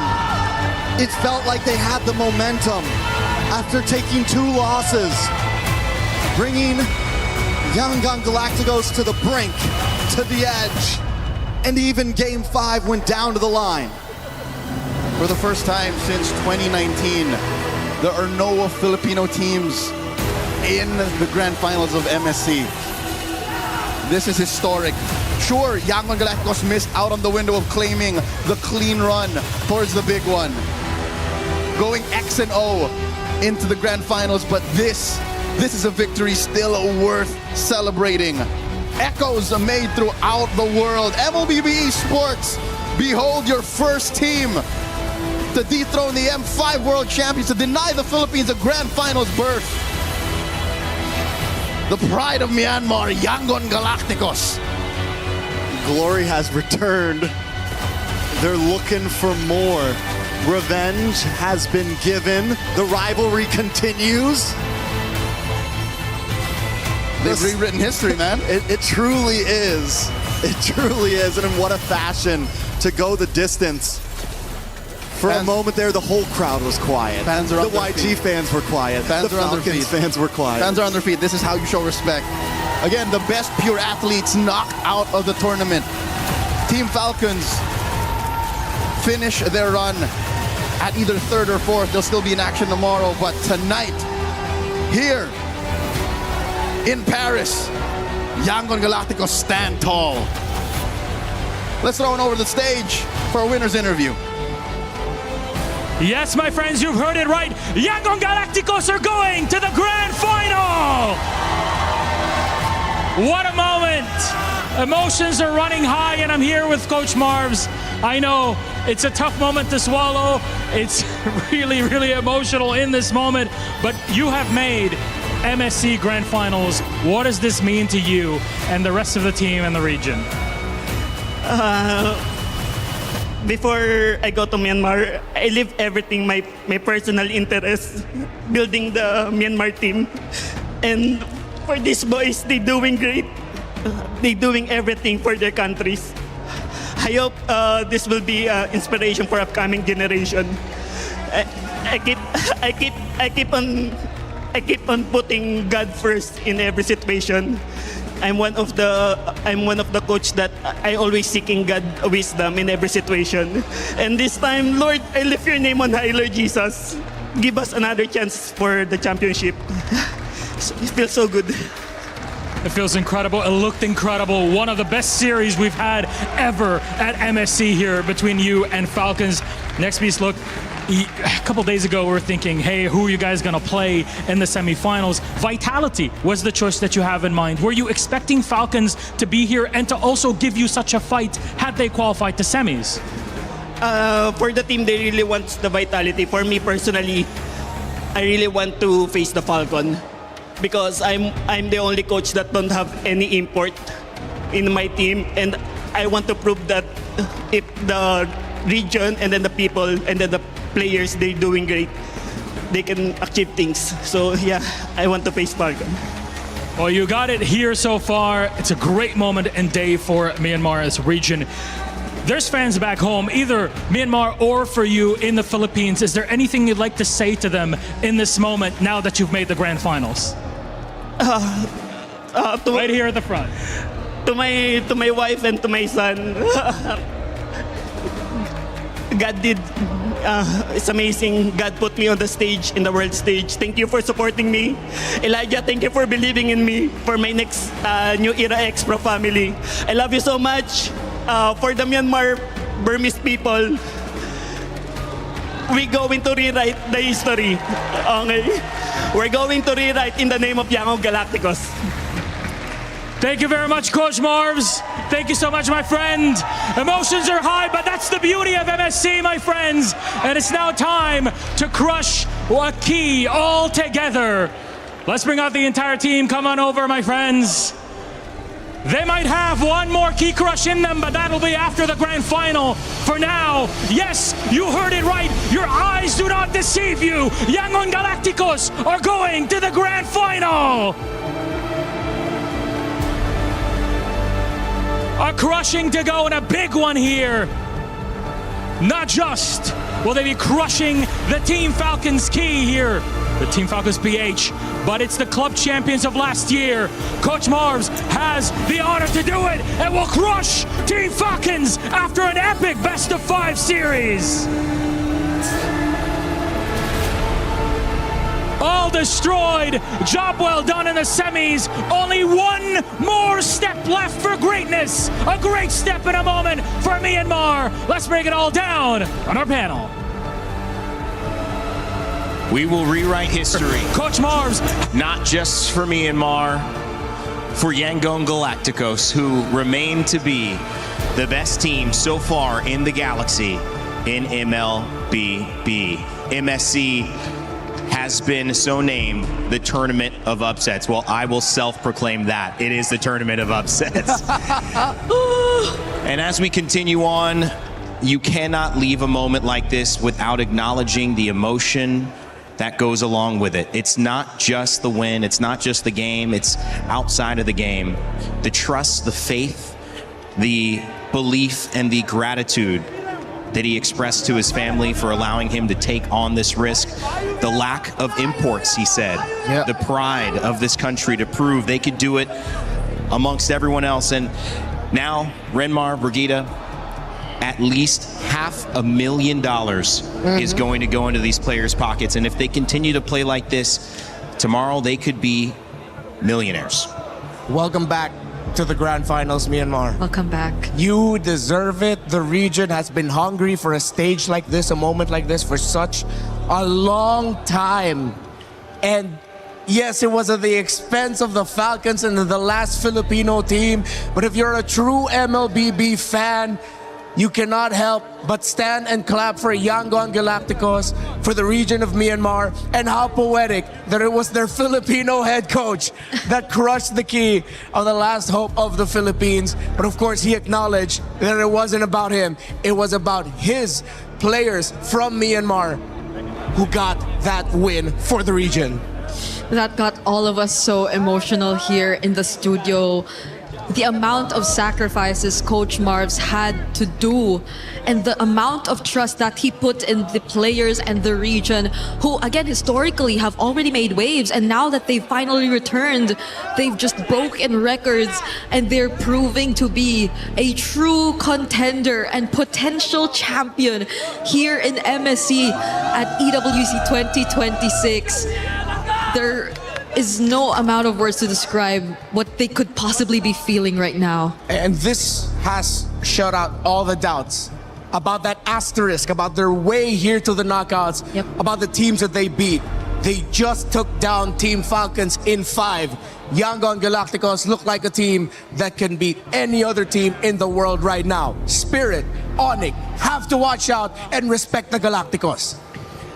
And this moment here, it is the stuff that you live for in esports. It's the stuff that MSC has given us. And it's the stuff that now in Paris we get to witness with this fan base, this immense energy at the Lenovo Legion Gauntlet, the tears being shed.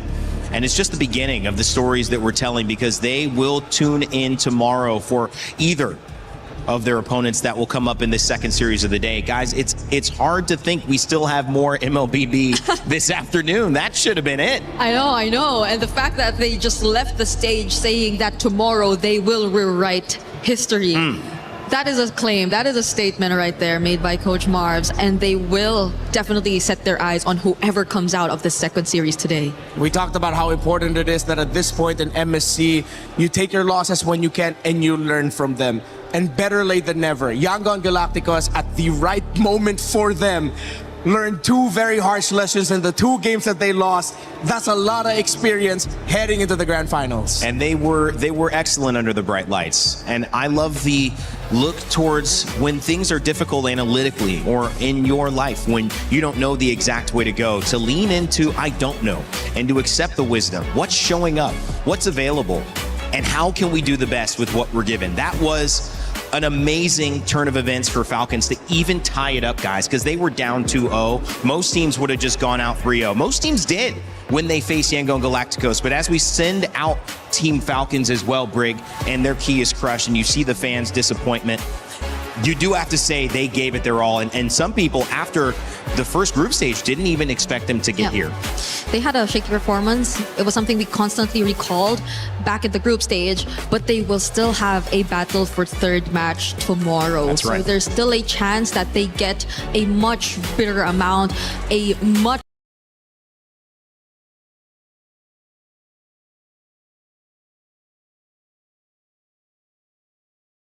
effort for both Falco IG. Yeah, we mentioned it.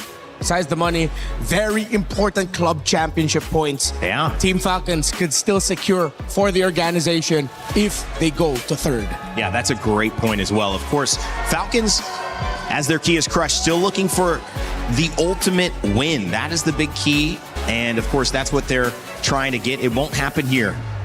It's Yangon Galacticos who have earned that right. And boy, oh boy, they have shocked the world, but it shouldn't be a shock any longer. This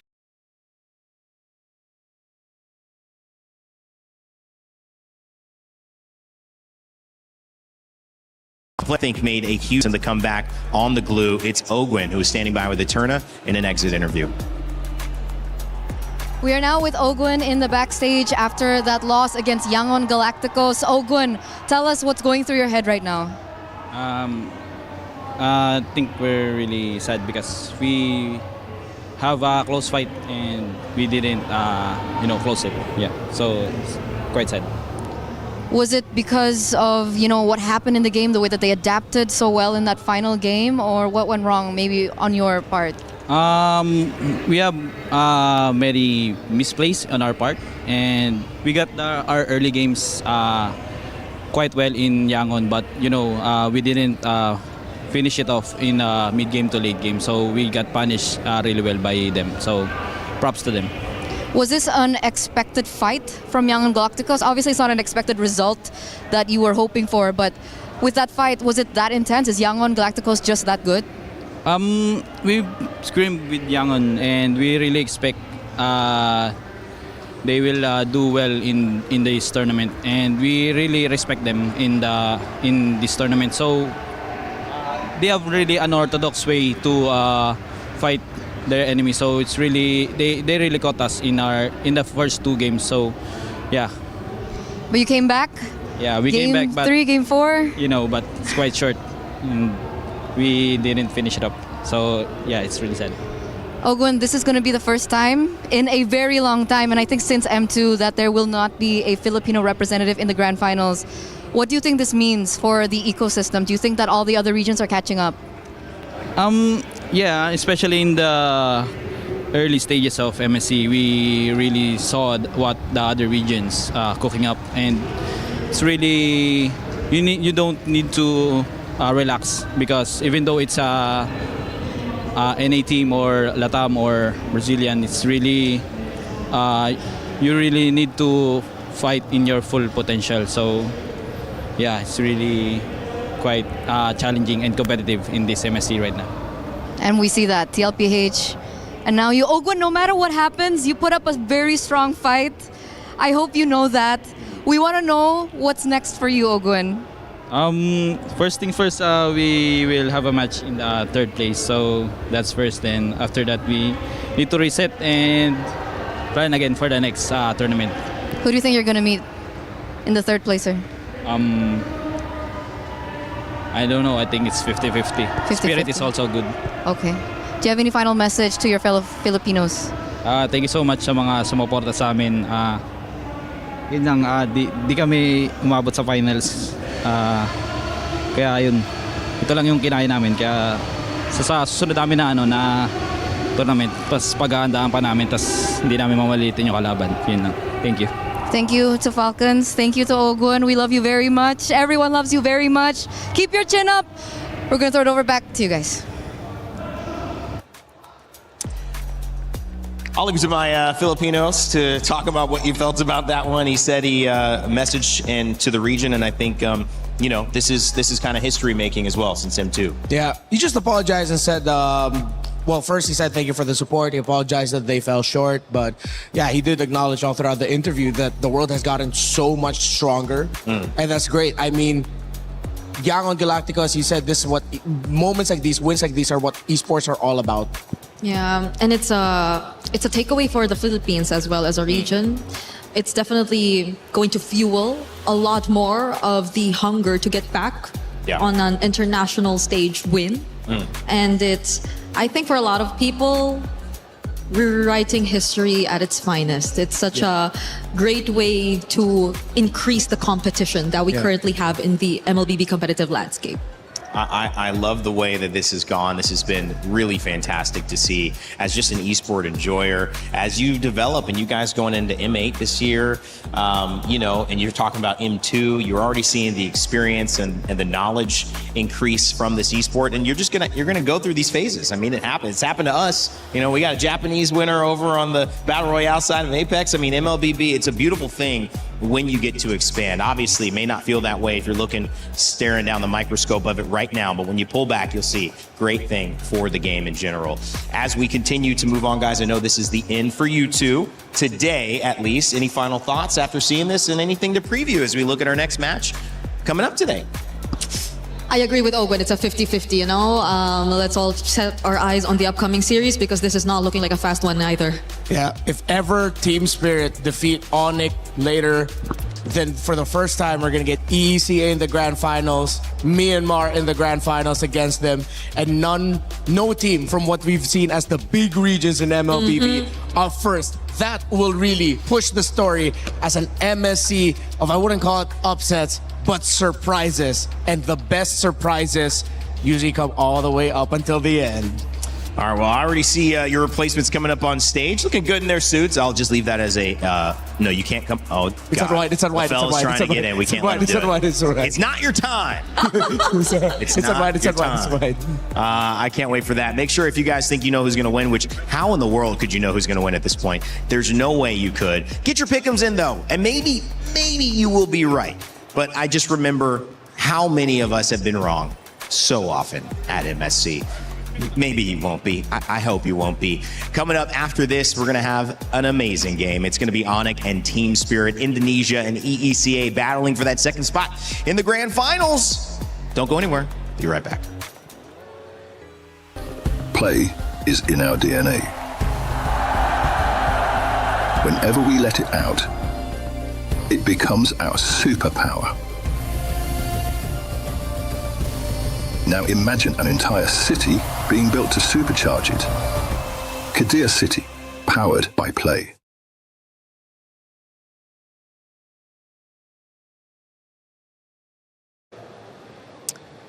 This is Confessions with Naisu. I mean, you are chilling here, to be fair. I'm chilling.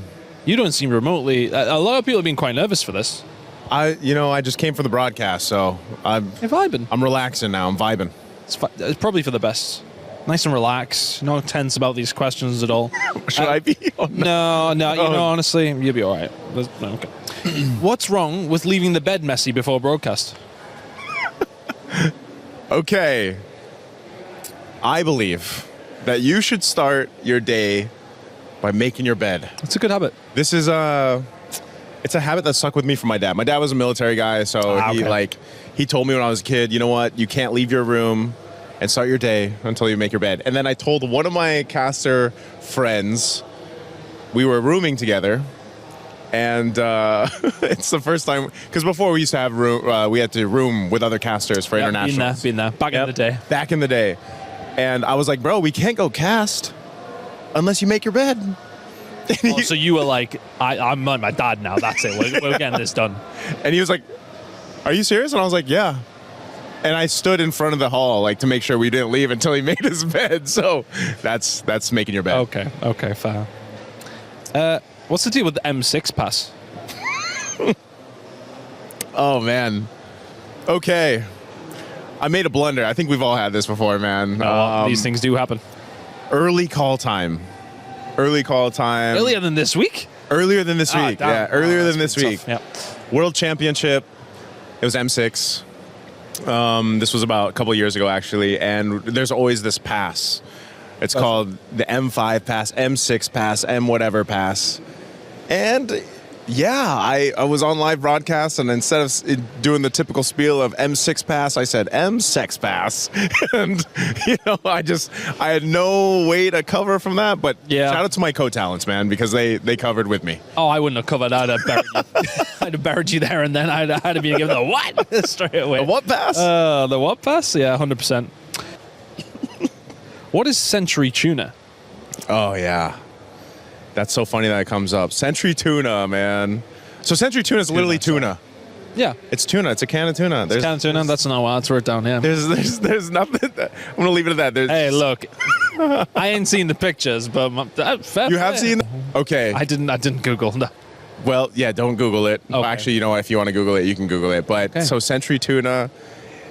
It was this tuna brand that puts on a show or a pageant where people can join, and it's a fitness competition. Gotcha. And that was the way that I started my career in the Philippines. I was in the modeling industry. I joined Century Tuna Super Bods. It's a Super Bod thing. It's who's the most ripped and all this stuff. Yeah. You do a bunch of challenges, and then that propelled my modeling career in the Philippines. So it's a funny thing because when it gets brought up, people will say Century Tuna Naisu, they'll Google it, they'll see it, and they'll be like, what the hell? This isn't you, is it? And I'll have to delete my history. By the way, can I call you Omega? You call me what? Omega. Omega?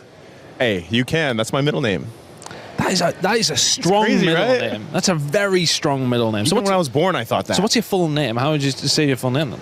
Joseph Charles Omega Rezabek. That is serious aura name. Serious aura, that one.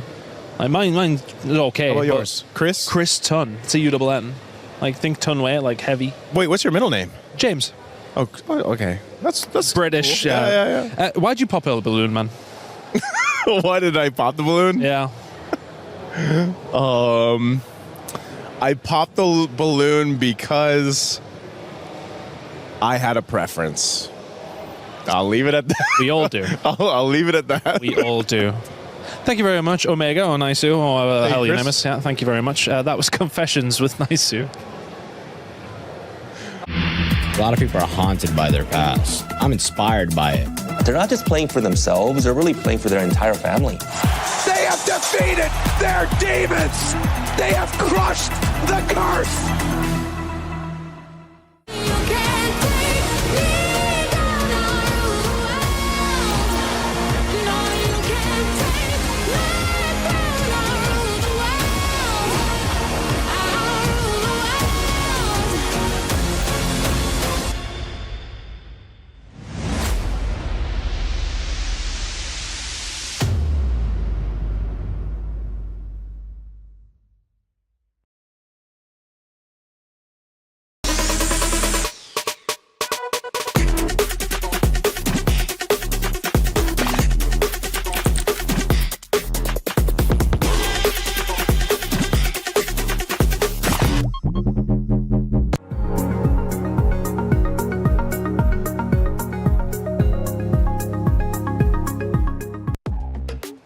Yangon Galacticos in Myanmar have booked their tickets to the grand finals. It's time to find out if it will be Indonesia or EECA who follow. Welcome back to the panel. My name's Rain Day. We have seen some amazing MLBB today. Safe to say, not only the tournament of upsets, one of the most exciting tournaments we have seen internationally for MLBB.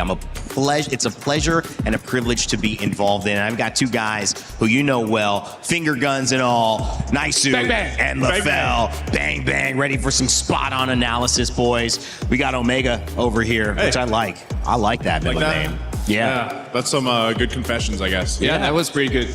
Honestly, like, this series before, it was amazing. It's a good thing it's a best of 5. If it was a best of 6, I don't know how he's going to pronounce it. Did you do something different with your hair today? It did. I did. It looks great. It looks great. I didn't say it looked bad. I just just through a lot of hairstyles. I just said, you do something different. Why'd you take that wrong? Why'd you take it wrong? It looks good. I said it wasn't different. LaFell, I didn't say it was bad.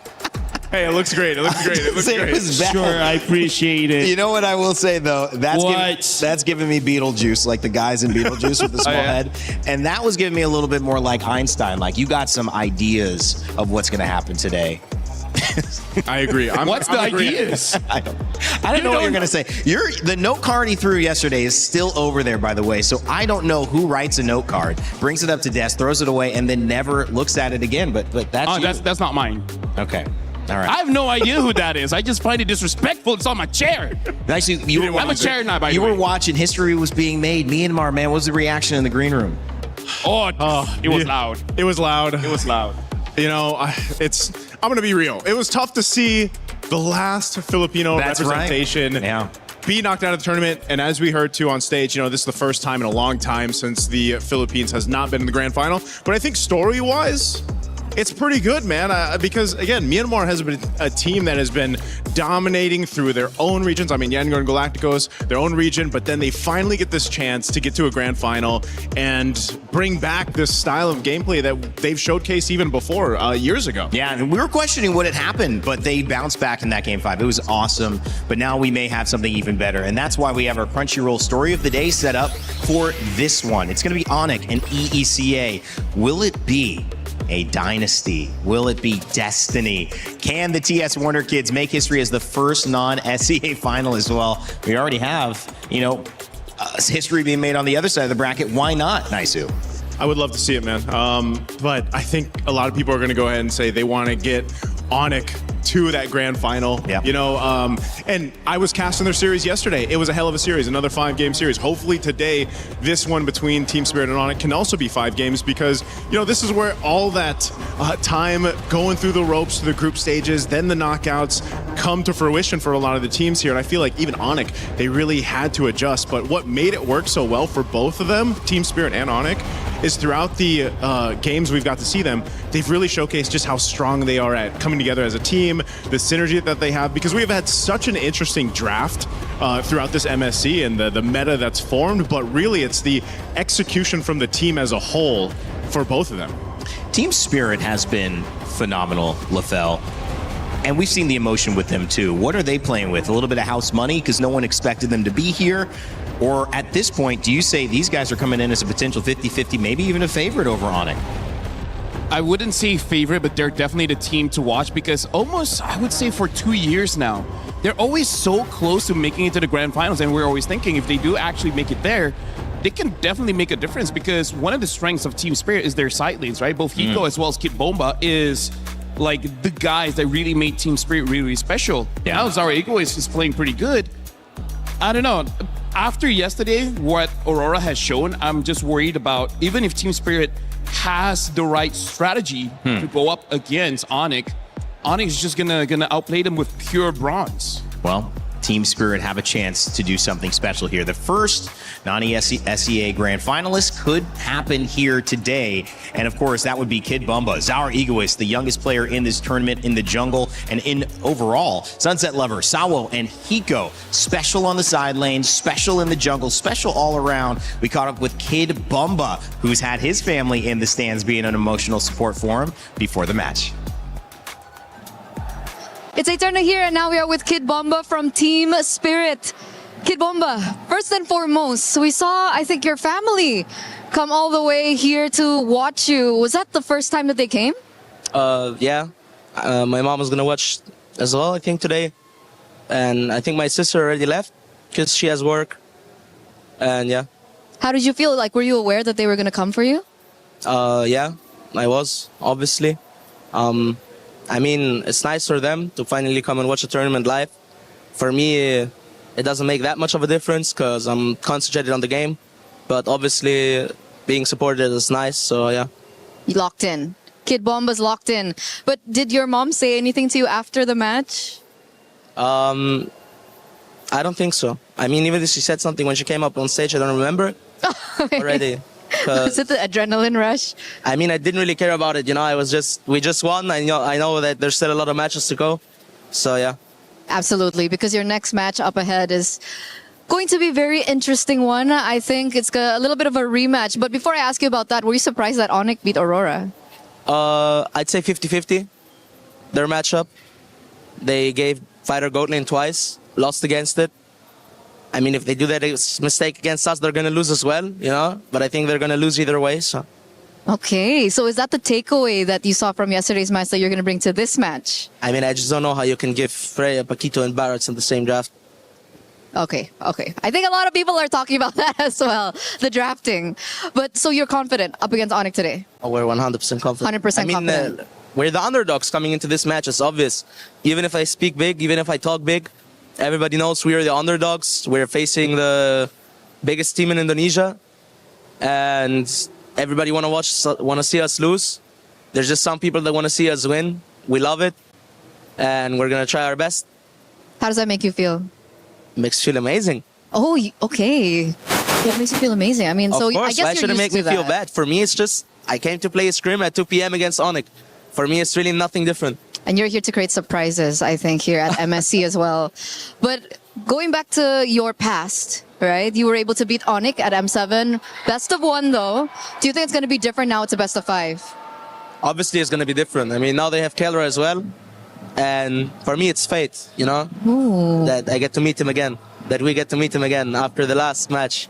And the last match between us and Onyx Philippines, when Kelra played, was like the best match in the whole tournament. Not considering maybe the grand finals. So I think it's going to be like that again.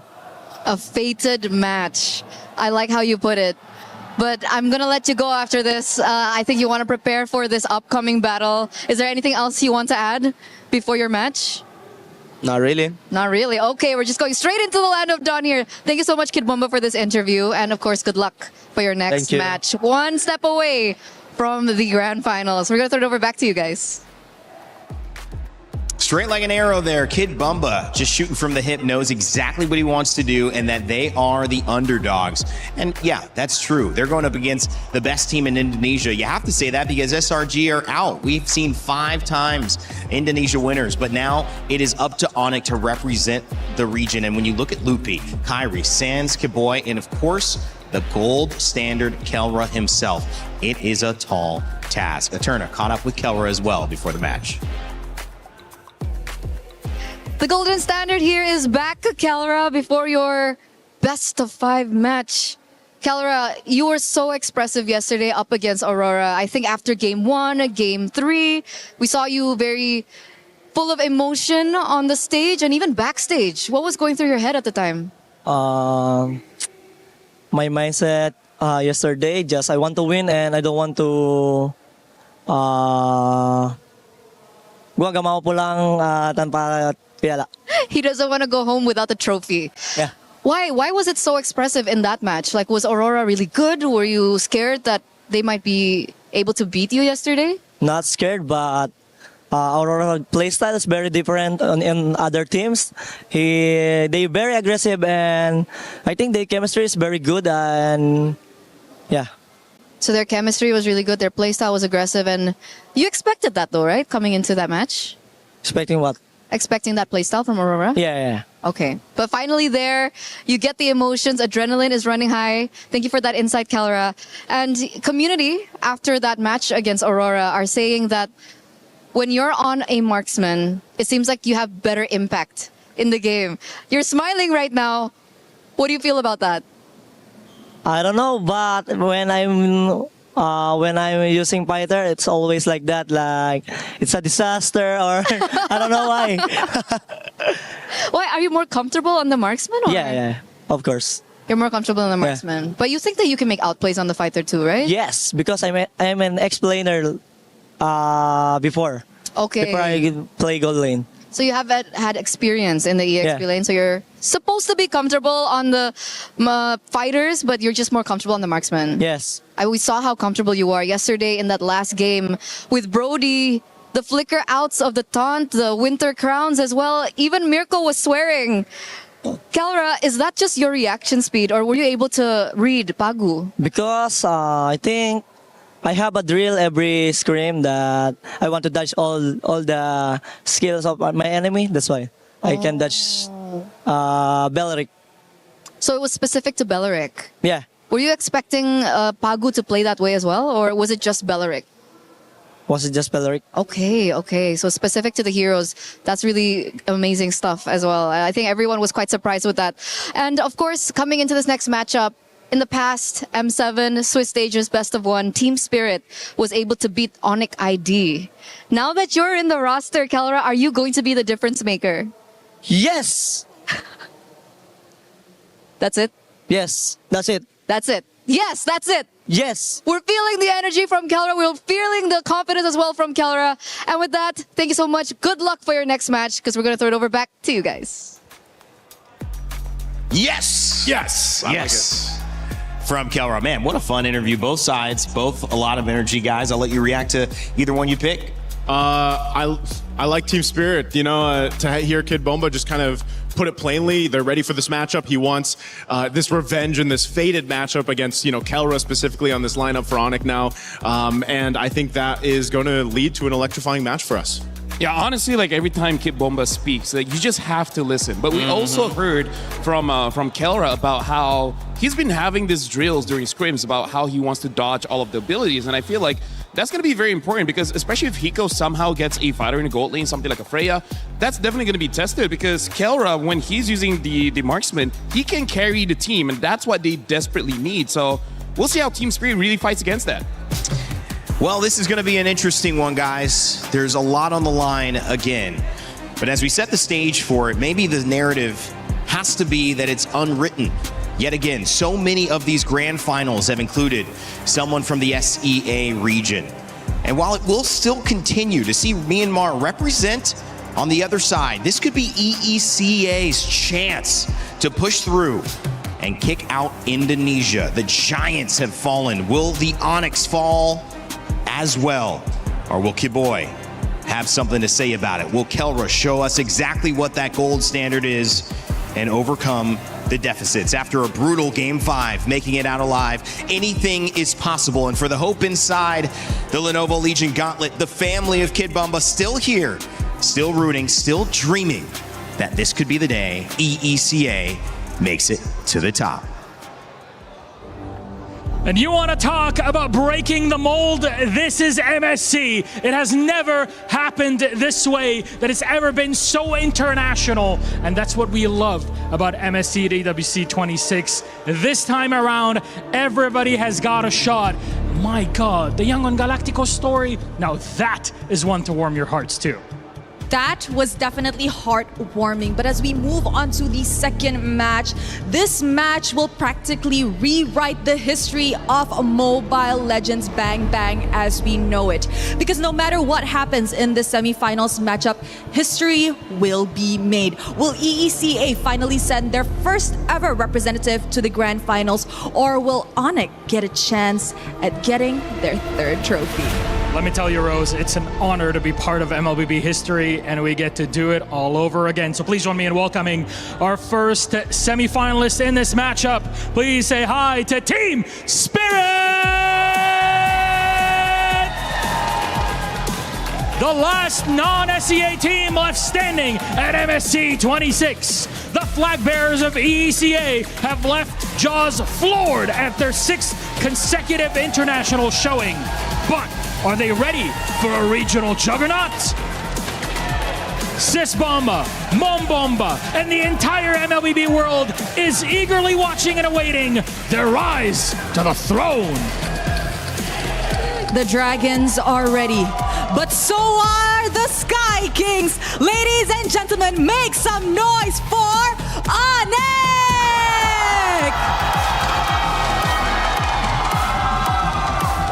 The Sky Kings are closer than ever to clinch their third trophy.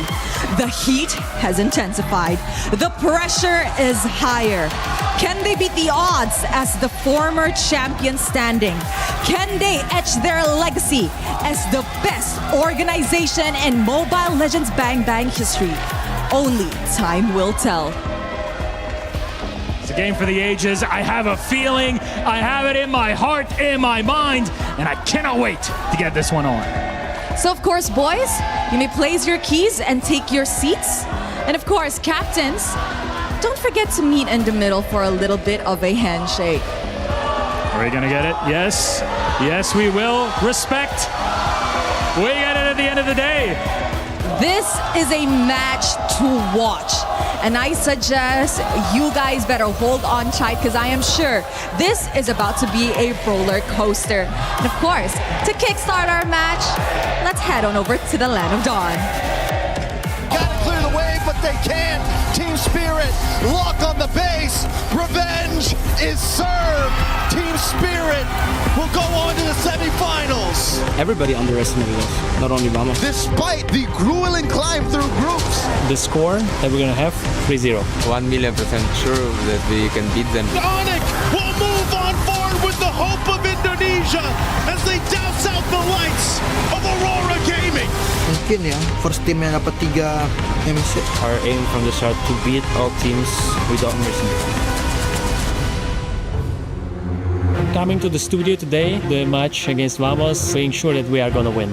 We were the ones that let them get into knockout stage in the first place, so it's only right that we are the team that kicks them out of knockout stage. Nesk 3-0, taking Vamos out. Didn't have a really good start at this tournament, but we really adapt very fast. Group stage was pretty bumpy. Some disagreements about the meta, about some things. Forget about the group stage, we're in playoffs now. I mean, everybody's gonna see in our match in the semifinals that we got. We need to adapt.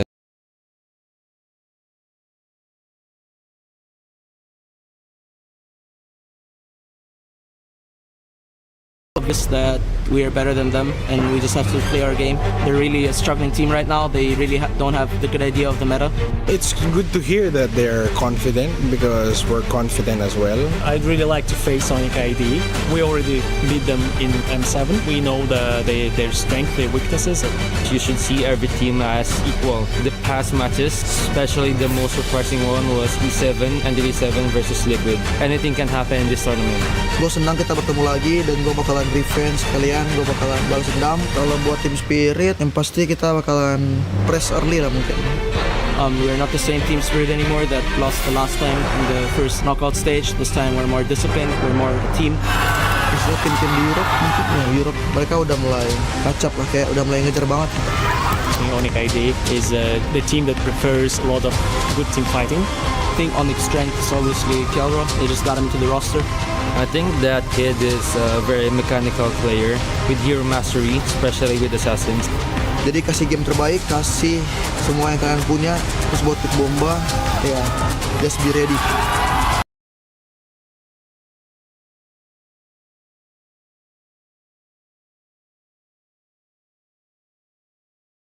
Well, we had mentioned Giants are no longer here, but it started at the beginning of this tournament. Mentioned SRG, Malaysia, Liquid PH, the Philippines. Another Philippine team is knocked out, but those two champions were 2 of 3 of MSC in the last 3 years, and it was Onyx who was the one right before. If they get back to the grand finals, they have a chance to repeat in that 3rd year again. And the reason I say repeat is because they also won in 2019. So it seems like, Naisu, every 3 years, Onyx goes on these runs, but they're standing, or and the other side of things, standing in the way is a team who's trying to make their very first run in Team Spirit.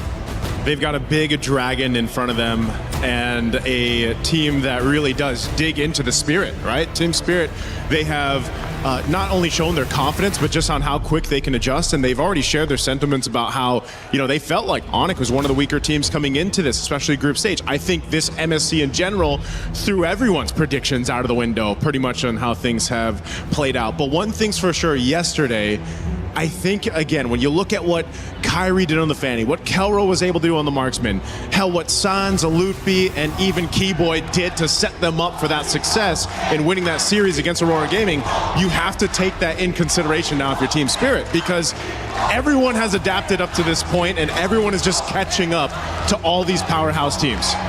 And honestly, I feel like Kid Bomba really understood how to take down Onyx, and that's, you got to take down Kelra, because here's the thing, no matter how the draft looks, Kelra just has a different vision of how the gold lane is supposed to be. So even if he picks up a hero that we're like, there's not a lot of mobility here, you're probably going to get caught. Somehow, some way, he still doesn't get caught. And here's the thing, as long as Kelra keeps playing the way that he plays, he can defy expectations. He can say, be done with the draft. As long as I got my hero, I'm good. Defying timelines and expectations and even tempo, Claude has become a much bigger problem, not just late game, but mid game and early game when supported with the other picks.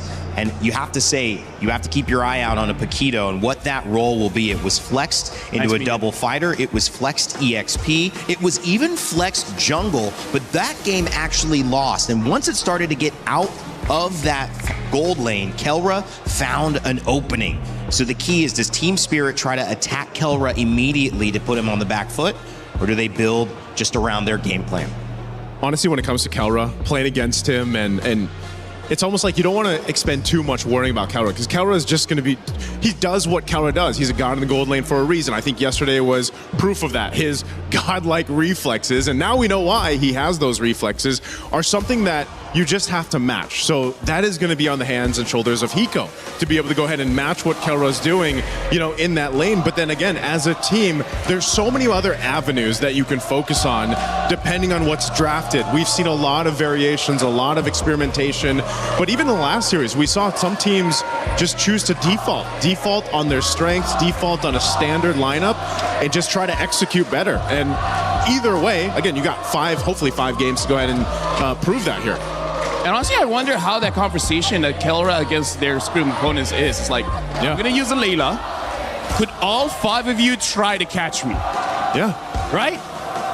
I mean, you only got one flicker, but when you start taking in the defensive items into play too, again, there's so many ways to just kind of stay alive, and that's what makes the mechanically gifted players so outstanding to watch. And that's how they can win drafts, even when the draft is even or maybe slightly the other way, because you can't account for that individual skill. You could try, but that's what these coaches have tried to do, to put their teams in an advantaged position early on.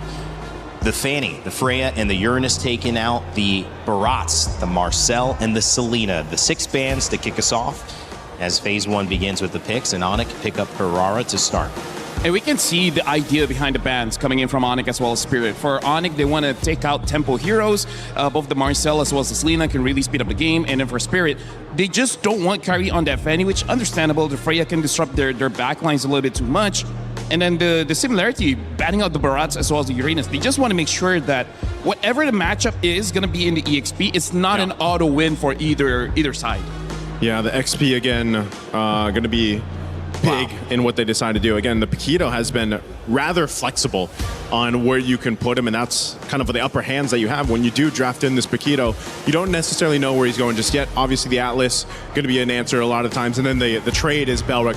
This has been the common trades that we've seen now over the development of MSC's meta, and this is pretty standard. Again, that's why having a flexible hero like the Paquito is an upper hand. You kind of have that advantage now. What was interesting is that in the first series, we didn't see Paquito picked or banned. We also didn't see Cho picked or banned. We didn't see a lot of these kind of in-your-face, really ISO, burst, control characters that have been dominant in some of these matchups featured there. So again, maybe a preview to the grand final. That might be just a non-contention point, and we'll see who has the better grasp of the meta. And we saw in the video before where Team Spirit, they did say Onyx's biggest strength is probably their team fighting. And right now, that draft looks like a pretty good team fight comp here. Having the Belric as well as the Zushin makes it so that they have amazing control from the get-go. the Harara is just good anywhere. And right now, I gotta say, this is a good Harley pick because you know that Onyx, whatever gold laner they're gonna pick up, it's gonna be amazing just because they already have a good support system. Yeah. Doesn't matter if it's a Brody, a Claude, or a Harith. All three can work well here. This is, shades of what we saw yesterday for Onyx work.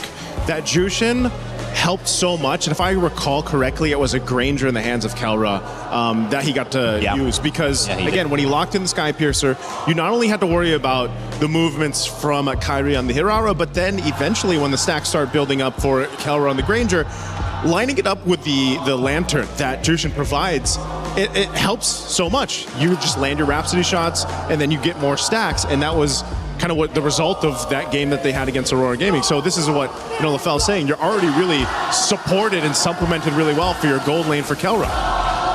Harith banned as well. You could see with both teams now looking to pick up potentially their gold lane. That Paquito could still be flexed.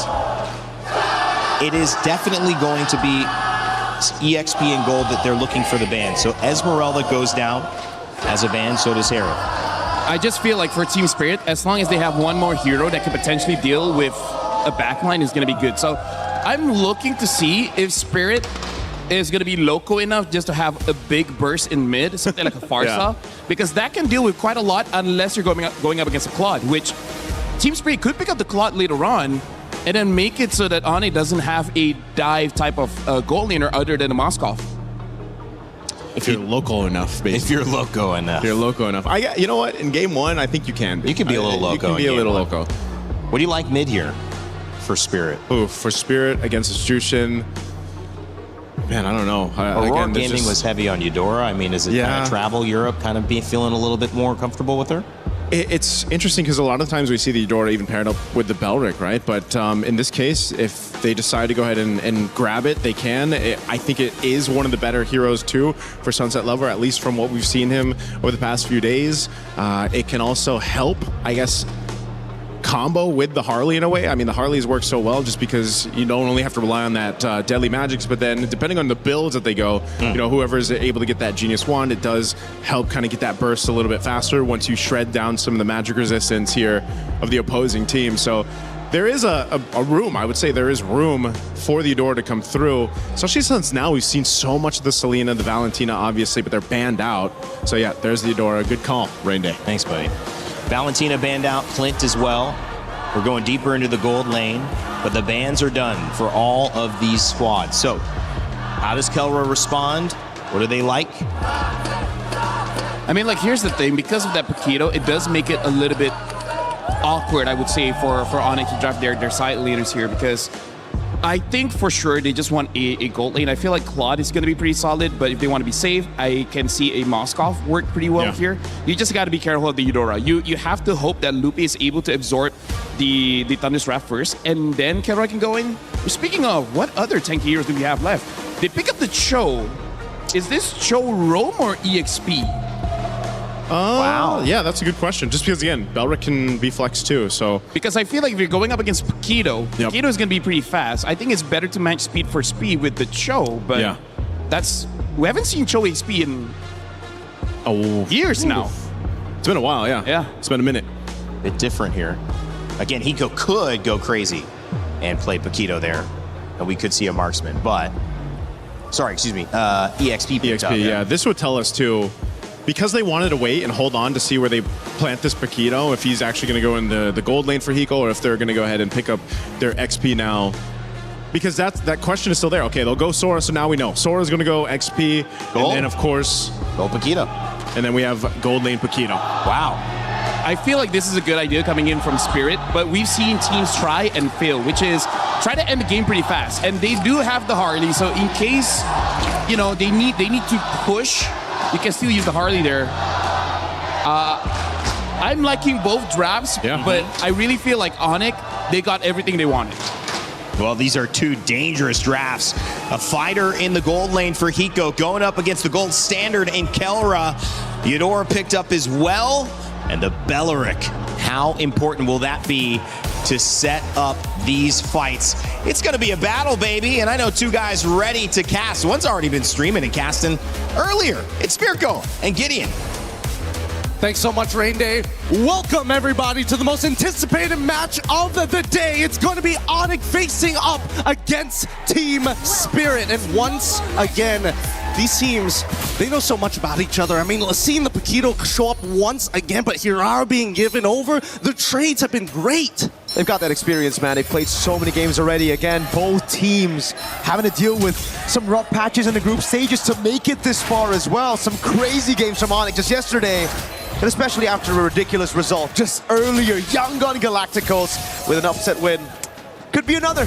Could be the best MSC ever. It already is up there. I'm already nervous about it, right? Because every single moment, every single position is going to be taken into account here. You know, we got to put everything underneath that microscope to see where the big plays could be made. Looking at the emblem so far, things are up to standard picks. A lot more tenacities that I'm seeing here, even from Sanz and as well as Lutpi, understanding, hey, I can't afford to die like this, especially since we've seen so many games here at MSC end roughly around 11 minutes. Spin the stomps in the early game, really. If you get that early advantage, the Sky Piercer on Hirara as well.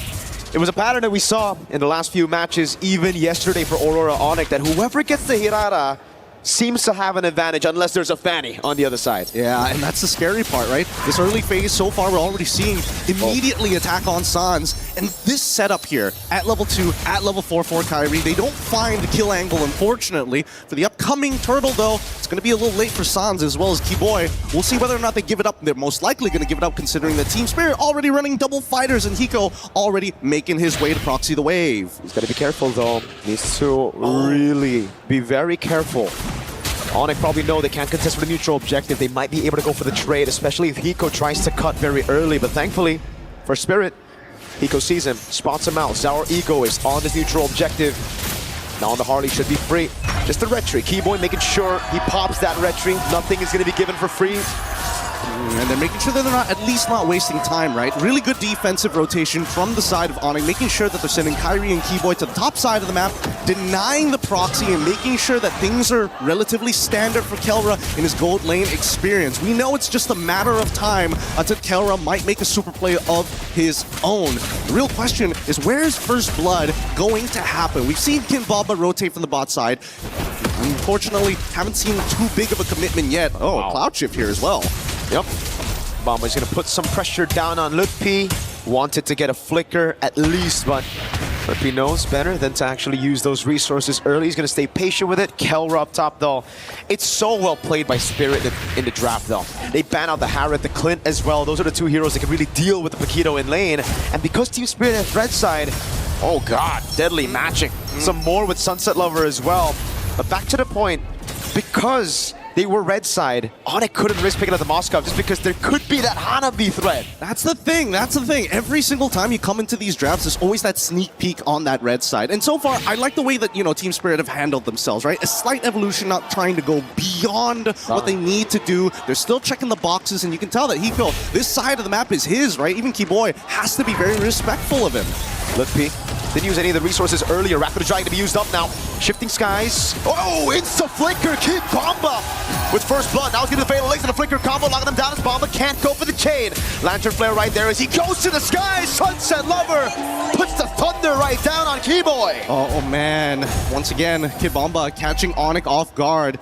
Wasn't expecting him to be so desperate to chase for someone of Lutpi's caliber, and not to mention even Keyboy trying to disengaging them, forgetting that Kimbamba could just walk back into the fight, one auto attack away from actually triggering that ult once more. Even so, the turtle is going to be up, and by the time the ults come back up for the side of TS, is Onyx going to take first position here to try and drag this out? Do they really want to contest this?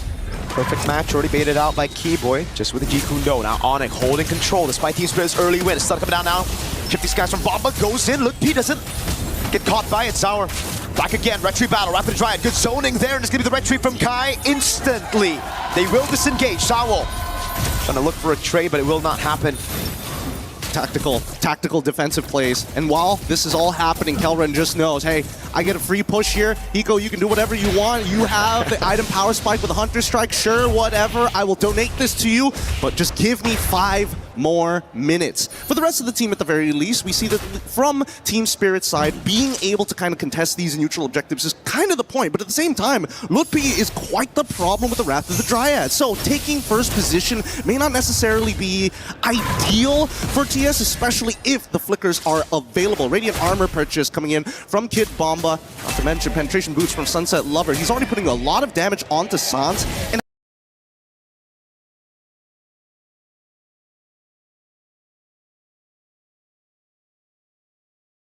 into that position again. Definitely going to be against it. Sans, Crimson Beacon, and the lift on Sunset, able to flicker out, but Kai follows through with the pick.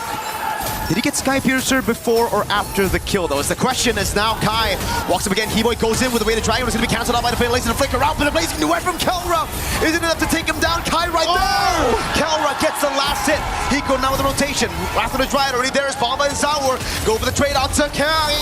He's going to be able to get the dodge away. Bomba right there now, running him down. Nicely done, and now they need to disengage. I don't think Bomba can get out of this. He's getting gunned down, and Lutpi says, you know what, this time I'll let you go. It's chill, it's all good. We got the mid-tier 1. We were able to invade your jungle. We got the money that we were looking for, and I think that's the scary part about this current metagame. How far do you want to reach? How greedy do you think you can be, especially when you start getting to high-stakes games? Because this is some life-changing money on the line if they win the series. And Onyx did a fantastic job at finally being able to get a win over Spirit. It's been Spirit, the more calculated team, rotating early with the tempo. Onyx now with the conceal for Lutpi and Keyboy. Trying to grab a little bit more of that map pressure. I don't know, this one's looking a little dangerous. He's thinking about this, but at the same time, look at the position of Kid Bomba. He wants to cloud shift somebody. Let's see it now in the back, trying to zone Kyrie. He just dashes away for now. It's going to be the full chase right now as he goes in twice. On target, Wrath of the Dryad! It's good, and now Sunset Lover, he gets the turtle! And now with Bomba in the air, Kyrie locked down, he brings it back, Lutpi straight into tower, scores! It's Kai with the rotation back to pick up the kill. 1 for 2 at the end of the day. Sunset going away, he go with the jump in, but he gets punished by Kyrie. Man, these fighting beats are really uncomfortable to look at because there's so many moments that you see both Onyx and as well as Team Spirit. They walk up, they're looking for a reaction, they're throwing the feints out, and whoever makes that first mistake usually goes down. But let's look at the replay one more time. It was good. Unfortunately for Kelra, he gets locked down by the ball lightning, but in the end, despite missing the cloud shift, that Wrath of the Dryads is such a game changer. And you gotta give props to Kyrie for playing that fight perfectly, man. Earlier in the start of the fight was Bomba and Sao. Hey, Keyboy feeling it already. That's the vibe you need if you want to make it to the grand finals. Hiko going in again. It's Kai with the iframes dodging away, but now they have information. Sawa with a perfect match. Keyboy on the Cho. That's why it's such a good pick against this Atlas. And both sides trying to draw the line in the sand, but it keeps getting wiped away, and they keep pushing it forward and pulling it backwards constantly. But now it's about item power spikes. At this stage, let's pull up the items just real quick here. At 8 minutes, where exactly is Kelra currently at? Because Hiko, he's already unlocked from this lane. They've got 2 towers, top and bottom side. They can start invading the jungle pretty heftily. Ideally, if they can get rid of mid-tier 1, that'll be more optimal. But even so, the coverage from Onyx, they're like, yes, Kelra, invest more, wait until the stocks get big before we sell out. You get to see the fans here. The Sonics in the building. Also the Spirit fans who are really just trying.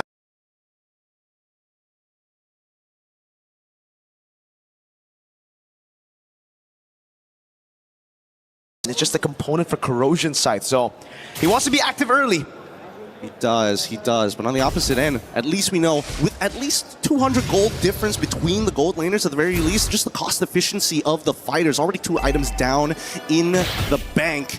And with Lord already spawning here, I'm trying to figure out what's the best angle, because Sans has that Purify. I'm thinking whether they can punish Keyboy, but at the same time, Kyrie has been playing it so nicely with those iframes. They've got to figure out something that makes him bite. It can't just be the Lord here. Zara might be able to bait it, but at the same time, this is a huge problem if Keyboy gets a good kick on him. Nobody on the side of TS has a Purify. And that move by Kelra as well, the poke over to Bomba, the fact that he chased even forward and Bomba popped the regen, so he's gonna have to recall back to base. Onyx now have tempo around this. Bottom lane is good for TS.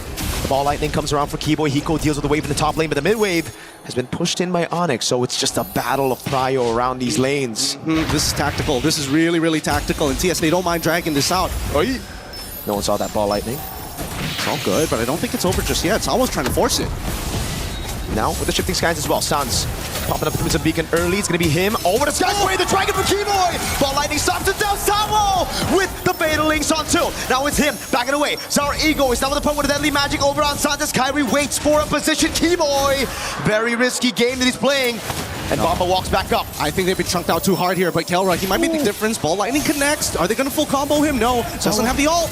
He's solo, just a little bit more. The Lord doesn't get the last swing of the Trident. He going on with a jump on Litpi. No Wrath of the Trident available now with the ball lightning. Sour wins up the right team battle, but Kelra dives into the blazing duet out Sunset.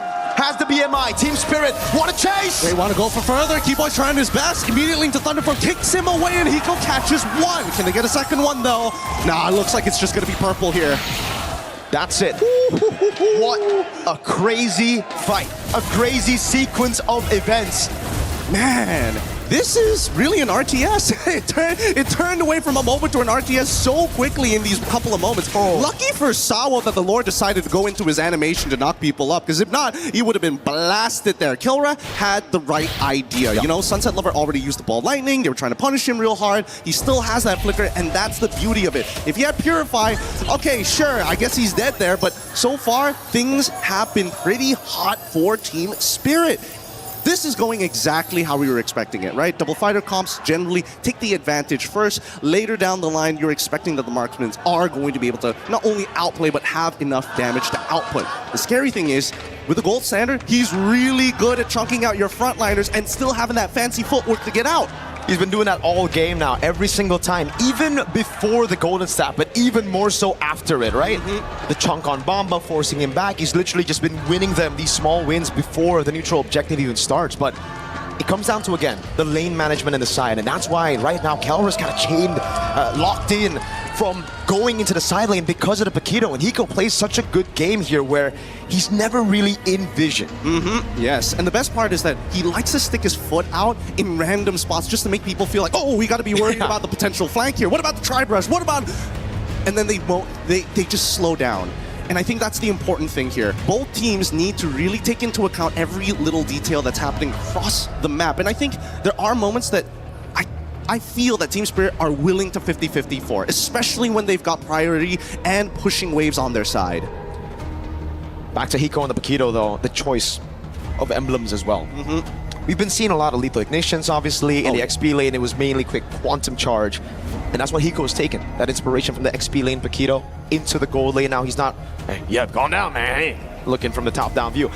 But yeah, it's all about playing in and out. It's about baiting those resources on the Paquito as well. It's not just about that insta-burst, especially against these top-tier teams. I mean, he's going for War Axe, so he knows that he isn't just trying to, like, if he can one-shot somebody, sure, but he can also play a very Peel style, right? He can get in and out of fights more reliably. He can actually go down to 50% of his HP, walk up to a wave, heal back to full, and then come right back into the fight. The cooldowns are so important, and not to mention, they are going to make sure that they fight for a long time, because Sans, he would love to drag out these fights. Holy Shield already down. Deadly Magic onto Sans. They're trying to really bait out those Crimson Beacons. Litpi gonna be caught now. Thrown back. Rather try it, but it's too far away from the rest of the team. It has to be Litpi taken low, taken out by Hiko. Really nice. And now they're gonna keep on going forward for this, but I don't think they want to dive even further. They use all of their ults just to get Litpi, and they still haven't cracked open the inhibitor, which is totally fine. But now we're seeing the major interactions here. Kid Bomba recognizes you can Wrath the Dryad all you want as long as I am in that cloud form, casting abilities without any hesitation. There's not going to be a moment for you to lock me down. Oh, this time they get the Crimson Beacon. Sawa with a perfect match now knows there's a man advantage that they want to capitalize on. That's a base turret with the First Lord with fighter side lanes. And Onyx, they decided, you know what? We'll give it to them. It's not the long lane. The Lord is still spawning on that top side. So this is just something that we're going to have to manage. And especially in teams of this caliber, managing the lane ain't that hard. But then comes the problem later in the game. Their wave clear is not that great. It's only Kyrie and really Kelra who can clear these waves, but even Kyrie is starting to reach his cap on how much damage he can do, because a lot of his damage is directly tied to his levels. Now it's back to that slow game. It's all about building these waves. And again, Spirit have been the ones with the advantage when it comes to dealing with the waves in the side lane, just mainly because of that 1v1. Kelra, he's gonna have to wait for the Wind of Nature, and even then, I don't think he's comfortable playing in that side lane, right? Even if he gets the Wind of Nature, just because Hiko on the QC on the War Axe is going to get the Queen's Wings as well, and the Flicker, it'll be more worth for Hiko to bait that Wind of Nature over just, again, a fight from Kelra. Which makes me wonder whether or not Hiko is going to go and start getting himself a Malefic Roar or straight into the Queen's Wings. Considering that he's got the War Axe, I would only assume that it's going to be the Queen's Wings after, but that's, you know, a very EXP style of playing it. We'll see what options he has in a bit, because Conceal's already out and Sawo's opening up the Tri-Brush. Keyboy doing a good job again, just holding that wave, but now it's the EECA special, baby. It's that Lord Dance in the bottom lane, playing it as slow as they possibly can. Oh, Deadly Magic's already on Sans, but Sans very calm. He's not going to react, not yet. Not until he sees Sawo do something crazy here, because TS, they're willing to start. Oh! Whoa, Sunset able to flicker out of the Wrath of the Dryad. Now it's Keyboy locked down with the Frozen. And the perfect match instantly goes! Sawo with the ball, which is Sawo! With a Fatal Links, as Kelra pops the Blazing Weapon, he's going to get bursted down by the Deadly Magic. And now it's Sans with a Lantern Flare. And now they disengage. Finally, a moment to breathe at the very least. Kid Bomba, he doesn't mind dying there, but he wished that he got somebody other than just Keyboy. Now, Onyx instantly going to take priority and first move on this Lord. What is Team Spirit going to do? Because we're seeing the flank coming in from Zara. Opens up the Tri-Brush. They know it's safe, and Hiko, he's pulling attention to himself. This is great. That wave bot wasn't set up perfectly by Spirit, and now it's going to be building back for Onyx. Slow pushing towards Spirit. So it's a win for Onyx for now. But they have Keyboy down. That means Spirit have the man advantage for a while as Bomba spawns. I think Onyx recognized that TS, they can't blitz this down as quick as they want to, so they can actually maintain this tempo. It's getting really dangerous because now that Kid Bomba is going to start showing himself, this is where Onyx needs to take advantage of the scenario. Well, same time as well, that top side is shoving in pretty hard. Hopefully it doesn't mess up their mid wave as well. Probably will. They're going to have to send members down there, and that means it's free for Zaur to clear out the mid wave. Now, it's Bomba who set up the wave in the bottom lane in a good spot for it to build back in favor of Spirit. So they've got like roughly a minute or two to work with here. TS has set it up nice. Let's see who gets it. Saw with the jump now. They know he has no Purify, but Hiko's going to be taken very low already. Limpy going to be chunked down as well. Shifting Skies from Bomba. Trying to lock them down already. Now it's Zaur and Kyrie going to go for the Red Tree battles. Deadly Magic will land on Kelra. Bomba's right there. Ball lightning! And it's Bomba with the jump. Zaur with Retribution. Beautiful play, and they're going to go further than this. Kyrie does not get the Lord this time, but at the very least, they are able to trade upwards. Man, Kid Bomba really wanted to deny Kyrie of that Retribution and was willing to die for it. But is it worth another 2 Sky Piercer stacks? Zara with a jump, Deadly Magic!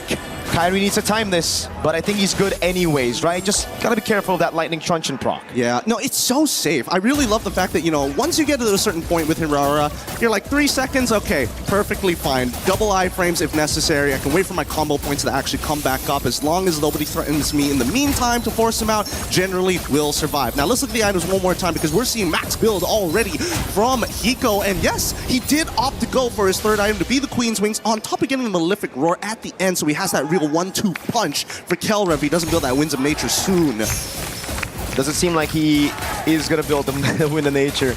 He wants to gamble it, man. This is the guy who went Brody against a Belric, all right? It's all good. He can react to things, and that's what he's leaning on. He's leaning on his own skills, the drills that LaFell was talking about as well, pointing out to Kelra, who's just been practicing all around to deal with damage, to deal with setting tools. Hey, speaking of damage and dealing with setting tools, Sans also getting himself a Radiant Armor here to make sure he doesn't die to Zaur. So now he's not exactly the most optimal target, and Zaur has to rethink who he's going to be jumping on.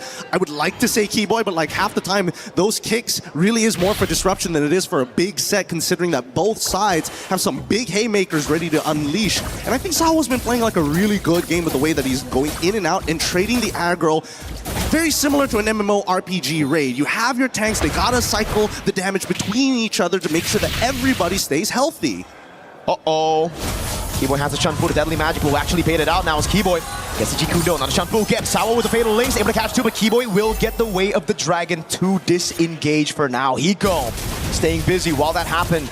Pushing in the mid wave, getting a bit more damage onto that base turret. And I like the fact that Zara, especially when there's technically nothing to fight for, he's willing to just throw the Deadly Magic at you. Just like, yeah, I need to get something, I need to get a reaction, and as long as that reaction actually happens, it's fine. My ult's gonna come back up in less than 30 seconds. Arguably, wait, what is he, level 15 already? Yeah, about 26 seconds, no problem. That flicker though, well, long cooldown on Keyboy. And that's really the only engage tool, right? Yeah. Look, P here, more on that reactive. Oh no, did they read out Keyboy's movement? I think they did. No flicker, Keyboy. How are you gonna run away from this one, buddy? That's a ball lightning. The Thunder's Wrath as well. Keyboy gonna be taken out by Sour as Bomba walks up and they don't use any crucial resources. It's just a deadly magic. Now more than ever, the meta demands you perfection from not only your rotations, but your positioning as well, and reading your opponent. So far, the score is 8-8, but the 2.2k lead on the side of Team Spirit is starting to make me nervous here. Kelra's at a point where he does real damage, but it's so hard for him to walk into the fight for that big blazing duet. Sawo again zoning in the backline, now jumping on Sans, trying to bait up Crimson Beacon or a Purify. Sawo flicker with a fatal lace, Purify out from both already. Ratchet Bomba with a layer, brings it back into the knockout strike. Kelra, Immortality already down. It's like they were going for it, and Champion Sans already gets Kelra. They want to get a little bit more, but at least with Kid Bomba, he survives as Kyrie is next to fall. I thought that was going to be an instantaneous fight, but even for the side of Onyx, they're willing to expand resources to make sure they can buy a little bit more time. It's the layer. You Purify out of the Fatal Links, then it's Bomba with the Sora, and now they're knocking on the base. Sawa with the Deadly Magic on Keyboy. Sawa walks up on Sans with no Purify. Base wide open, Team Spirit. Secure game number 1. All right, that's a great start for Team Spirit, but this series ain't over yet. How many times can they pull that combination off? That was literally, what, a 0.8 second frame to flicker, cloud shift, seeing the Purify in the middle of 3 different people? You're banking on a lot. I don't think it's gambling at this point, but honestly, we're getting pretty close to it. Spirit, we had this discussion behind the stage, Gideon. It's all about taking these heroes, these mechanical ones, down, out from the bans, forcing Onyx to play their game. Spirit, they've always had this strength. From when they were called Deus Vult before they joined Spirit, it's the macro, it's that brain, it's playing the slow game, and then punishing your opponents when these small windows open up. Yeah, and the best part is that they identified those windows in the middle of these early interactions. They're probably talking to each other, hey guys, we gotta be careful. Once we come to mid to late game, we can't do this again and again and again. They are going to adapt to us, so we got to look for different punishes. We gotta make sure we hit the weakest link at every moment of the game, and they keep on finding it. I think at least for Onyx, they need a way to set the tempo, and I think that's the biggest issue. This Atlas, and especially the Valentina trade with the Belleric, did end up hurting them. But Sora from Kid Bomba making sure that that could have been a Uranus, and it would have been fine. But with the playmaking capabilities, it becomes that much better. With that being said, we're going to leave the rest of the breakdown to you, Rain Day, and the rest of the panel. Well, thank you so much, guys. I think Zaur Egoist goes deathless there. The 16-year-old, we were talking about Bumba, but that jungle performance was special. Alongside every single member of Team Spirit, it has been a dominant performance from EECA in Game 1, but still, like Gideon said, much more to come. That is, again, just a sampler. Who's Gideon? We got. Who are we? Who's the other guy as well next Who's to the Rico? other guy? Those guys. Hey, man. They were amazing. I'm the only consistent piece up on this desk, you know what I mean? That's I'm putting true. my time in, right? This is the face of MLBB. That's true. That's true. Yeah, you know what? There you go.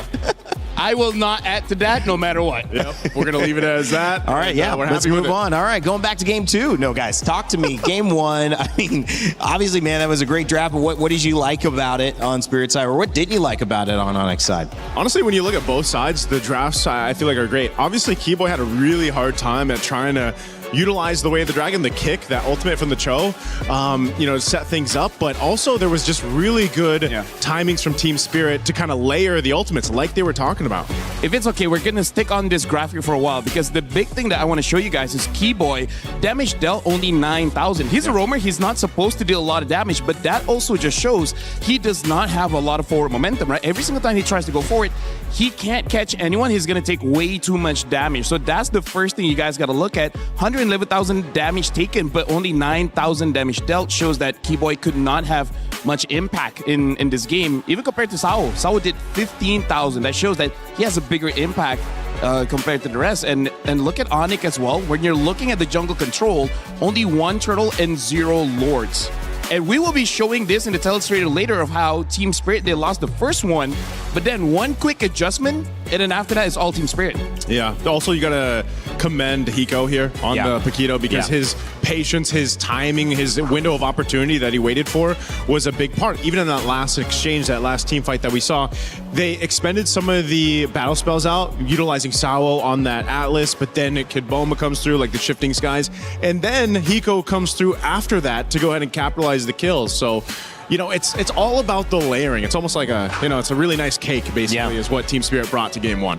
You know, I looked at a number that was really interesting to me. Out of all the numbers that you could have and how high the scale, 135 damage taken on the side of the EXP laner for Onyx. But on the other side, Kid Bomba, he had 135,000 damage taken as well, with only 250 more. They were almost exactly the same, but he doubled the damage that he dealt on Sora. How big is this pick coming up? Because we haven't seen this till later on in the series. Honestly, we're going to be talking a lot about Kid Bomba because I've already said that he's an amazing EXP laner. Before this, he was amazing in lane. Now he's a menace in that river because all of the fights won is because of Kid Bomba. He got the right targets. He gave the space.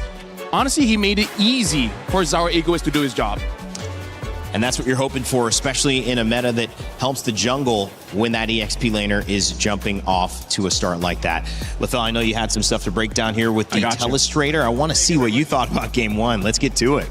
Well, first of all, we do have to talk about the draft, right? For Team Spirit, their position 1 is going to be this Harley. The Harley is going to be the main damage dealer as well as the biggest threat going up against Onyx. Now, Onyx, they have a good draft in the sense that they have the Zushin as well as the Cho, where they can fight at any time. They have basically no cooldowns, honestly, and that makes it a threat in the early game. But they were able to shut them down with both the Eudora as well as the Atlas. So this is a duo mid lane combination for both teams where it's just that Team Spirit was able to outplay that. But again, the big piece here, position 3 coming in from Team Spirit, which is Kid Bomba on the Sora, he was the one being the main disruptor, making it almost impossible for Onyx to really win the fights. So because of that, we're going to be looking at the clips here. We're going to be looking at the first clip, and the first clip that we have to look at is what Onyx did right, where over here, you really got to look at the position coming in from Keyboy, if I'm not mistaken here, where his job is to shut down Hiko. And then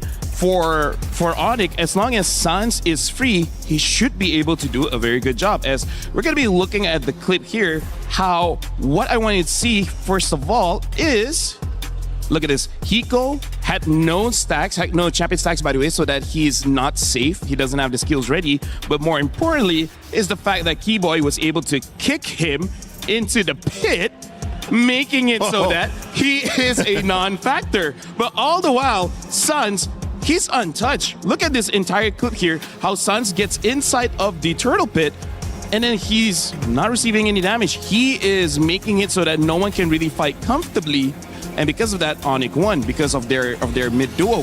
Hiko is out of the fight and free reign for Sans. But then we see how things quickly change in the next clip here, where we see Kid Bomba. He was waiting in this bush right here, but then he immediately gets on top of both Sans as well as Kyrie, trying to make it so that they're not a part of this. We're going to be looking at the clip, and even though they were able to dodge it out, but again, as long as Sans is not there, it's already good enough, because what Kid Bomba is doing is he's creating space.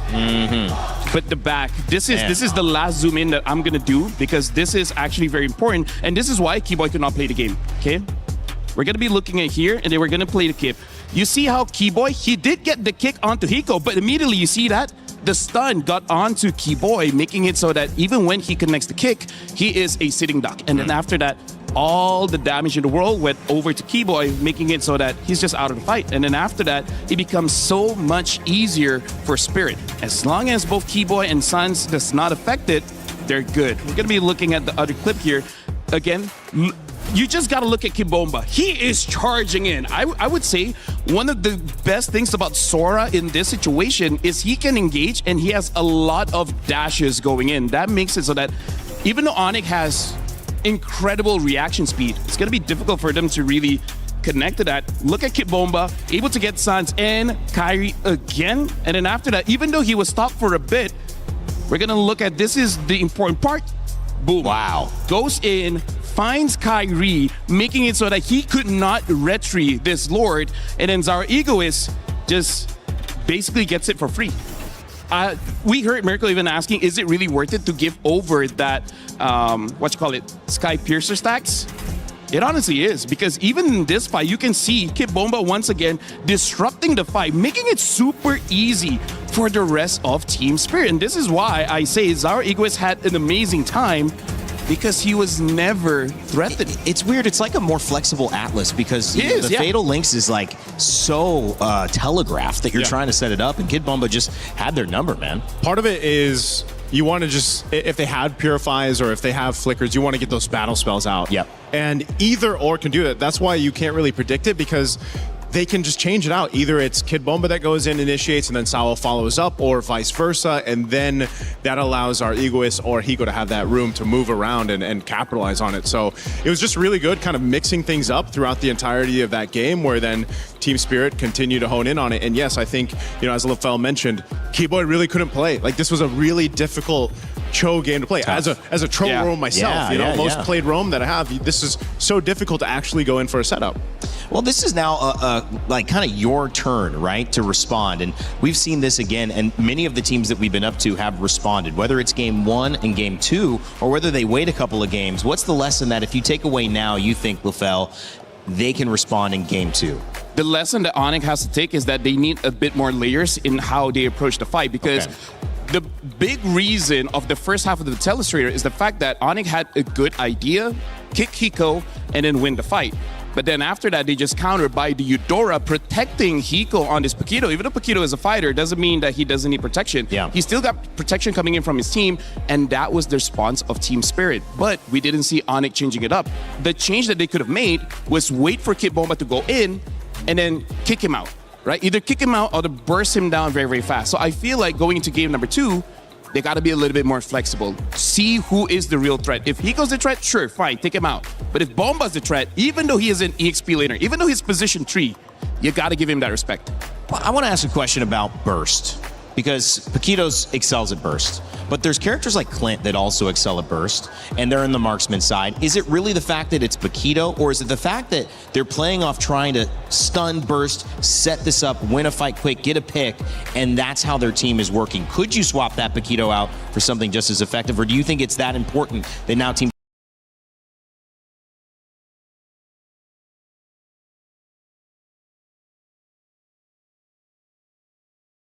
just active layering, Paquito has to wait for that moment when he has those stacks, when he has that champ stance and everything else to capitalize it. And that's why the Eudora works so well. I think Eudora is one of the main centerpieces for a lot of these compositions, where it's like, I'm just gonna go get this stun off, shred some damage down. I mean, again, her combo can almost one-shot someone. If it doesn't, it brings them low enough that any gold laner or fighter that's parked in the gold lane can usually then get a kill. You know, it's more so, again, it's either more of a smooth damage output, or it's this kind of burst that you see, and Paquito is just one of them that works so well in that fighter lane. Whereas, for example, if you see a Freya put there, or let's say it's another variation of any of the marksmen that you can pick up, they're very different. Yeah, and the tempo that was applied in this one, you saw earlier in the series, if you were watching, as it was an amazing back and forth between Yangon Galacticos and Team Falcons PH. One of the things that started to become the glue of Team Falcons trying to make that comeback, winning 2 games in a row in game 3 and 4, was glue. And it was a lot of in and outs from Ogwin. It was a lot of just barely dead. Oh, here's my flicker. Now everyone's distracted and I'm still alive and I'm gonna jump back into the fight. That's what we saw a lot from Kid Bomba here as well on the Sora. Can they do it again, or will they find an answer to some of this, guys? And as we take a look, game 2 draft on the way. You can see the coach already working it, LaFell. Well, when we're looking at a draft, we got to look at who's going to be disrupting the fight, because Paquito, he does have a lot of bursts, but the things about fighters in general, at least one ability in their kit is able to just change the landscape of the fight. For example, you're positioned in a way that you're like, let's just say 100 meters away from your opponent, but then all of a sudden you're only 20 meters away from your opponent, right? Positioning is such an important aspect at high level MOBAs, honestly. Like any MOBAs, the positioning is going to be very important. Anyone that can change your positioning is annoying as hell. They can go to hell. They can die. And first pick, Hirara. Thanks for putting it lightly. Being that way, I feel like a lot of people feel about that. I mean, I've seen even playing the Hirara over here. Well, usually it's Mirko playing it in the server here. They have the opponents say the same thing. You know, they talk about Hirara just being able to move and have that mobility. But, you know, I think another point of that is, again, you have just so many things that you can do compositions wise, but because we're in this more assassin meta more often than utility, for example, we've seen it pop up a couple times, these fights are very push and pull. They're so logic based that you kind of see this play out that way. Well, Atlas let out on the basically to roam free off the leash. Paquito banned alongside Marcel and the Selena, so they felt it was enough of a threat. They don't want Kelra to have to deal with any of those shenanigans.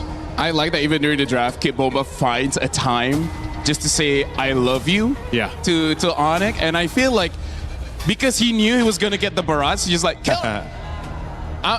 I'm just saying your name. I got you. Yeah, I'm just saying I got the barrage. You got to think about it, man. Again, that little fun fact there. You know, they're one match away. From making history, right? I mean, I feel like this MSC alone here at EWC 2026 has been all about making history. It really has. Tournament of upsets, tournament of history, both great names for this tournament in Paris. EWC has been the home of MSC for a few years now, and man, this one is special. That's why it's MSC, right? Must-see competition. This is the one that everyone has to see. All the other competition. games, B tier. Yep. MLBB's S tier, man. This one's you got to watch. Yeah. Whatever game's coming up after this, I feel so bad for them. You guys are going to be hard to beat, I will say. The Lenovo Legion Gauntlet, it's going to host a lot of games. It already has hosted a few. If you want to be the best. It's going to be hard to beat this one, though. If you want to be the best, you got to beat the best. That's why we just keep beating ourselves off. And then now we're here having an amazing series with the Harif ban out. I feel like coming up, Onyx has to consider that this Harley pick is going to be the bane of their existence. Are you okay, Naisu? Yeah. Be serious, man. This is the I'm just pumped up by your morale You're pumped boost. up? Yeah, by your morale boost. You got to pump yourself up for this. Yeah, you need all the energy that you can muster to have an amazing analysis for this match. Yep. Last couple drafts here, Melissa. Gonna be banned out. He's trying. Melissa, that's interesting. Melissa banned. Yeah, we haven't seen her make too much of an entrance, actually. Hasn't been played, I think, in the last 2 days. Maybe once. Maybe once, but it is far cry from what we saw at the end of the group stages. I mean, it's still very strong. I'm just wondering why they banned out the Melissa here. They're thinking that without the Paquito, without the Freya, there's no other option of fighters in the gold lane. I guess there's not. I mean, like before this was Ruby, but after the change of how her lifesteal kind of works, we don't see a lot of Ruby, at least not in gold lane. I think maybe during MWI. So this might just be typical matchup, I would say, especially based on this ban. They go for the Belric ban over here. Jushin's going to be the last ban for Onyx. So we could just see a traditional marksman matchup. Maybe the Mozkovs, maybe the Claude. I feel like Hiko is more of a burst kind of guy. We even saw in the crowd someone say we want Hiko Mania back, and now they pick up the Claude here.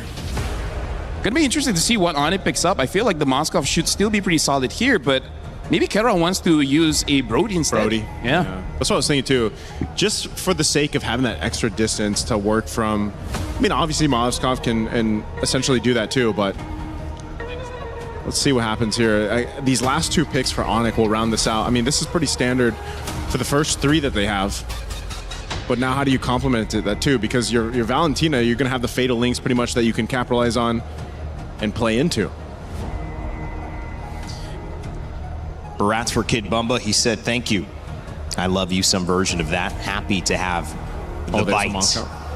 And of course, that means somebody is going to be able to hopefully lose some of that purification if Atlas comes in. But on the other side, Glue, we have seen that hero make a big impact. Yeah, as you mentioned, Rain Day, you know, in the hands of Ogwin in the previous series, really helped them out in some of the games that they brought it through. But again, this is good coverage because you've got that tanky front line. You can go ahead and set up with the Fatal Links, your own. You have an Esmeralda. This gives a lot of space, once again, over to Kyrie and Kelra.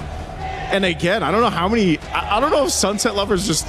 He's not tired of playing Eudora, man, because I feel like almost every single game since the past 2 matches, he's just been playing Eudora. But, you know, they're going for a different approach, right? They're trying to say, let's make that gold lane something that Kelbrook can win.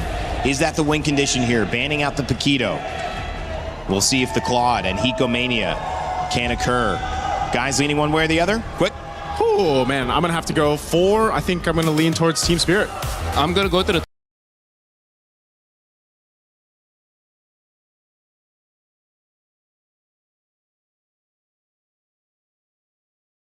Here we go. How are we feeling about game 2? Hey, we're already feeling pretty excited how this game has played out after seeing game number 1, but when you're looking at those compositions, that Glue's got a lot of work to do here, not to mention the Valentina trade-off. They're going to have access to Fatal Links, and I'm only seeing 1 Purify coming out of Hiko, so good luck to both mid laners. Something has to be perfect. Somebody will eventually make a mistake, and not to mention Lutpi getting chunked out pretty early on. Yeah, it's not just about mistakes or making it, it's also having to deal with the forced mistakes from your opponent. Spirit just did that straight up. Esmeralda, great against the Marauds, you know.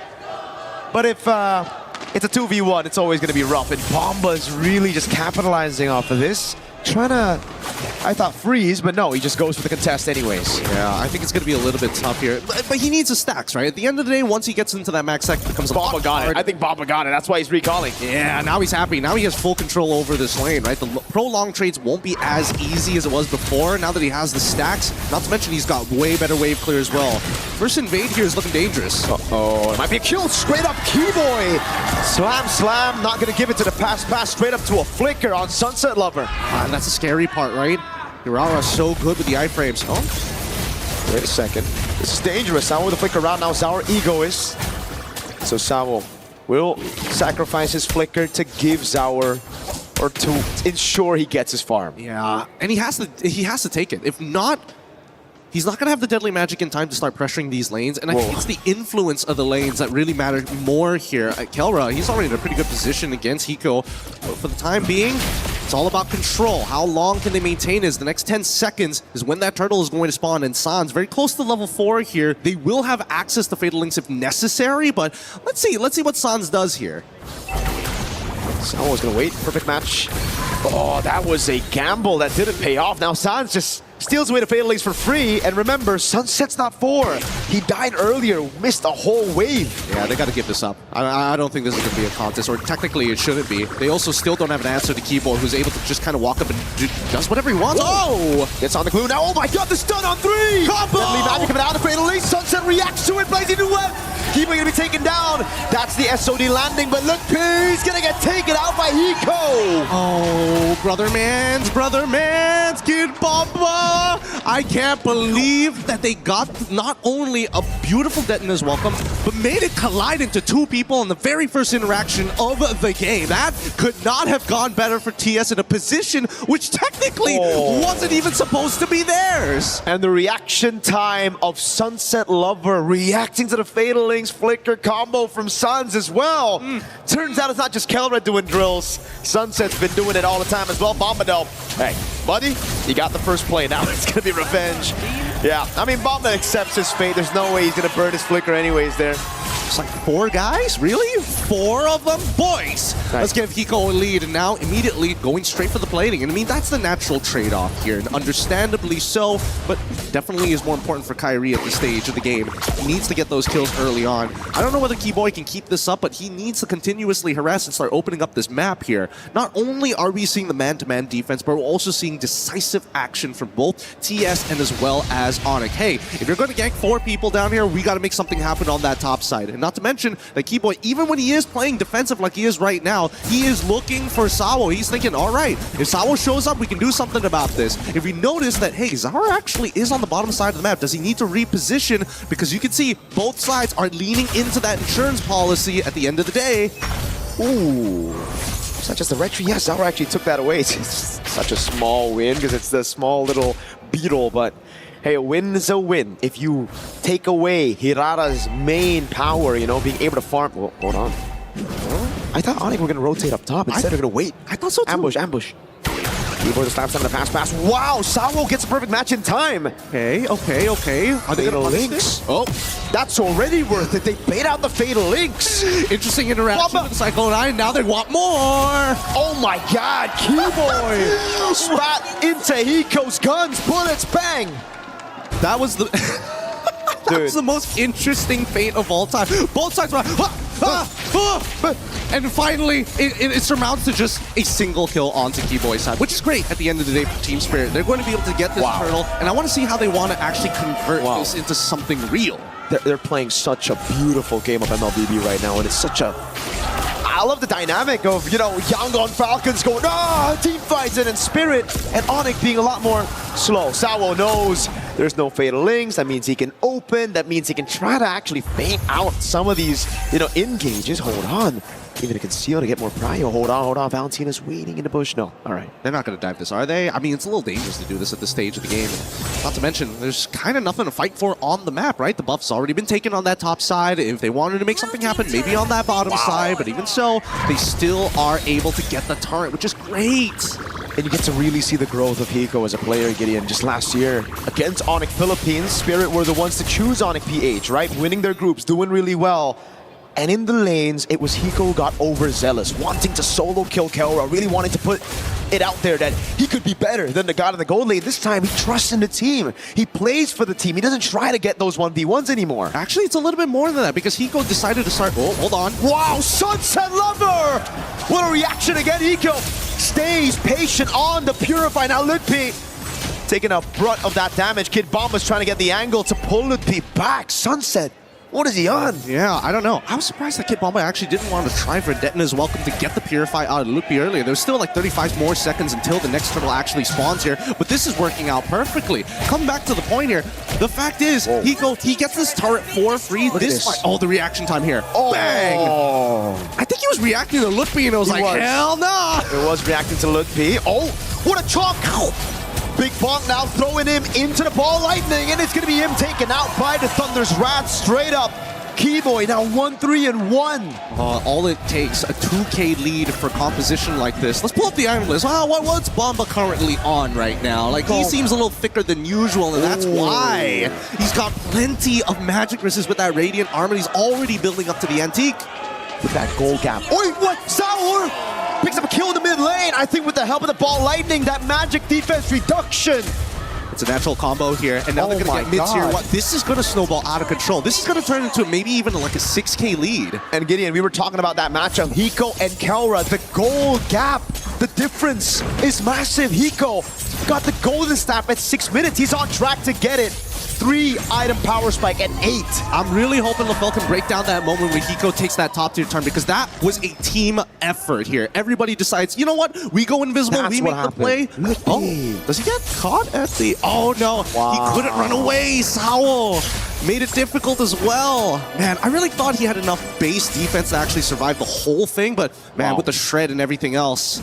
They're playing so good. Like, this is technical boxing. This is they're playing on the outside. They're not like the Yangon Galacticos going for the inside brawl.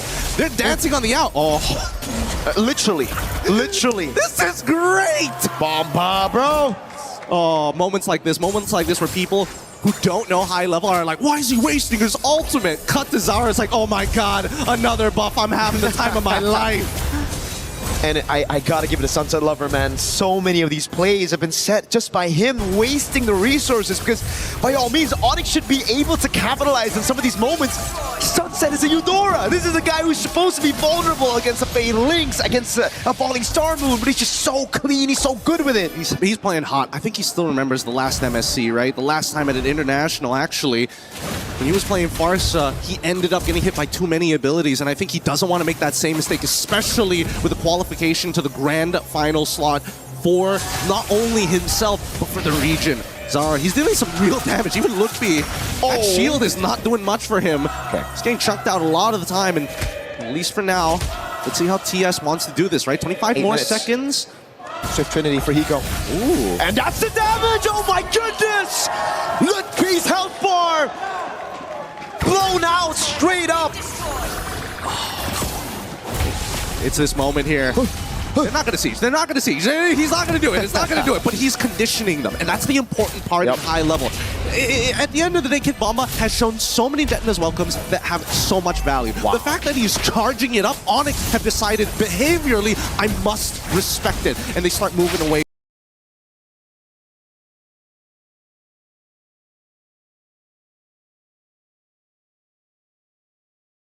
Attack.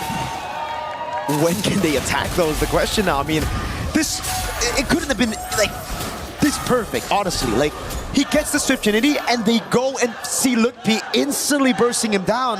And even Lutpi's confused. He's behind on the Esmeralda. He's thinking, all right, I gotta get the Radiant Armor to deal with our Egoist, right? Didn't take into account at all, and it's not his fault that Hiko will be able to get Swift Trinity at 8. How much do you want to bet that Lutpi probably freaked out because he was looking at the items like he doesn't have it yet, and when he checks it again, when did he get it? Oh, another combo! Yeah, but it's only on to Sawo. The only shield saves him. A Kelra is able to find SOD, lands it on him. The turret shot also doing well. Now the Spear of Misery. And this is where you start to believe again, if you're an Onyx fan, that Kelra can turn things around for the team, right? On the Moskov a bit too many times, he's done this, but Spirit, they're okay with the trade. They say, go, take Sawo. It's okay, that's a base turret in the far lane. Hiko's farmed up. He's a whole item ahead of Kelra. And yet, Onyx can't really force the situation. Oh my god, Kelra's dead. Can he out? He's trying! Zaur! Too much damage. It's just too much damage here. Now they get another inhibitor turret. And I think this game is almost pretty much done for at this point, right? 8.7 wins of nature purchase as well. Like, worst case scenario, somehow Sans and Lutpi need to take out Hiko after getting chunked out by Kyrie and Kelra. Spirit just took out Onyx plan B like it was nothing, and it was our Egoist. With his cars, they bait out the Holy Shield. Sans now, cover the ball, lightning. Oh my god! Together with the Thunder's Wrath! Oh my goodness, styling on Onyx. That was Hiko with the BMI. Caught again by Kai, but now he's getting him down, Sawo. Straight to the back line now, going for the fatal links, waiting to Purify out already. Kivo, he's taken out by Sunset. This is sheer domination. This is sheer domination from Team Spirit. They're not letting this go. We don't need the Lord. We're going straight for the end. We have the power spikes, and we're going to close it out here. Lutpi jumping in. Oh my god, Zaur again! Takes Kelra below. He gets into the base in time. That's everybody except Kelra down. He kicks the SOD, but he gets gunned down by Hiko. And now it's Sans. They're looking for the end, and this should be it. The full wipeout at the top of it. 13-4, 11 minutes. What a game two. What a confidence boost for every Team Spirit fan here in the arena. Holy cow! Devastation. And I mean, as an Onyx fan at this point, they're begging for something. They're begging for a better draft. They're begging to see some light at the end of the tunnel. Gideon, the question is, what could have been better? You need to ban the picks that were banned out earlier. It wasn't that Onyx dropped the ball, it was Team Spirit that just feel like they're ahead. They banned out the Selena, you have to do that. The Paquito is the adjustment from game number 1, then the Marcel as well. These are just picks that you cannot give out to Spirit. Unfortunately, I think a lot of it is just coming down to just habits and behaviors that are being taken advantage of here. That top tier turn showed everything. The fact that people go missing, there's so much respect that Onyx is putting on Team Spirit, and I think they gotta get a little dirty here against them. If not, nothing's gonna happen in this game. It's just slowly getting choked out. The triangle choke is almost there. And again, the understanding of power spikes, just the identity of Spirit here from EECA, something that we've been talking about for EECA, and this pickup, my goodness. Onyx had a shot. They were like, let's pray for Kelra. And Spirit shut those prayers down instantly with Zaur and his magic. Man, the mythical beasts here. Crazy stuff. We have to throw it back to the panel to break this down for you. It's LaFell Nice and of course Rain Day to teach you what just happened. Oh my god. I actually don't know if Zaur Egoist has died yet. Yeah. I think that might be 2 games in a row that he has not died.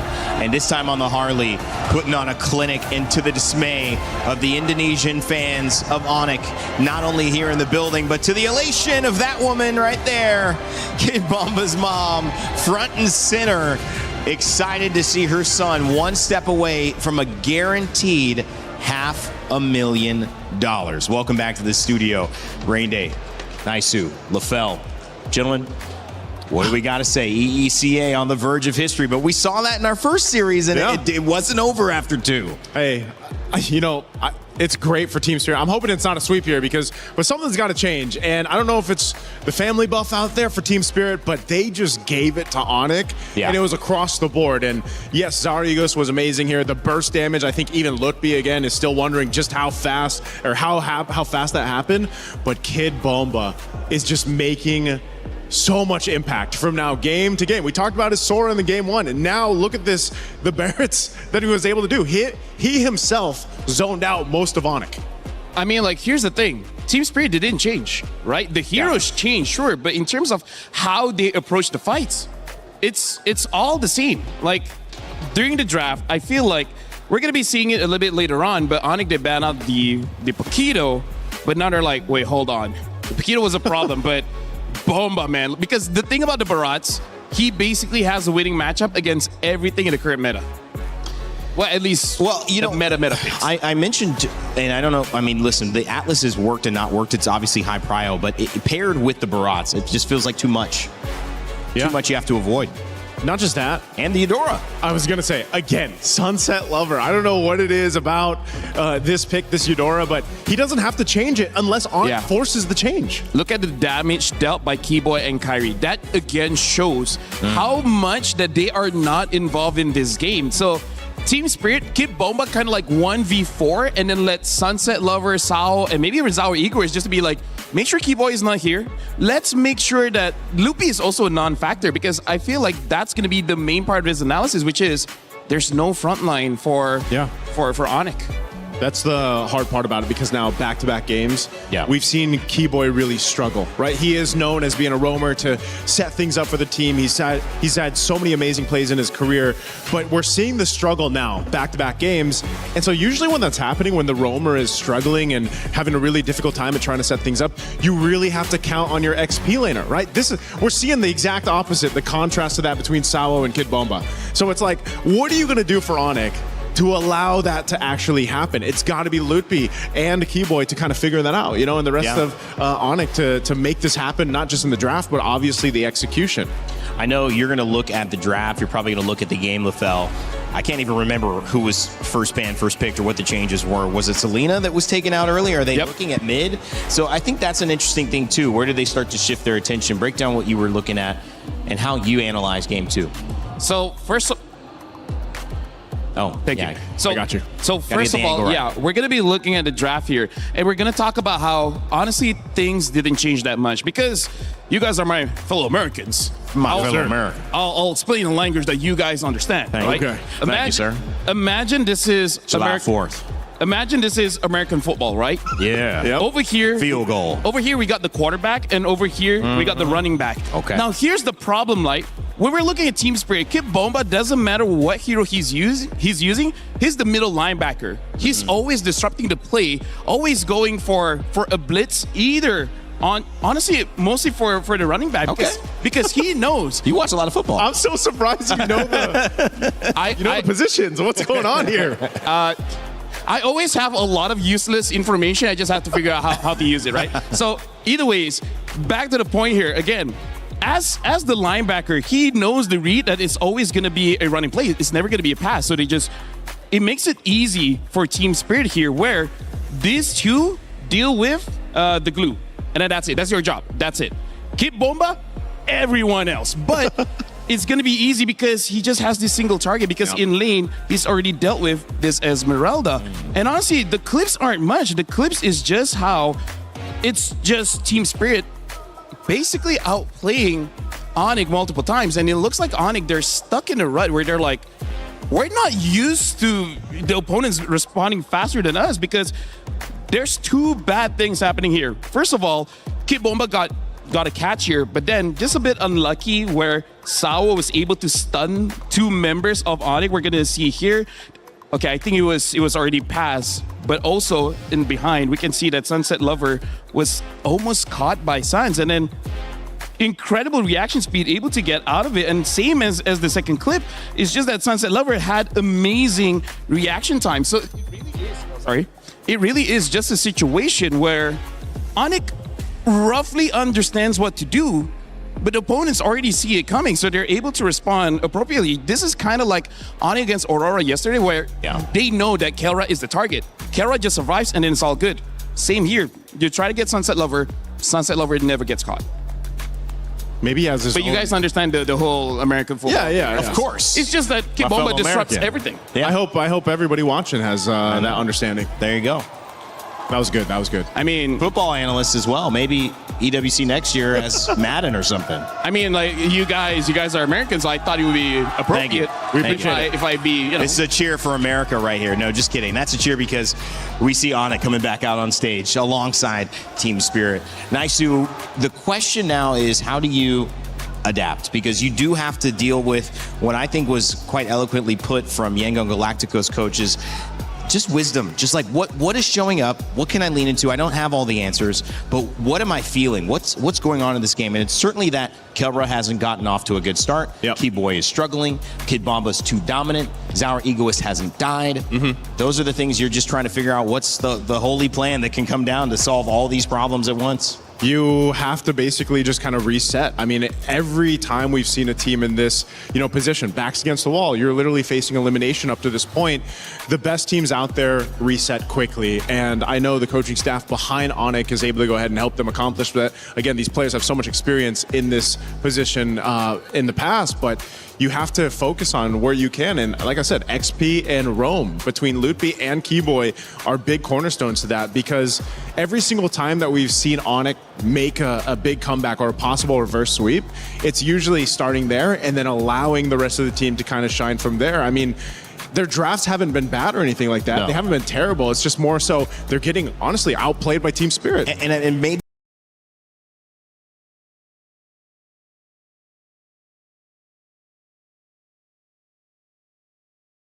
then brought out the last pick, and that wasn't banned. And you can't ban Sora and Paquito. You're opening so much stuff up.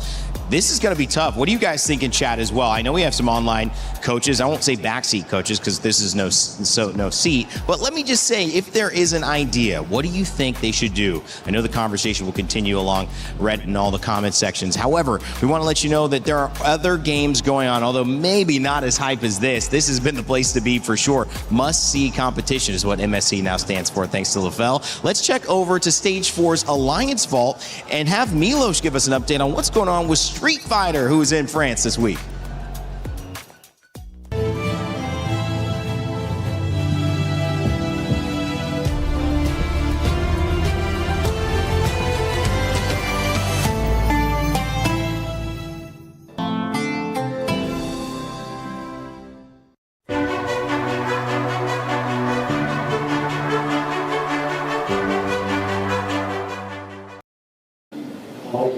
All my friends, a quick check-in from the Alliance Vault here, Street Fighter 6. I got my homeboy over here, Mr. Rob Television. My friend, I've been hearing stories about what's been happening here on stage because Xiaohai is out and Blaz is out, the two finalists from last year. Brother, you know that was amazing. We hosted it last year. It was a legendary grand finals. Both of them not only out, they went 0-2. They did not win a single match here. That's how insane the level of competition here is. But this one is shaping up to be a classic. Right now, we are in the top 16. We're in the playoffs phase, and everyone who makes it out here is going to make it to the finals day. We're in the next, on the second group right now, and so far the results have been unpredictable, bro. Who's been looking good so far?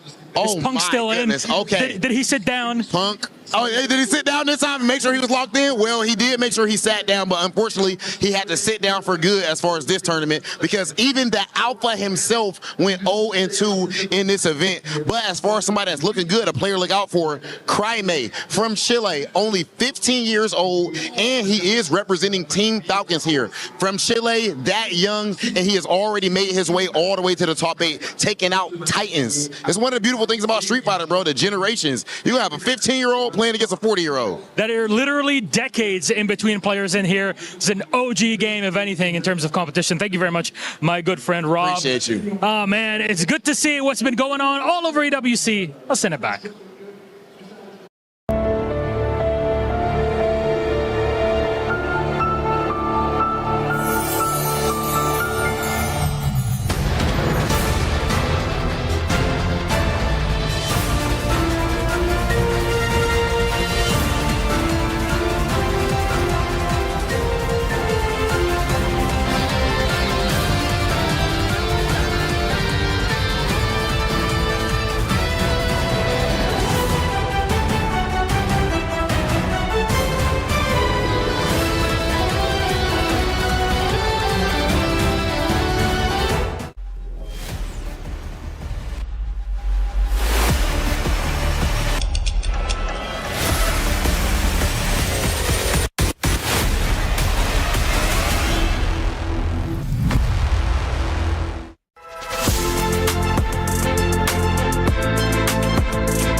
Well, thank you for that update, Rob and Milos. Cool to see what's happening in Paris, France. If you're just joining us, MSC has been historic, and it's been historic in several ways. Not only are we not seeing a Filipino team in a grand finals since what feels like the beginning of time, we now have a chance to potentially see the first grand final entry for a team from EWCA. And you could tell by the faces of the Onyx fans, they know this is more than a reality. It might even be a probability.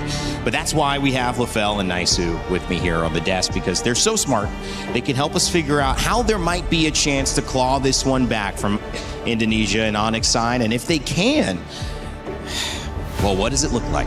Well, last series, we found ourselves in this position too. We ended up seeing, Falcons get a couple games under the belt, eventually go to a game 5. Hopefully we have the case here for this. Hopefully we can extend the series, because right now I think Onyx really needs to dig deep here on what to change, what to pull through, because I don't know, man, the momentum and the way that Team Spirit is playing looks really scary. It's really worrying going into this one. Match point now for Team Spirit if you're on it, because what do you do?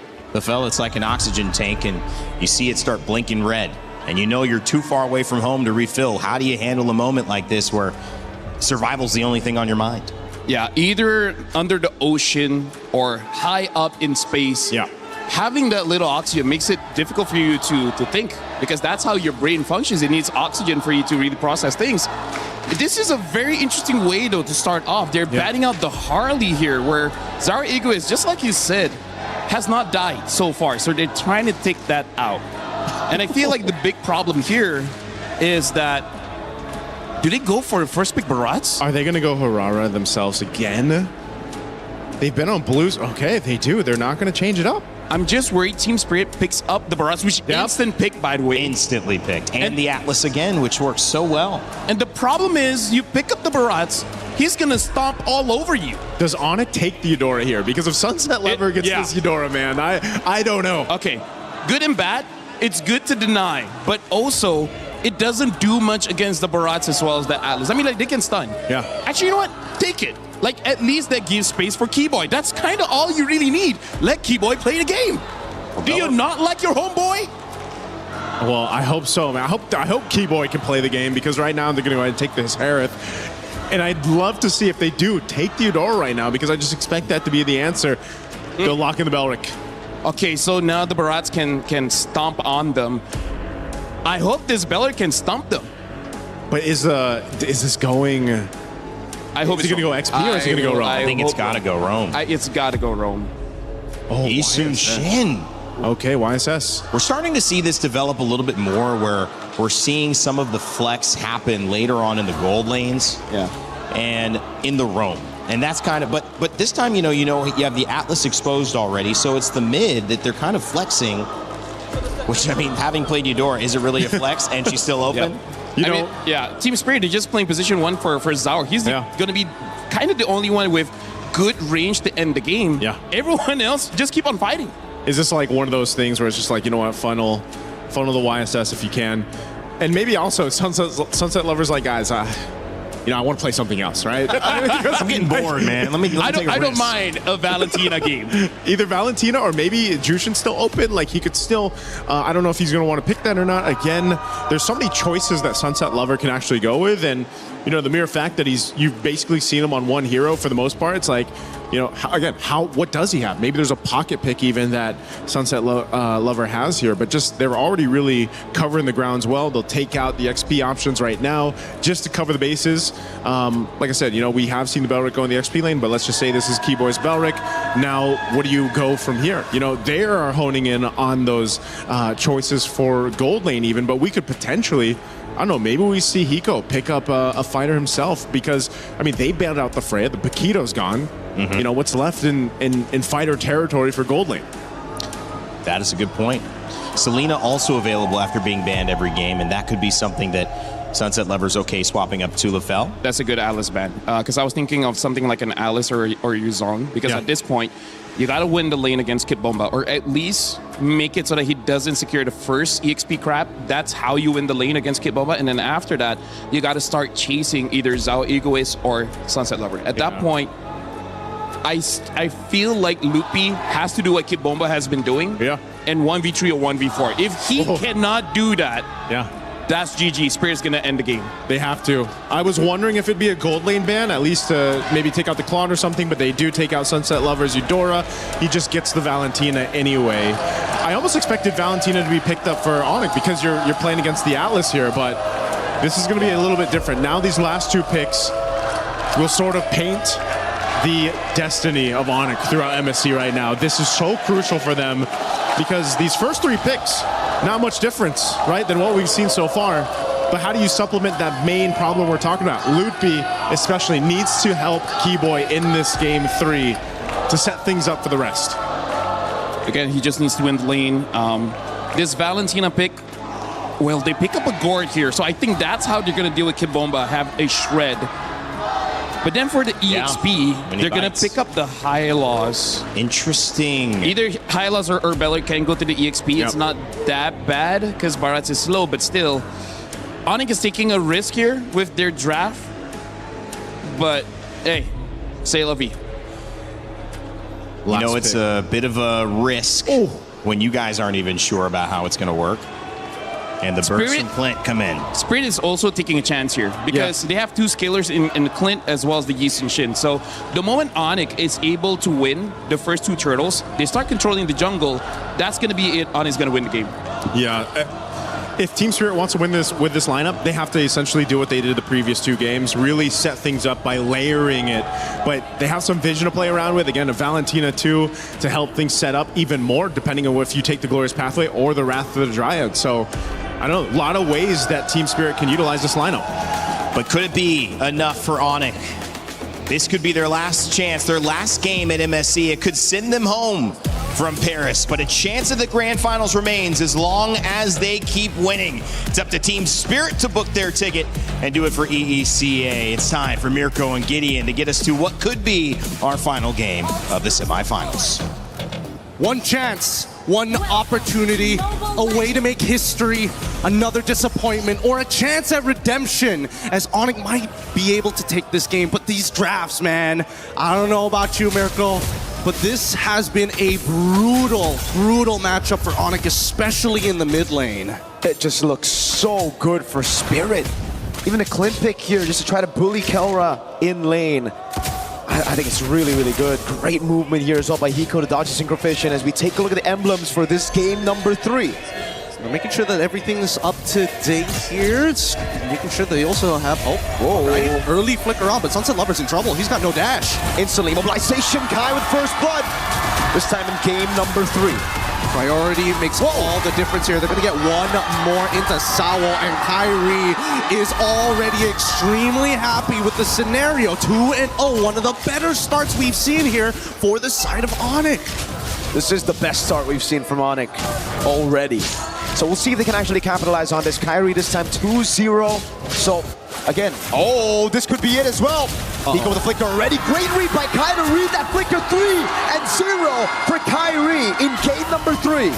This is an amazing start for the Sky Kings. And at this stage of the game, TS, well, that early game plan might have to, take a back step for a little bit here. It's not the end of the world because a majority of that lead is still on Kyrie. The question is, can the laners keep this pace up to maintain this level of oppression as we start moving into our very first turtle here in game number 3? And TS, they already have information. They should see Sans rotating here, as well as Kyrie as well. Are they going to just steal camps? And I think that just might be the play. They're just going to wait and steal. Might be going to the bottom lane as well here, knowing that they cannot contest for the neutral objective, but Sunset is very close to level 4. It seems like they want to contest still. Sunset seen away the Valor ult instantly, and now it's going to be Sour. Big shot from Bamba into it. Sunset's right there, and he finds it, and Sour is able to pick up a kill. Now it's Bamba staying alive for a bit, throws Keyboy back away. That's the missing projectile landing, and looking picking up the kill. Sour walks up, and he goes right there. Now they want to go for a little bit more. Kelra and Sans now in the fight. Who gets it? Retry from Sour is clean. Kelra with the on force now. Not the instant dash just yet, but Sans going to be taken very low. Hiko's still right there, and that's Kelra with the pickup on Sunset Lover. Is he gonna... Can they set this up even more? No, Sawo here to cover Hiko. He's walking up. He's thinking about it, but I don't think he has much. Fatal Links, Bomba's right there as well. They're gonna pick up a kill.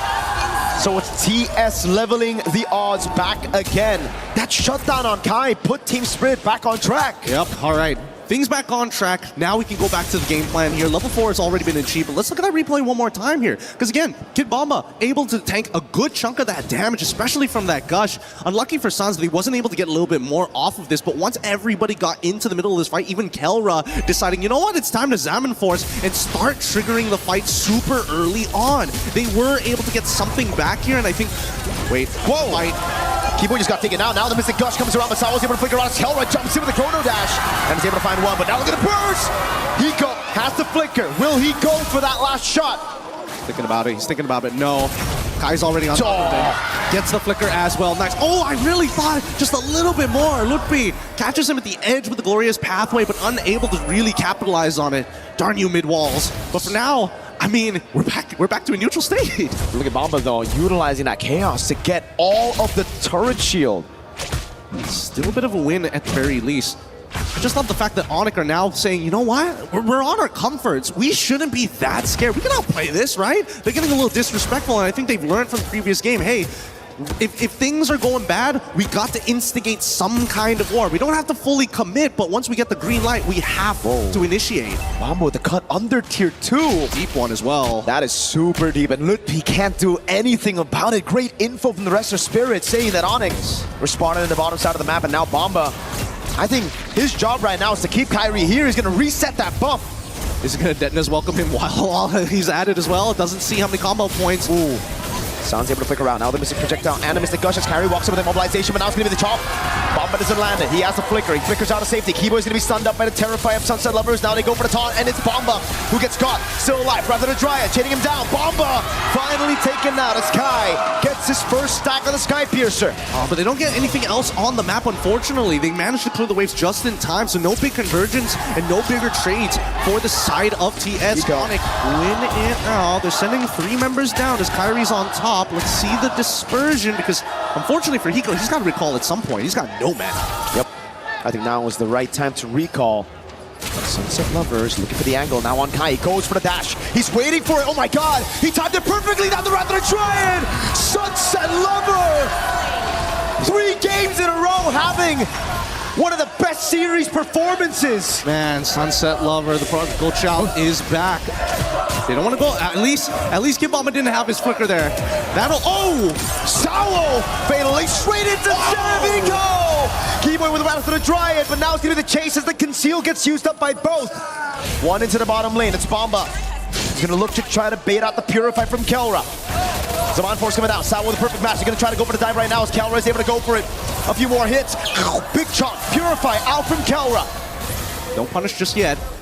We need to see the item list here. Did Hiko get into that power spike as soon as that Wombo combo happened? Because as of yet, that was a lot of damage, and now Zara gets a mid-tier 1, looking to threaten multiple buffs at the same time. Even managing to walk away with this.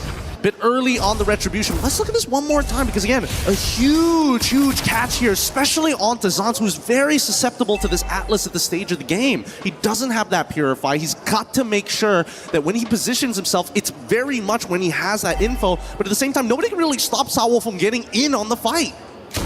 And no one can stop Zaur from farming. This guy, I mean, Rainy pointed it out earlier. Yes, Zaur has died. It was once. It was a shutdown towards the end of the game, so it didn't count that death. But man, this guy's just untouchable. The egoist, and this time so clean on the Traceless. The CC immune to get away from these CC locks. Even the target from Lutfi, now the Mountain Shocker to get vision.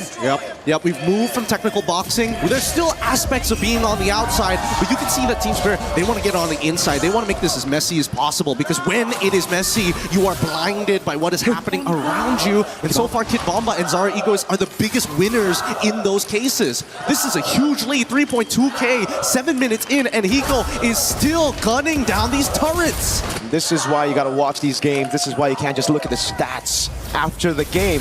You look at Sunset stats, you're probably like, oh my god, he didn't have a good game. But then you watch it and, hey man, what a performance from Sunset. Yes, first blood, sure, a mistake, but the redemption was 10 times fold.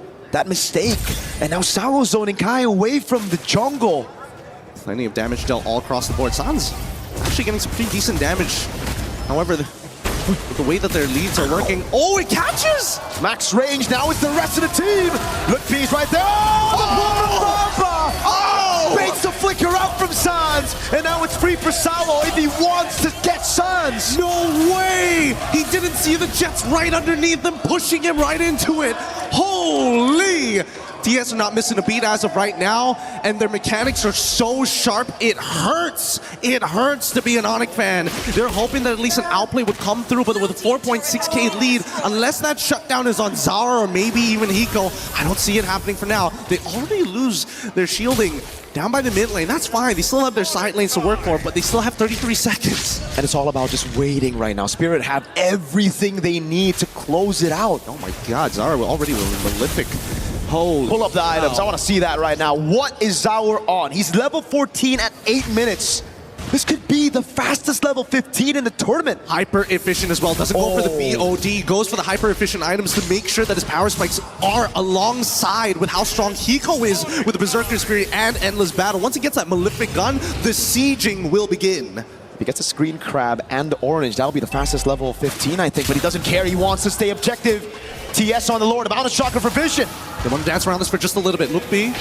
He's taking a decent amount of damage. Kibama's losing his stacks while they're dancing around this. Onyx don't mind, but they can't walk in on the pit, and also they get it for free. Sawo knows that Sans doesn't have the flicker, so he's just going to zone everybody away from the purple. We're not playing chess anymore. We're playing Go. An ancient game designed to surround your opponents and zone them out from key positions on this board. It is beyond what we know. It's not even 4D chess. It may seem black and white, but the chips are telling everything. 8-6, 2 kills down, and yet there's a 6.5k lead and a Lord about to knock on the front door. Kelra at least has his third item. Let's talk about the Siege, because the Siege is looking good for Spirit. It's 2 marksmen. On top of that, the zoning tool from Bomba. Detonus welcome, Fatal Links as well. Sky Piercer for Kai was shut down earlier, and how's the Mountain Shocker again? It's gonna be Zaur, trying to bait out a few resources again. If he's able to get a Purify, which he can, that'll be massive for Sawo, massive for Bomba. Let's see how they play this up, because I want to see that Wrath of the Dryads be used at some point in TS. They recognize it, they have to respect it. Sawo with his own again with a perfect match now. They're gonna go straight for the base shirt in the mid lane. The Malefic gun picked up for Hiko. And now they can do this all day. They can do this all day, but there's still that fear that maybe Keyboy makes a play. We might see initiation from a Glorious Pathway, but the denial of information and the split up from Zar, they're not playing a traditional front to back, and now they're sieging even further. Again, it's gonna be Sawo. Khan has the flicker out again. They're gonna play it safe right there as a Glorious Pathway gets sent down, and Bomba won't go for the Detonus welcome. Spirit are playing to their identity, to their strength, playing it as slow as they possibly can, knowing they have a composition that can withstand Onyx scaling as well. They can do this. They can absolutely do this. For once in a very, very long time, the Dark Horses of EECA might be able to punch their ticket right into the Grand Finals if they just close this out cleanly. But we know that the Sky Kings have always been in these types of positions before. Yes, maybe they're not winning championships right now, but here we go! Big chomp down. The Mystic Gush not able to get anyone down right now as Keyboy looks for the flank. Can he look for the Wrath of the Dryad? He goes in, but it's only going to be on the front lines. Mountain Shocker lands on Luke P! Sunset Lover! Makes the play already with Wrath Dryad. Pull him with the Fatal Links! Keller is on force now, jumping around as Hiko's kill. Gonna be there. Kyrie with a pick up on the Sawo. Keller very good at buying some time, distracting, zoning the rest of Team Spirit away, and isolating Sawo from the rest of the pack. Onyx still alive. That could have been so much worse. That could have been so much worse, and that's all you can ask for a gold laner at this stage of the game. I'm sorry that we can't give you that space, but at the very least, just buy us just a couple more seconds here as we move into the 12th. 16 or more with a missing mid inhibitor. This is very manageable for Onyx, but so far, these Glorious Pathways have been dealt with very handedly by Team Spirit. And Kelra, he's got some real damage on his hands. The problem right now is that they can't get that first move. They can't get the first initiation onto Team Spirit without the counter initiation completely annihilating the back line. You can see, oh my god, it's Chomp! He got him. Purify out, oh my god! They're still going. Glorious Pathway, it's already out, and now they should disengage. Keyboy, he's stuck. Mountain Shock gonna pull for the missile. Oh, no! The Fatal Links as well! Keyboy with the Wrath of the Dryad is able to buy some time. But again, Kelra cannot walk up. Not while Sunset Lover has the Wrath of the Dryad. Not while Kelra doesn't have to Purify. It's a free Lord over to Team Spirit. These are heavy jabs being traded on both sides. They are willing to throw anything underneath the bus to get the reaction that they are looking for. But TS, the economic lead, 8K at this point, 42-34. This is a beautiful endgame angle for them. They just need to make sure they close this out cleanly. You can see Sao, that player cam, instantly one hand off, just giving instructions. Guys, play it slow. 3 waves, build it up. Do not forget the fundamentals. They are possibly a few minutes away from another big upset at MSC. From locking their spot in the grand finals. The first time ever for an EECA representative. This is for all their predecessors before them, for War Barbie, for Defender, for everybody else as they look for the endgame scenario. Top lane gonna be taken down now as Team Spirit look for the play in the bottom lane. Sao, perfect match. Keyboy gonna be chunked as well. Sao! He nails it! But even further as they're looking to try and close out this game. Big Sean now, a throwback again. It's gonna be Kai. Taken out by Sao! And Eco! There you have it! Team Spirit have done it and punched their ticket to the grand finals. The Sky Kings thought they were the beast. Sverige niet sile Drakona! There is no beast stronger than the dragon! What an amazing game. The technical prowess, from mechanics, from the micro to the macro. We have witnessed a work of art. Nobody can be disappointed with that. Even the Sky Kings can recognize when they have been matched. What a crazy game coming in from EECA. They haven't just been matched. They've been stomped and they've been destroyed. The Porcupines, the Sky Kings, burned to the ground by the flames of the dragon. Ladies and gentlemen, give your congratulations to Team Spirit as they qualify for the grand finals. What a moment this is. What a crazy set of events. I keep using this word crazy time and time again for another region to rise up to the grand finals of this caliber. For the first time ever in a mid-season cup here at an international, there will be no major regions. No PH, no ID, no Malaysia. It's EECA up against Myanmar. It's Team Spirit up against Yangon Galacticos. Truly, we are witnessing history unfold before us. And maybe, who knows, they might not be called minor regions any longer. The world of MLBB expands further, and the level that has been brought to the table starts with the young ones. We're going to be throwing it over to the interview with Sunset Lover and Sawo up on stage. Take it away, Rose. The Dragons has defied the odds. They have slayed the Sky Kings, and they have carved their names into the history of MLBB. Ladies and gentlemen, give it up for your grand finalist, Team Spirit. Boys, that was an amazing series. And you know, there's no better duo to interview on this stage other than Sao and Sunset Lover. These two have played and represented the EECA region since M1. 7 years later, you guys have finally done it.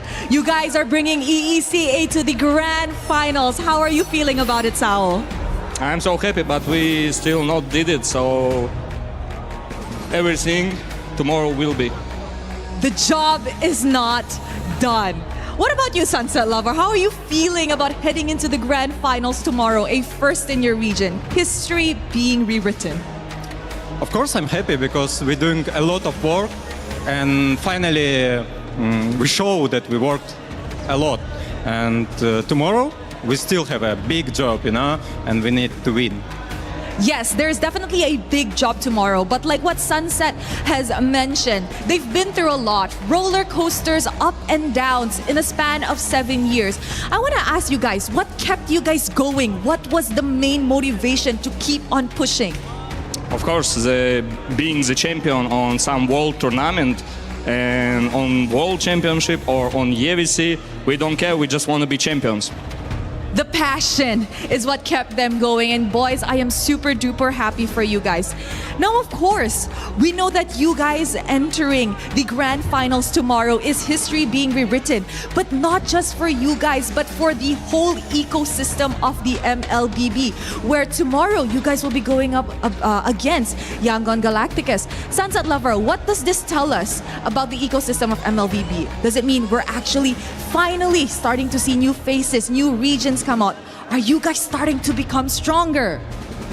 Yeah, that's true, and I'm so excited about tomorrow because finally the grand final, not PH Indo, PH Malaysia, you know, there is a new grand final, new story. So let's see what will happen. Definitely new story. You know what? Tomorrow is going to be an incredible chapter to unfold. But Sawa, what are your thoughts about Yangon Galacticos? Do you think that they're going to give you guys a really good fight, or is it going to be just as easy as today's match? I don't know what they will do. We just need to beat them, and that's it. Nothing special for us. We just might win them. Oh, the confidence coming out from these EECA boys on stage. I love it. They are truly showing what the new grand finalists are made of. And of course, Sunset Lover, a message for all of the fans. Look at the love, look at the support that they have here in the arena in Paris and of course back at home. Thank you so much. Big respect for supporting us. You know, it's so huge that we can play and be happy that we're here. Congratulations, boys. Congratulations. We will see you in the grand finals. And of course, Team Spirit, come on over because it is time to crush a key back at our key crusher. Now, the biggest question for today is who will be crushing Onyx Key? Kid Bomba is at it. Let's go, Kid Bomba. Ladies and gentlemen, this signifies that Onyx is officially out of MSC at EWC 2026, and Team Spirit heads to the grand finals tomorrow. History has been made for the world of ML.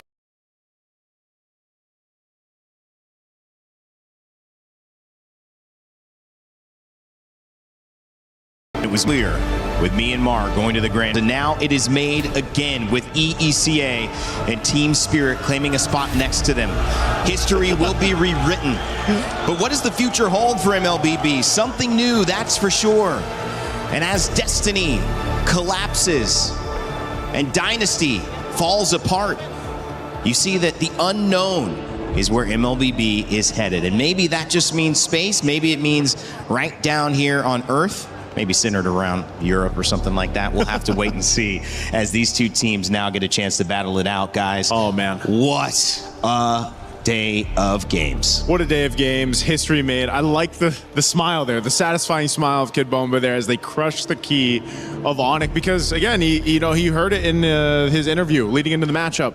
This was fated for him. This was kind of destined to go ahead and fight against Kelra in this version of Onyx this time, and man, they did it so well. A sweep.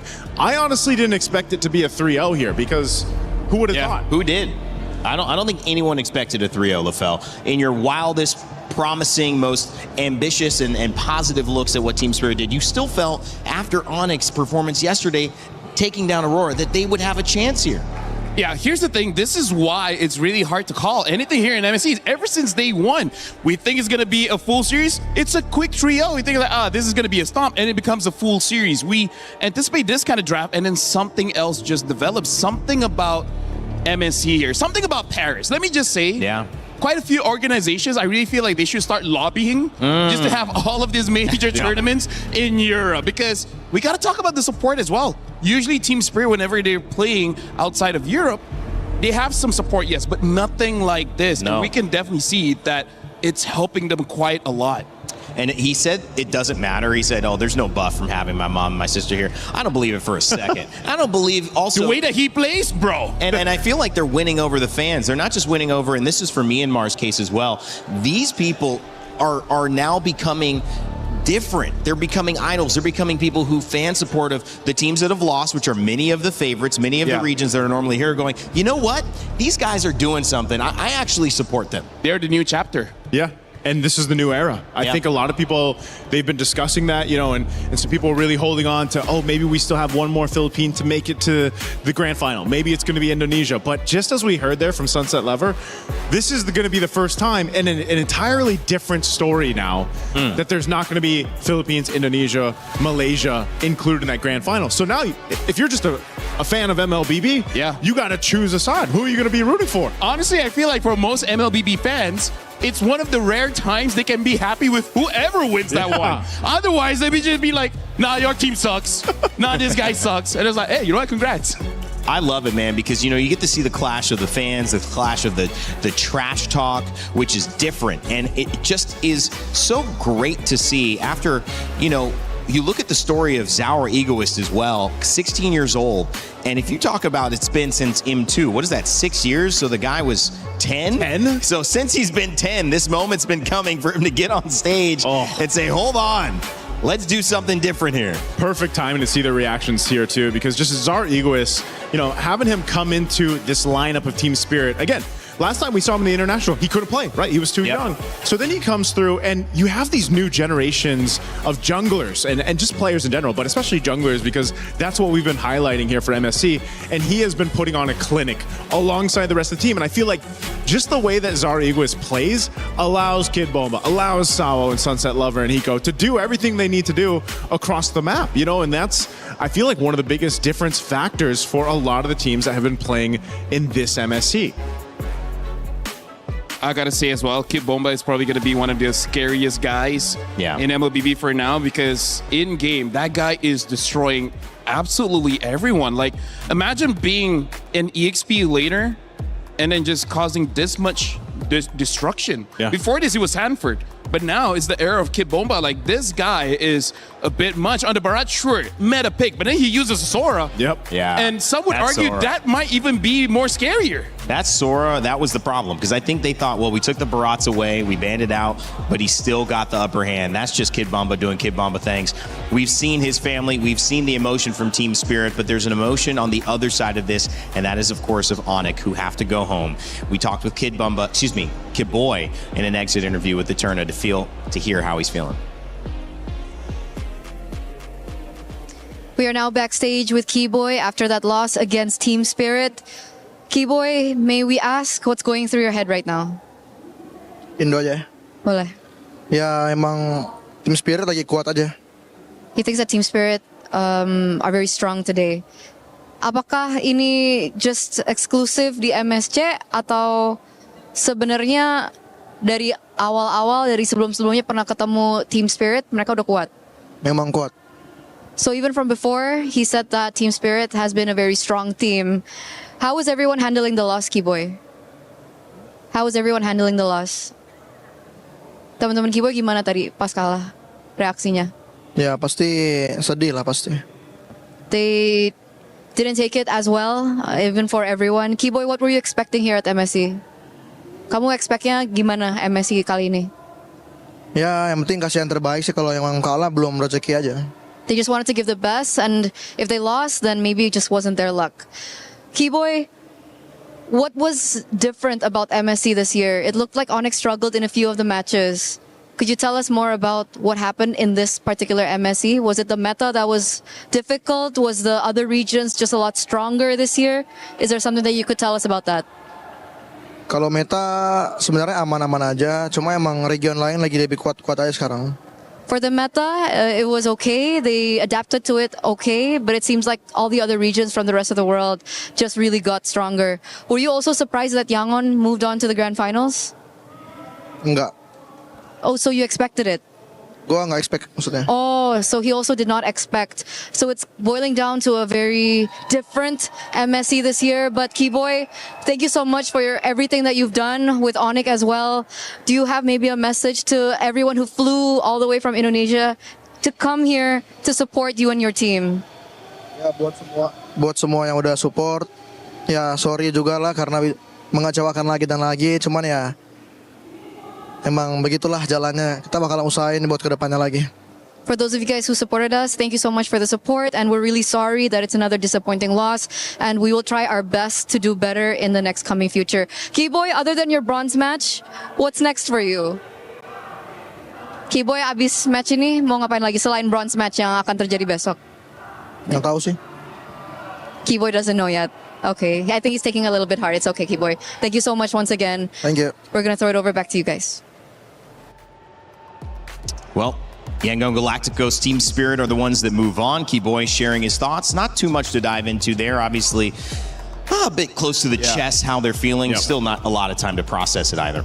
That also just shows how heavy it is just to suffer that kind of loss, because I gotta say, big shout outs to everyone agreeing to do the loser interview. It's because tough, man. you can see it in their eyes how much they're trying to hide it, but as dudes, as bros that's been destroyed before, we've all been destroyed. Hey, man. We know that look. And you know what? Sometimes talking through it can help the processing part. But a lot of guys, though, there's just a moment where you just say, I'm either not going to do it, or you're like, I'm not going to give an answer here and I need to go process. We were talking about this earlier. I remember one of the giants in sports that I love, Kobe Bryant, rest in peace. I realized that the first day I had a chance to interview for my esports job that I've done for the last 7 years. I had to hold it together. And you have to sometimes do that. Obviously, Team Falcons and Onyx are the ones who will be facing off in that third place match. That's still going to be exciting. There's still a lot of money on the line for that one. And of course, tomorrow's grand final with Yangon Galacticos and this Team Spirit. Man. Where were you? Where was he? When MSC is writing everything, I'm like, we were working. Right? We could tell everyone's like, where were you guys when MSC calls it? We were working, so we don't know what's going on. We had no idea. No, but I mean, that's going to be amazing, though. Who would have thought that that would be our grand finals? Right. No, I think almost nobody. I would be willing to bet that almost nobody had both of those. No one had that right. People did the pick'ems? Yeah. There's no way. And if there is, you deserve the lion's share of that $300,000. Let's just say that's for sure. It's been a lot of fun, guys. Closing thoughts for today. Actually, excuse me, before we close, we actually have a great update here. The implications of today were far-reaching, not just in MLBB, but also with the club championship. And we got our reporters standing by to let us know what's the status quo. What do you call 4 club championship reporters who can manage to get themselves together for what feels like one of the very first times? It's happened a couple of times, but this happened in the space of an hour. So I'm not sure how we managed this one, Jenny, but we have managed to get ourselves together. And we're going to give it a little chat around what's been happening on your stages. STC Arena, obviously been going on here for Overwatch 2. How's things going? First of all, I would call us a bunch of professionals. Second of all, a lot happening actually over at the SCC Arena, especially for Overwatch, because this was the week where Falcons were competing and they were the title defenders. But surprise, surprise, they get knocked out to T1. T1's had a pretty good run on TFT, very great run on League of Legends as well, so that's great for them. Club championship-wise, Liquid, though, still 0 points. I don't know what's going on over there. They got eliminated, not even making the top 8. Kind of sad, to be fair, but it is what it is. AGAL is also out, and then Twisted Mind was playing Virtus Pro earlier today. Both of these organizations tied for 4th place last year when it comes to club championship points. Twisted Mind's won. That's all we got going on here. Thank you. I didn't realize you were going to grab my mic. I thought you said we're professionals. Here we are, though. I mean, irrelevant of that. Lauren, of course, things have already just kicked off in Warzone.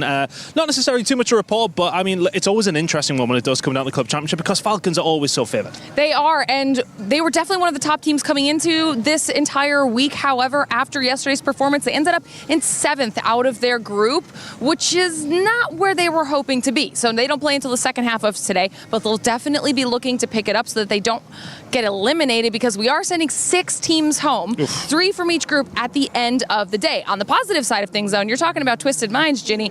Twisted Minds are our defending champs in Warzone. They were first place out of their group yesterday, and then we're 2 matches in, and they've already won 1 of them. Oh, wow. So Twisted Minds are looking very strong for themselves, Chris, and I think that means that there's going to be some tight competition as we get into finals. We know Fancy's going to be excited about that one. Yeah, TM last year was a fantastic performance, looking to go back to back again. But we're coming to the close on your stage, Trav, obviously over at the Allianz Vault. overall how things have been going? I know there's a lot of rumblings. Falcons had a few members.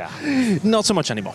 Yeah, so it's pretty much the same story, really. Falcons coming in, trying to defend their title. It's Xiao Hai who won it in 24 and 25. He competes across both Fatal Fury and Street Fighter as well, so clearly shows how capable of a player he is. And he got bounced in them both. So Falcons lost their title defender and now left with two 15-year-olds trying to carry on and get those championship points, which I don't think bodes too well. And they did just face each other. So not only were the two 15-year-olds, they had to knock each other out as well. So that's really unfortunate for Falcons. One of them, though, has progressed to the top 8. So that's at least getting them some points on the board, but doesn't really leave them with too many options in terms of like backup plans now. They're all kind of slowly getting knocked out. But in Street Fighter 6, it's very much kind of the Asian representative. So we've got the Asian organizations doing as well. Reject with some heavy investments, and also the same with Zeta Division 2. Excellent. Well, great update, guys. Thank you very much. We've got a lot more going on tomorrow. A couple of finals coming over the next couple of days. Very excited to see how things conclude. Guys, thank you for... We need to do this more often, actually. And we'll grab us all together. Okay, maybe Jenny doesn't want to. Okay, I get it. Stage 1. I understand. It's fine. Thank you very much, guys. Back to you at the desk. Well, thank you very much, Chris and Jenny and Lauren. And I love the interaction between those four. We got to continue hearing from them as well. And of course, the Aramco Club Championship rankings are here, and it's been not as sincere at the top for a while. Will that change this week? Falcons jump up a little bit to 1,600 after the points that they've earned, I believe, for making top 8. And Street Fighter, and of course, Team Vision, Vitality, Virtus Pro still holding strong there. Phil, you feel like you want to say something about the club championship? No, honestly, like looking at that, they are so energetic and calm at the same time. You want to channel that? You know what? I don't know if I'm feeling relaxed or suspicious. Oh, you know what? That's good. I like it. It's because the sunglasses are making you feel suspicious. Yeah. Because you can't see their eyes. No, because for me, if someone is too nice, something is wrong. Yeah. So might be a psychopath or something. So something's wrong? I mean, it could be psychopaths. Now we got to spend time with them just to know. Aren't you curious? You know what? I am curious. Let's investigate Chris when we get back there, backstage in the green room. Guys, how do we feel? Final day of basically anything but our grand finals. You know, it's gotten us here. Yeah, man, MSC's been kind of crazy, I would say. Amazing. You know, after we've gone through a few of them, this has been the most, I would say, competitive and interesting. A lot of shakeups, a lot of surprises, but I'm glad for it. This is great for the competitive scene and the health of the MLBB esports ecosystem. For me, I love my job. And we did say that this is probably going to be the best MSC ever. We did. And it's shaping up to be that way. This is going to be, again, a new era, a new chapter. This is going to give a lot of hope to a lot of aspiring players, because now it doesn't matter where you're from. Oh, wait, where's my glasses? Wait, what was that? Anyways, doesn't matter where you're from. It shows that you can do it. Suspicious behavior from LaFell to close things out, but nothing suspicious about today. It's going to be a new chapter that's written in the Land of Dawn come tomorrow. History rewritten already. It's Myanmar facing EECA in our grand finals. Somebody will become the new king of MLBB. From all of us here at Stage 3 of the Lenovo Legion Gauntlet, as LaFell has already walked off stage, and Naisu is still here with me. Thank you. My name is Randy, and from Paris, we remind you to never give up, never stop gaming, and we will see you for our grand finals tomorrow.